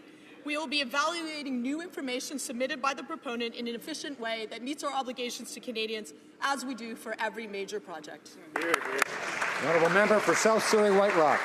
Thank you, Mr. Speaker. The Liberals have blocked the expansion of the Toronto Island Airport, the creation of jobs in the aerospace industry, opposed Energy East, added more red tape to the BC LNG industry, are increasing taxes to the technology sector, increasing taxes for small business.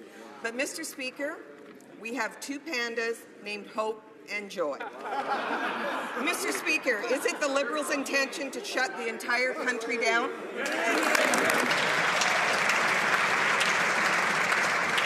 The Honourable Minister of Economic Development. We ran on a campaign of hope and hard work, and that's what Canadians supported, Mr. Speaker. And if you take the logic of the member opposite, they would be making massive cuts, billions of dollars. They promote austerity, but we promote growth and creating jobs, Mr. Speaker. We have a plan that's going to invest billions in infrastructure. We have a plan that's going to reduce the tax burden for middle-class Canadians, Mr. Speaker. We have a plan that is going to advance the innovation agenda. We're going to grow the economy and create jobs.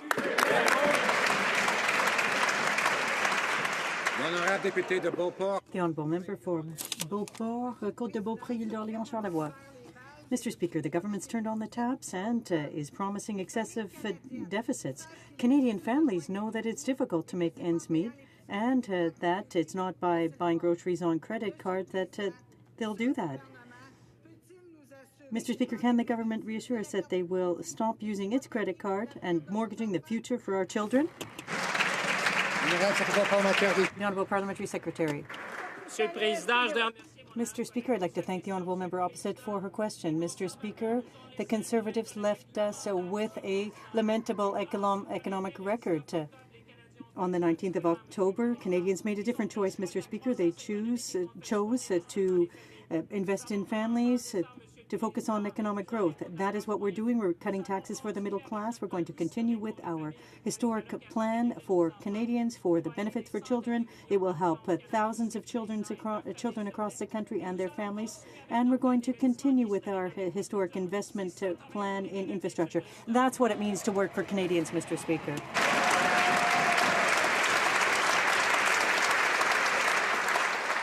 We all know the member for Edmonton, Wetaskiwin, and others can count very well.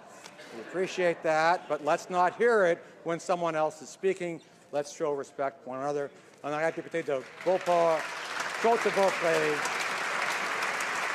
The honourable member. Orléans, Charlevoix. Recently, the government boasted about working for and fighting for the middle class. Allow me to express doubt when I see the debt spiraling out of control. Their expenditures are motivated by liberal ideology and will be detrimental to our economy. How can the Minister of Finance explain to Canadians that spending more will make us richer, wealthier? The Honourable Parliamentary Secretary. Mr. Speaker, I'd like to thank my honourable colleague for her question. Mr. Speaker, our vision is completely different from that of the Conservatives, Mr. Speaker. We're going to invest in growth. Mr. Speaker, we have cut taxes for 9 million Canadians. We're going to continue to have steps and measures for the middle class, and we're going to do that responsibly. We will continue with our objective of reducing debt to GDP ratio during the course of our mandate, and yes, we do have an objective to balance the budget, but we're in a difficult economic context. We are working for the middle class of this country. Thank you, Mr. Speaker. The honourable member for Nanaimo, Ladysmith.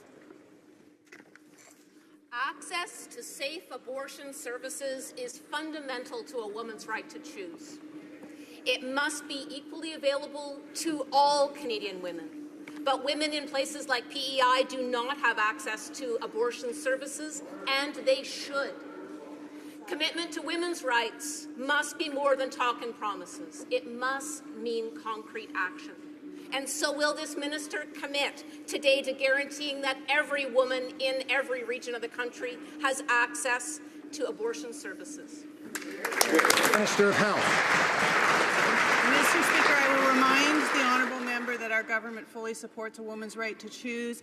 Our government also recognizes that there are inequities in access to a number of health services, including abortion, across the country. I have been discussing with my provincial and territorial colleagues the fundamentals of the Canada Health Act and the fact that there should be access to all medically necessary services on the basis of need and not on the basis of ability to pay, and I will continue to work with my colleagues to make sure access is available to all Canadians. The honourable member for Laurier-Sainte-Marie. Mr. Speaker, unsafe abortions are responsible for 13% of maternal deaths in the world. If we want to save lives, we must take action. So then why is the Minister of International Development continuing with the Conservative policy of refusing to fund abortion services where they are allowed in several countries. Why is she refusing to take a stand for women throughout the world? The Honourable Minister. Mr. Speaker, I think that my honourable colleague has misunderstood the announcement that I made yesterday. We are very proud to support all services, all reproductive health services. Yesterday, I was accompanied by Dr. Vadatunde from the UN Fund, and the projects that we announced yesterday did not directly target abortion. However, that doesn't mean we are opposed to it. We were responding to a request that focused on family planning, sexual education, and safe abortions, in addition to the transmission of sexually transmitted diseases. The honourable member for Milton. In 2003, the Ontario Liberal Party came to power, assuring Canadians and Ontarians that they would reduce debt as conditions and allow. Well, since then, we have $300 billion in debt, which is doubled. $22,000 per person is owed, which is doubled. It's increased faster than any other promise. Now, yesterday, the parliamentary secretary said that he would take no lessons from our successes. So I'm wondering, Mr. Speaker, is it because the Minister of Finance would rather be taking lessons from the disastrous legacies of Kathleen Wynne and Dalton McGuinty and racking up debt? The Honourable Parliamentary Secretary for Finance. Mr. Speaker, I'd like to thank the honourable colleague for a question. Mr. Speaker, let me be clear. We will take no lessons from the Conservative when it comes to deficit. Let me be very clear. Mr. Speaker, our focus is on investing in the middle class and growing the economy. That's what Canadians expect of us, Mr. Speaker. After 10 years of weak economic growth, the worst possible reaction to an economic downturn would be to balance the budget at any cost. This is the kind of blind fixation that Canadians rejected on the 19th of October. Mr. Speaker, Canadians expect us to deliver on growth, on the economy, and you know what? That's exactly what we're going to do.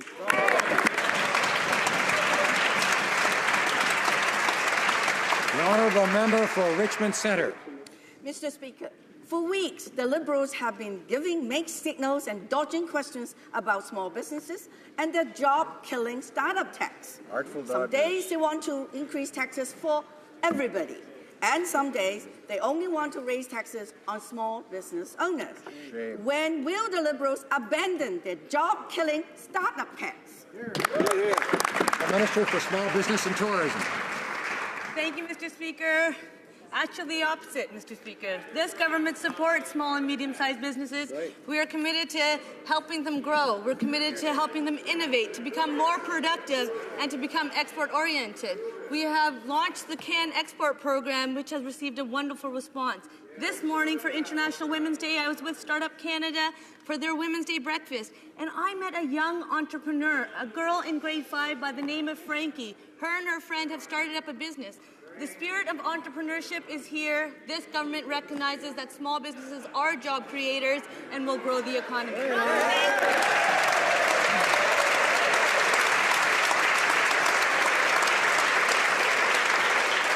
The honourable member for Calgary-Nose Hill. Mr. Speaker, yesterday the minister said that the Liberals would, quote, do justice to caregivers. And today we learned what that meant. The Liberals are cutting 8,000 spots this year via the caregiver immigration stream. This program provides vital support for families who are looking after loved ones with physical or mental disabilities. These changes leave the most vulnerable Canadians without care. Why have they chosen to cut 27% of the immigration spots available to caregivers? The Honourable Parliamentary Secretary for Immigration.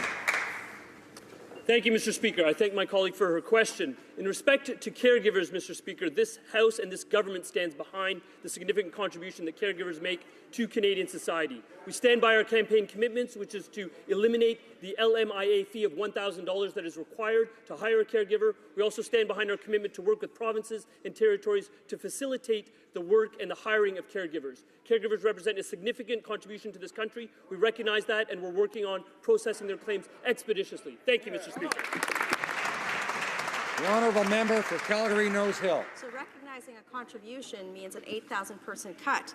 This government has also cut the numbers of spots available under the Federal Skilled Worker in Canada Experience class by 21%. These cuts to economic immigration come at a time when our workforce is aging, our economy is slowing, and refugees are waiting for months to have long-term affordable housing. In this context, can the minister explain how he plans to provide the services needed to ensure that their planned 250% increase in refugees is successful, and how much this will cost? The Honourable Parliamentary Secretary.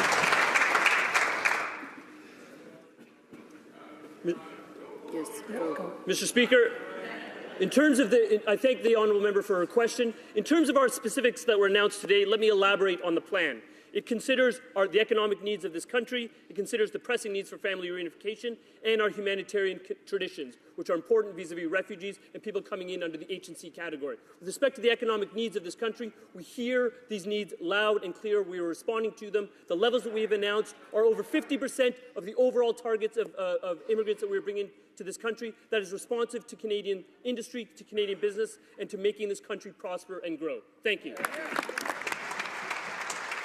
The honourable member for Jonquière. Mr. Speaker, a recent study shows that women now earn 72% of what men earn. This is unacceptable discrimination that is unfair to women. Thanks to the NDP, a parliamentary committee will propose a pay equity action plan to finally reach pay equity.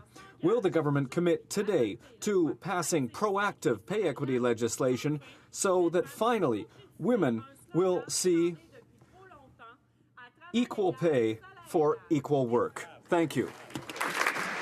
Honourable Minister for the Status of Women. Well, thank you, Mr. Speaker, and thank you to the member for her question. Having a gender wage gap in Canada in 2016 is unacceptable. As the first commitment towards pay equity, our Prime Minister appointed a gender-balanced cabinet. We're firmly committed to a public service that reflects the diversity of society, which includes gender parity, and we've supported the appointment of a special committee on pay equity. We will continue to lead by example and work with all members of this House and our provincial and territorial partners to close the gap. Thank you. Honourable member for Churchill-Kiwatinuk-Aski. It's not just about wages, Mr. Speaker. Women are also far more likely to be engaged in precarious work. 2/3 of all part-time workers and more than half of all temporary workers in Canada are women. This makes it harder for women to earn a stable income, to afford food, to afford rent, and to qualify for programs like employment insurance. So why did the Liberals let Canadian women down by voting against lowering the threshold on EI? The Honourable Minister of Employment. Thank you, Mr. Speaker, and I want to thank the member across the way for the question. It is absolutely true that the gap that is growing for women, and that more and more are not able to access the very services that they deserve. That is why we committed during the election to review the EI system, modernize it, and bring it into today's world, which will serve all Canadians. Thank you, Mr. Speaker. The honourable member for Fundy Royal. Mr. Speaker, today is International Women's Day, a day when we celebrate women's achievements and their potential in Canada and globally.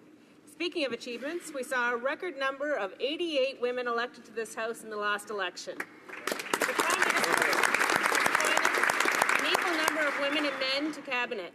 Can the Minister of the Status of Women inform us of other actions this government is taking to ensure women can participate more actively in democratic and public life? The Minister for the Status of Women. Well, thank you, Mr. Speaker, and I thank the member from Fundy Royal for her question. This government is committed to advancing gender equality in all areas of Canadian life. International Women's Day theme this year is Women's Empowerment Leads to Equality. I recently launched a call for proposals for projects that will increase women's participation by supporting the work of Indigenous women in their communities and amplifying the voices of women working to enhance their civic and political participation. Thank you very much. The honourable member for Renfrew-Nipissing-Pembroke.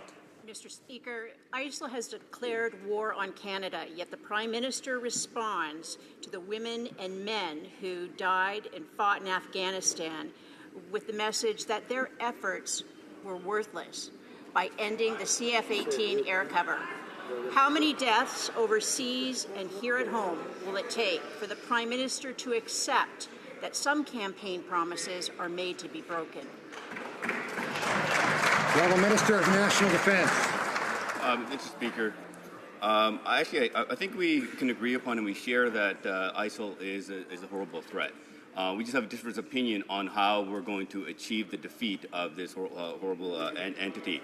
And to only do this, and from our experience, it's going to happen on the ground. To be able to achieve the outcome, we need to be able to train enough Iraqi security forces, making sure they have the right intelligence to create the right plan. And hence the reason why we have tripled our trainers, doubled the intelligence, and I hope that the opposition votes with us in supporting our plan. Thank you, Mr. Speaker. The Honourable Member for Simcoe Grey. Mr. Speaker, yesterday we asked the Minister of Veterans Affairs to give Canadians an explanation to why the Liberals are cancelling the Afghanistan War Memorial. 40,000 brave men and women in Afghanistan, some of which trained in my riding of Baysport and served there. All he had to say was more information regarding this project will be available in coming months. Mr. Speaker, why won't the Liberals honour our veterans? And why can't this minister provide a straight answer? Why is this Liberal government and this minister cancelling the commemorative memorial for the war in Afghanistan? The Honourable Minister of Veterans Affairs. Well, I'm surprised at the question because, frankly, I thought I answered it very clearly yesterday. But it's very important to honor the men and women who served in Afghanistan. In 2014, an all-party motion was put forward, and it was accepted by this House. And I can tell you, I am working very closely with the Minister of Heritage to see this memorial built. There you go. The Honourable Member for Elgin, Middlesex, London. Mr. Speaker, Conservatives balanced their budget, and we helped families balance their budget. The Conservative family tax cuts enhanced uses for childcare, helped 100% of families and kids, and gave back $2,000 of their own money. Families can and have to balance their budget. The Liberals can't and won't balance their budget. Why do the Liberals insist on taking benefits away from increasing families for hardworking mums and dads to pay for their out-of-control spending? The Honourable Minister of Social Development. Thank you, Mr. Speaker. I'm very pleased to hear this question because that matter was a very important element of our platform in the last elections and contributed to elect a government that is very sensitive both to economic growth and to inclusive growth. And I think we will have very good news in a matter of a few days, which I think all the House is looking forward to, including the members opposite. The Honourable Member for Sarnia-Lambton. Mr. Speaker, last week we heard that the Prime Minister's brother was lobbying the Minister of Public Safety to bring a terrorist Canadian citizenship restored. Then we have the Agriculture Minister hiring his Chief of Staff, the owner of somebody with a big interest in egg farms in Canada. And then we have the Justice Minister's husband lobbying her on behalf of his own company. And then we have the House Leader and his Chief of Staff cozying up to the Irvings. So my question is, does the Prime Minister not understand conflict of interest?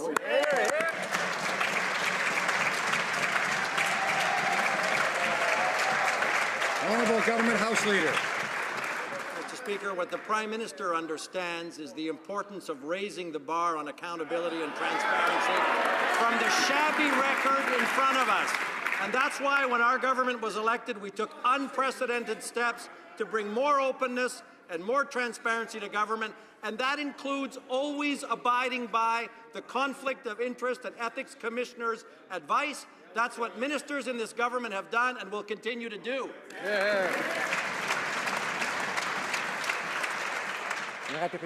Honourable Member for Desnethie, Mississippi, Churchill River. Mr. Speaker, Indigenous women in Canada are more likely to be victims of violence. Many studies have shown that being a survivor of violence has a significant impact on mental health. But for women on reserve in rural and remote communities, mental health supports and services are often inadequate or non-existent. Will the Health Minister work with Indigenous communities to ensure that culturally sensitive mental health services are available to all women? The Honourable Minister of Health. Mr. Speaker, I'm pleased to respond to this important question, and I would agree with the member opposite that for women in particular, violence, and particularly for Indigenous women, can often contribute to real challenges in mental health. We are fully committed as a government to responding to the mental health needs of Canadians. The Prime Minister has asked me to make sure that we increase access to mental health services for all Canadians, and I would particularly be interested in working with the member opposite to ensure that we can provide adequate mental health services to Indigenous women and men in her community and all Canadian communities. The honourable member for Saint-Hyacinthe-Bagot. Mr. Speaker, over the past year, hundreds of women have courageously spoken out against the harassment and violence that they have suffered. These are systemic problems that require a political solution.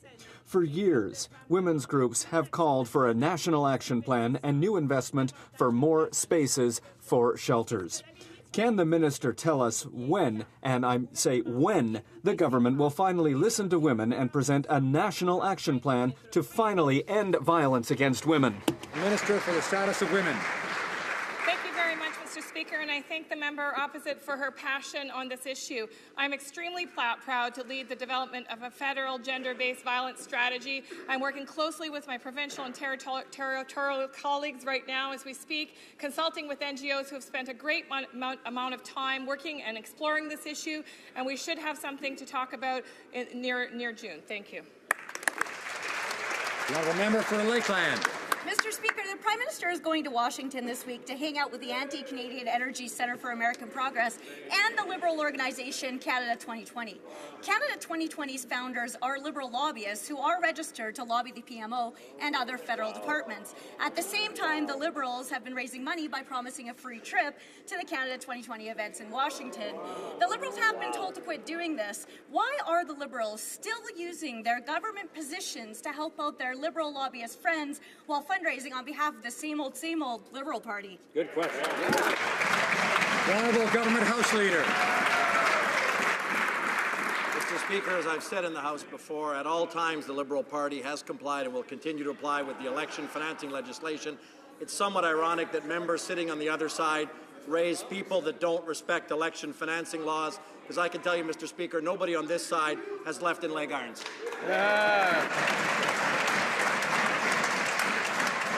Honourable member for Yorkton Melville. Well, Mr. Speaker, the President of Canada 2020 is Tom Pitfield. His spouse is the President of the Liberal Party. They are both self-described friends of the Prime Minister. Understandable. The Conflict of Interest Act is clear. You cannot further the interests of your friends. And the Prime Minister himself is in a fundraising email from his friend, the President of the Liberal Party, offering access for cash. Why is the Prime Minister trying to promote his friends and raise money for the Liberal Party on a supposed official state visit? The Honourable Government House Leader. Mr. Speaker,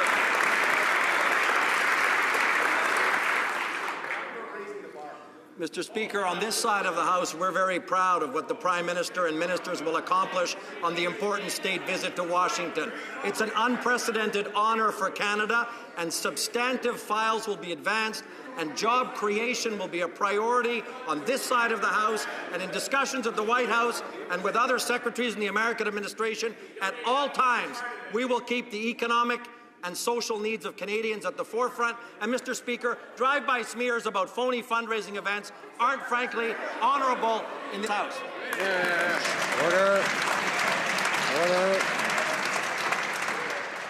Order. Let's have some order here. There's some danger of there being fewer questions. So, member for Lethbridge. Thank you, Mr. Speaker. Mr. Speaker, the Liberal Party is using this trip and its position as government to fill party coffers in order to help out their friends of the Prime Minister. At Christmas time, the Liberals were told that they had to stop this cash for access flow. This is exactly what they're doing now, however, only 3 short months later. They seem to be promising donors access to the Prime Minister and the ministers who are going with him. And we've seen this all before with the Liberals. So my question is, why do the Liberals continue to blur the lines between their party and their position as government? Liberal Government House Leader.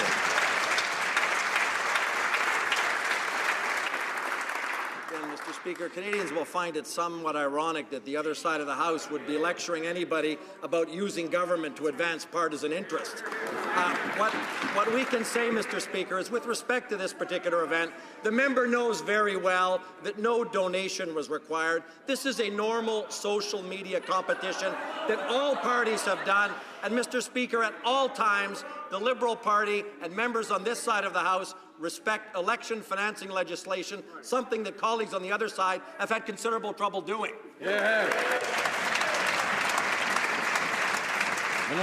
Honourable Member for Longueuil, Charles-Le-Moyne.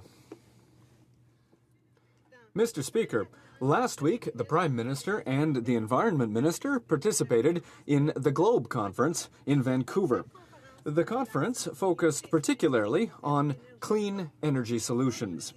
As we've said from the beginning, it's time to stop opposing the environment and the economy, particularly when clean energy programs can encourage economic development. Can the Minister of the Environment please inform the House about the meetings that she had at the conference? Thank you. The Honourable Minister of the Environment. I would like to thank my honourable colleague. I had the pleasure of participating in the Globe Summit, the biggest conference dealing with business innovation in the environment and green energy.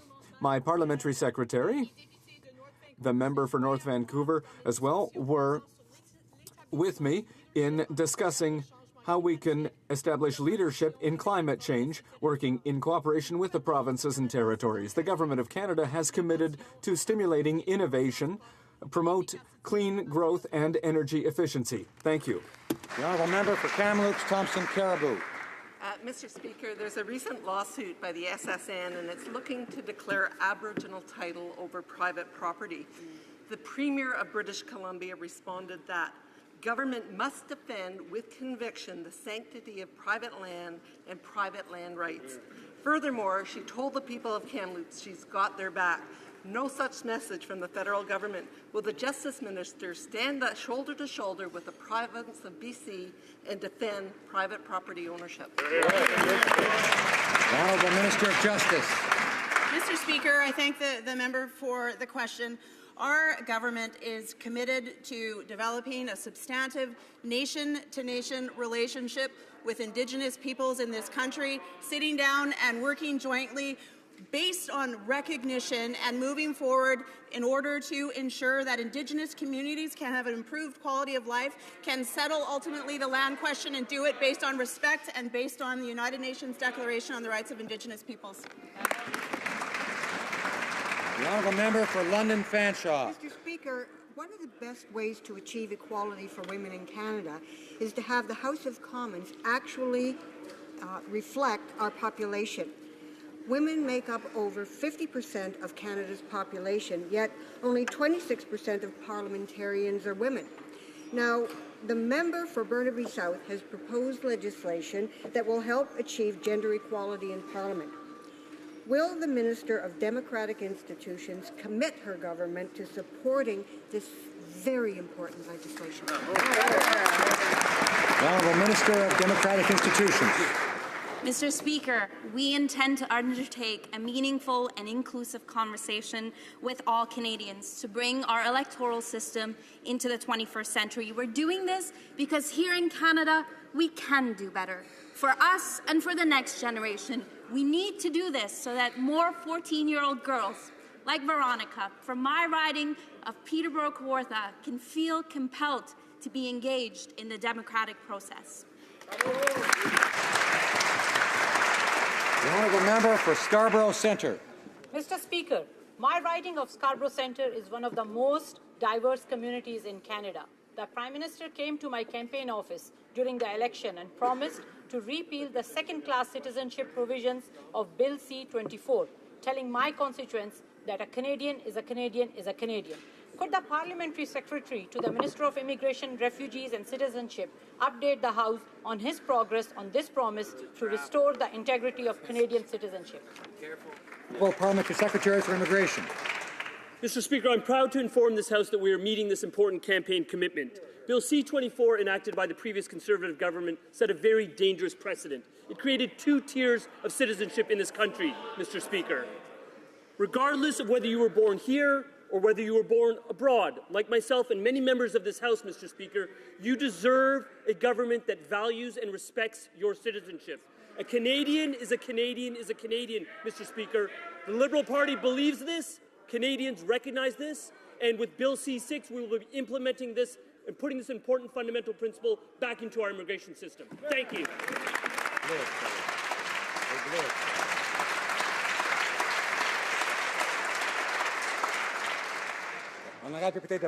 Honourable Member for Repentigny. Mr. Speaker, yes, a woman and a feminist will speak about free trade. When it comes to softwood lumber, the Americans have lost every WTO and NAFTA challenge. Quebec's forestry industry is beyond reproach and has always respected the free trade agreement. The government's position should be clear and simple. There's nothing to negotiate. Will the government remind the Americans that the softwood lumber agreement is already signed and it's called NAFTA? The Honourable Parliamentary Secretary. Mr. Speaker, I'd like to thank the Honourable Member for her question. Yes, NAFTA is part of the framework and one of the issues surrounding the softwood lumber question. And there are other issues in Quebec and in British Columbia. We are aware of the different issues. We are ensuring that we will have stable, fair, equitable access to the American market. That's what we promised, and that's what we're going to do, Mr. Speaker. The Honourable Member for Manicouagan.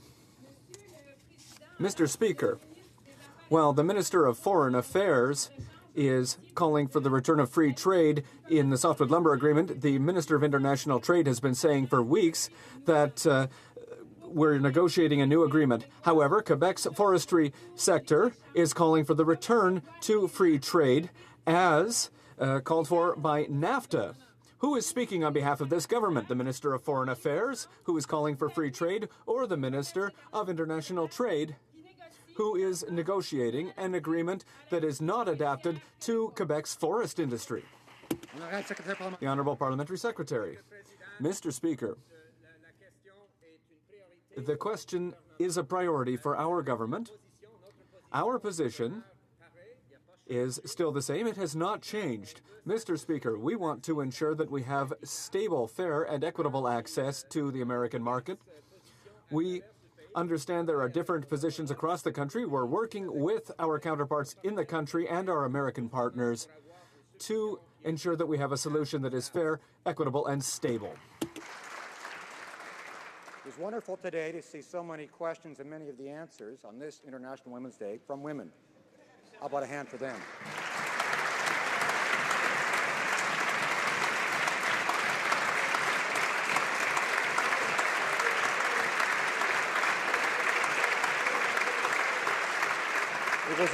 It was unfortunate, however, to have a lot of noise and a lot of voices being heard that were male voices that I was hearing when they didn't have the floor.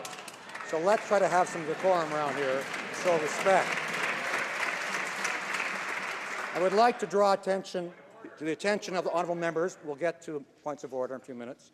I would like to draw the attention of honourable members to the presence in the gallery of Dr. Arthur MacDonald, astrophysicist and co-winner of the 2015 Nobel Prize in Physics, and his collaborators representing 4 countries and over 15 universities and research facilities.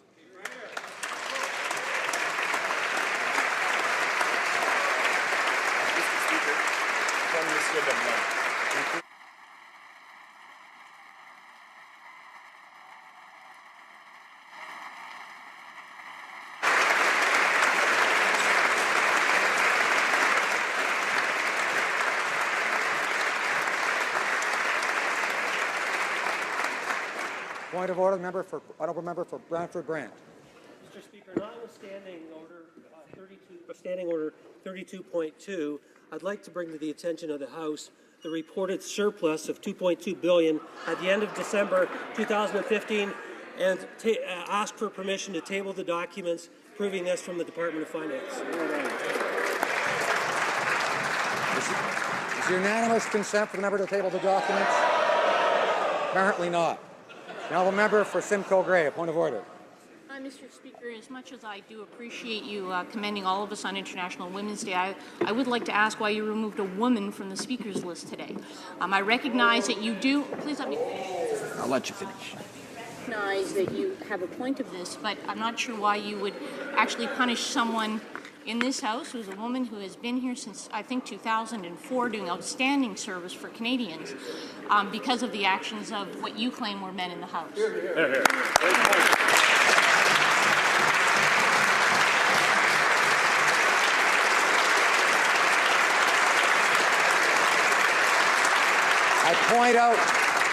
I thank the member for her question. I point out to honourable members that the question period went past the time allotted for question period. And I point out that I did give an indication earlier that question period might be a little shorter if there weren't better decorum in the House. And I encourage members to take that to heart and act accordingly. I would have thought, especially on Women's Day, we would have had different decorum here.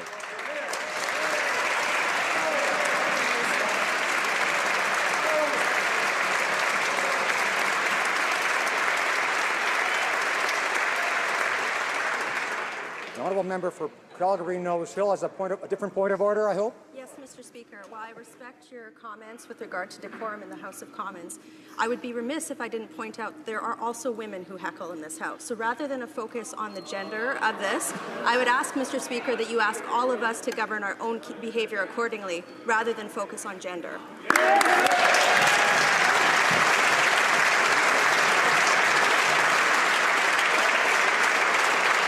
I appreciate the honourable member's comment, but I think that my noting of what was happening here was accurate. That it's unfortunate that it was male members making most of the noise.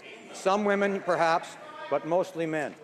It being 3:10 p.m., pursuant to order made, pursuant to order made on Tuesday, February 23rd, 2016, the House will now proceed to the taking of the deferred recorded division on the amendment relating to government business number 2. Call on the members.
The question is on the amendment. Mr. Trudeau. Appuyé par Monsieur Leblanc. Seconded by Mr. Leblanc, move that the House support the government's decision to broaden, improve, and redefine our contribution to the effort to combat ISIL by better leveraging Canadian expertise while complementing the work of our coalition partners to ensure maximum effect, including, may I dispense? Dispense.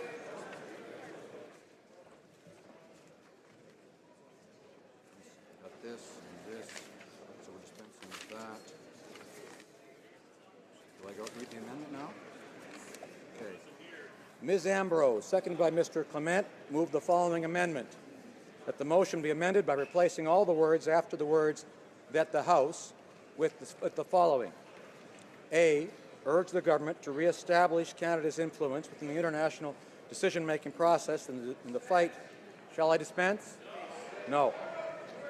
In the fight against terrorism and rebuild the trust Canada has lost with its allies by reversing its decision to withdraw CF-18s from the air combat mission, which essentially removes Canada from any combat role.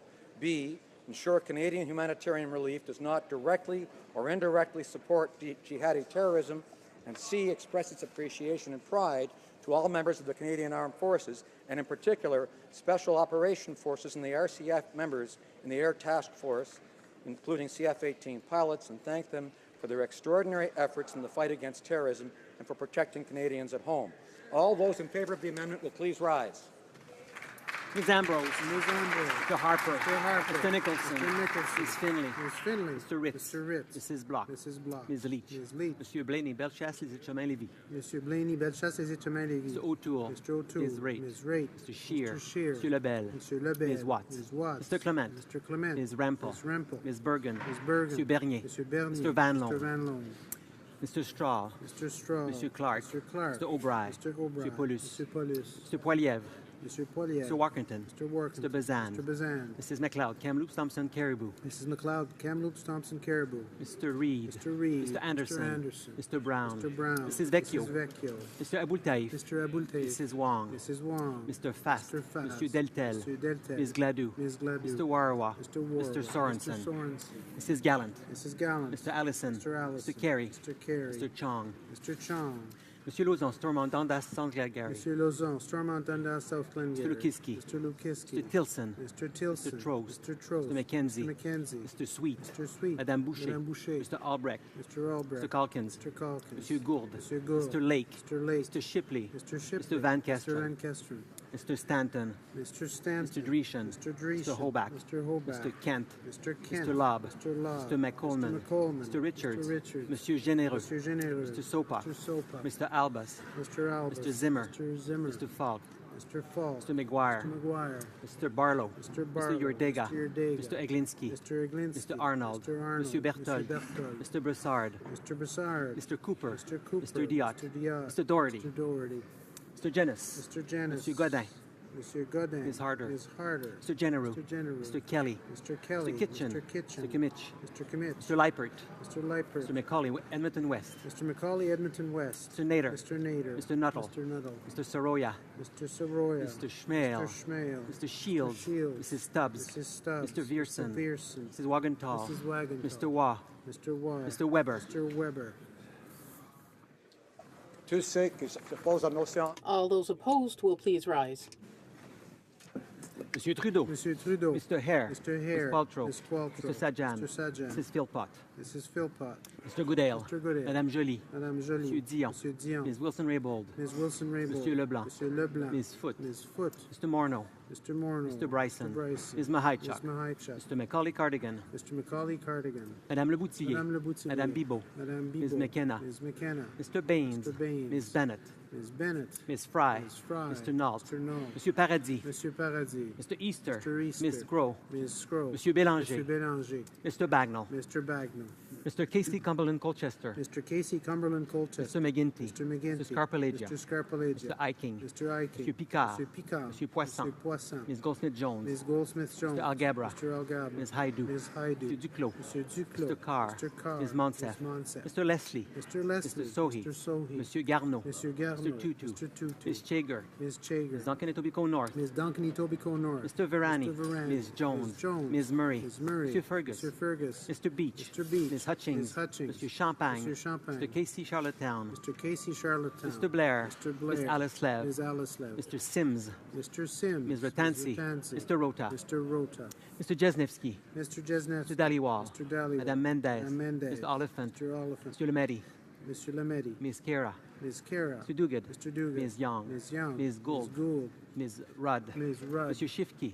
Monsieur Shifke. Mr. Cesar Chavan. Mrs. Cesar Chavan. Mr. Chan. Mr. Chan. Mr. Vaughn. Mr. Vaughn. Mr. Boissonneau. Mr. Boissonneau. Monsieur Lauzon, Argenteuil, La Petite Nation. Monsieur Lauzon, Argenteuil, La Petite Mr. Nation. Lamoureux. Mr. Lamoureux. Ms. Dillon. Ms. Dillon. Monsieur Dubourg. Monsieur Dubourg. Mrs. McCrimmon. Mrs. McCrimmon. Mr. Wilkinson. Mr. Wilkinson. Mr. McKay. Mr. McKay. Mr. Cosner. Mr. Cosner. Monsieur Rodriguez. Monsieur Rodriguez. Mr. Holland. Mr. Holland. Monsieur Cormier. Monsieur Cormier. Mr. Pesky-Solido. Mr. Pesky-Solido. Mr. Aldag. Mr. Aldag. Mr. Amos. Mr. Amos. Mr. Ananda Sangari. Mr. Ananda Sangari. Monsieur Arsenault. Monsieur Arsenault. Mr. Area. Mr. Area. Mr. Ayoub. Mr. Ayoub. Mr. Badaway. Mr. Badaway. Bayless. Mr. Biddle. Bayless. Mr. Biddle. Mr. Basio. Mr. Basio. Mr. Bettina. Mr. Bettina. Monsieur Breton. Monsieur Breton. Ms. Dabroussen. Ms. Debrussen. Ms. Damoff. Ms. Damoff. Mr. De Courcy. Mr. De Courcy. Monsieur Diorio. Monsieur Diorio. Monsieur Drouin. Monsieur Drouin. Ms. Zerowitz. Ms. Zerowitz. Mr. Essassi. Mr. Essassi. Ms. Petitpas-Taylor. Ms. Petitpas-Taylor. Monsieur El Khoury. Mr. Ellis. Mr. Erskine Smith. Mr. Aelfson. Mr. Fillmore. Mr. Finnegan. Mr. Fisher. Mr. Fonseca. Mr. Fragiscatos. Mr. Fraser. Windsor West.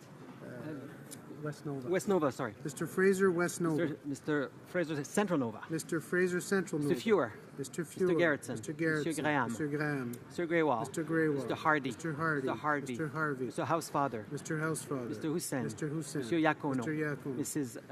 Jordan. Jordan. Mrs. Jordan. Mr. Johari. Mr. Johari. Mr. Kong. Mr. Kong. Ms. Khalid. Ms. Khalid. Madame Lapointe. Madame Lapointe. Monsieur Lefebvre. Monsieur Lefebvre. Monsieur Lemieux. Monsieur Lemieux. Mr. Levitt. Mr. Levitt. Monsieur Lightbound. Monsieur Lightbound. Mrs. Lockhart. Mrs. Lockhart. Mr. Long. Mr. Long. Mr. Longfield. Mr. Longfield. Ms. Ludwig. Ms. Ludwig. Monsieur McKinnon-Gatineau. Monsieur McKinnon-Gatineau. Monsieur Maloney. Mr. Maloney. Monsieur Massé, Avignon-la-Métis, Matane, Matapédia. Monsieur Massé, Avignon, la Métis, Matane, Matapédia. Mr. May Cambridge. Mr. May Cambridge. Mr. McDonald. Mr. McDonald. Mr. McKinnon, Coquitlam, Port Coquitlam. Mr. McKinnon, Coquitlam, Port Coquitlam. Mr. McLeod, Northwest Territories. Mr. McLeod, Northwest Territories. Mr. Mendocino. Mr. Mendocino. Monsieur Miller, Ville-Marie, le Sud-Ouest, Île-des-Sœurs. Mr. Miller, Ville-Marie, le Sud-Ouest, Île-des-Sœurs. Mr. Morrissey. Mr. Morrissey. Madame Nassif. Madame Nassif. Ms. O'Connell. Ms. O'Connell. Mr. Oliver. Mr. Oliver. Mr. O'Regan. Mr. O'Regan. Monsieur Ouellet. Monsieur Ouellet. Mr. Peterson. Mr. Peterson. Monsieur Rioux. Monsieur Rioux. Monsieur Robillard. Monsieur Robillard. Mrs. Romanado. Mrs. Romanado. Mr. Rumi. Mr. Rumi. Mr. Rosnack. Mr. Rosnack. Ms. Sahota. Ms. Sahota. Mr. Saini. Mr. Saini. Monsieur Sanson. Monsieur Sanson.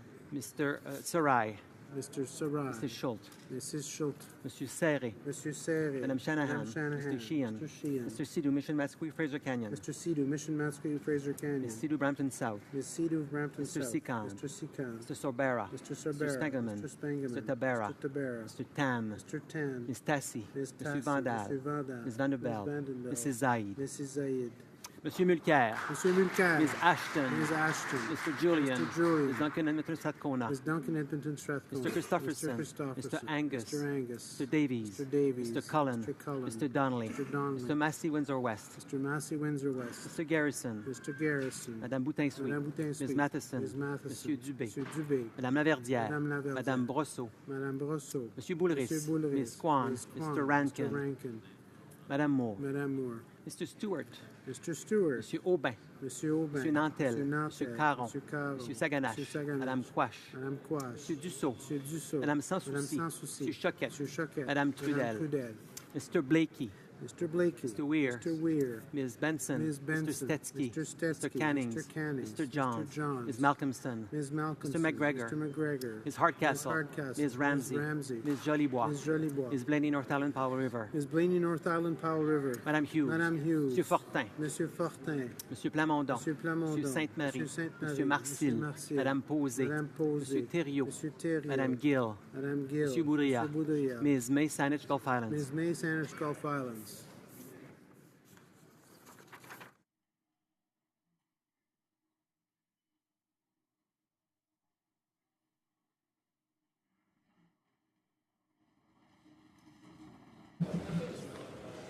Yeas pour 95, 95, nays contre 230, 230. Je déclare l'amendement rejeté. I declare the amendment defeated. The next question is on the main motion. The question is as follows. Mr. Trudeau, seconded by Mr. LeBlanc, move that the House support the government's decision to broaden, improve, and redefine our contribution to the effort to combat ISIL by better leveraging Canadian expertise while complementing the work of our coalition partners to ensure. Shall I dispense? Agreed. It is the pleasure of the House to adopt the motion. All those in favor of the motion will please say yea. Yea. All those opposed will please say nay. Nay. As loud as that was, in my opinion, the yeas have it. Call on the members. Now we just do this. Sorry, go ahead. Go ahead. All those in favor. Oh, yeah. All those in Okay. All those in favor will please rise. Monsieur Trudeau. Monsieur Trudeau. Mr. Hare. Mr. Hare. Ms. Qualtrough. Ms. Qualtrough. Mr. Sajjan. Mr. Sajjan. Mrs. Philpott. Mrs. Philpott. Mr. Goodale. Mr. Goodale. Madame Joly. Madame Joly. Monsieur Dion. Monsieur Dion. Ms. Wilson-Raybould. Ms. Wilson-Raybould. Monsieur Leblanc. Monsieur Leblanc. Ms. Foote. Ms. Foote. Mr. Morneau. Mr. Morneau. Mr. Bryson. Mr. Bryson. Ms. Mahaichuk. Ms. Mahaichuk. Mr. Macaulay-Cardigan. Mr. Macaulay-Cardigan. Madame Leboutillier. Madame Leboutillier. Madame Bibeau. Madame Bibeau. Ms. McKenna. Ms. McKenna. Mr. Baines. Mr. Baines. Ms. Bennett. Ms. Bennett. Ms. Fry. Ms. Fry. Mr. Nault. Mr. Nault. Monsieur Paradis. Mr. Paradis. Mr. Easter. Mr. Easter. Ms. Grohl. Ms. Grohl. Monsieur Bélanger. Mr. Bélanger. Mr. Bagnall. Mr. Bagnall.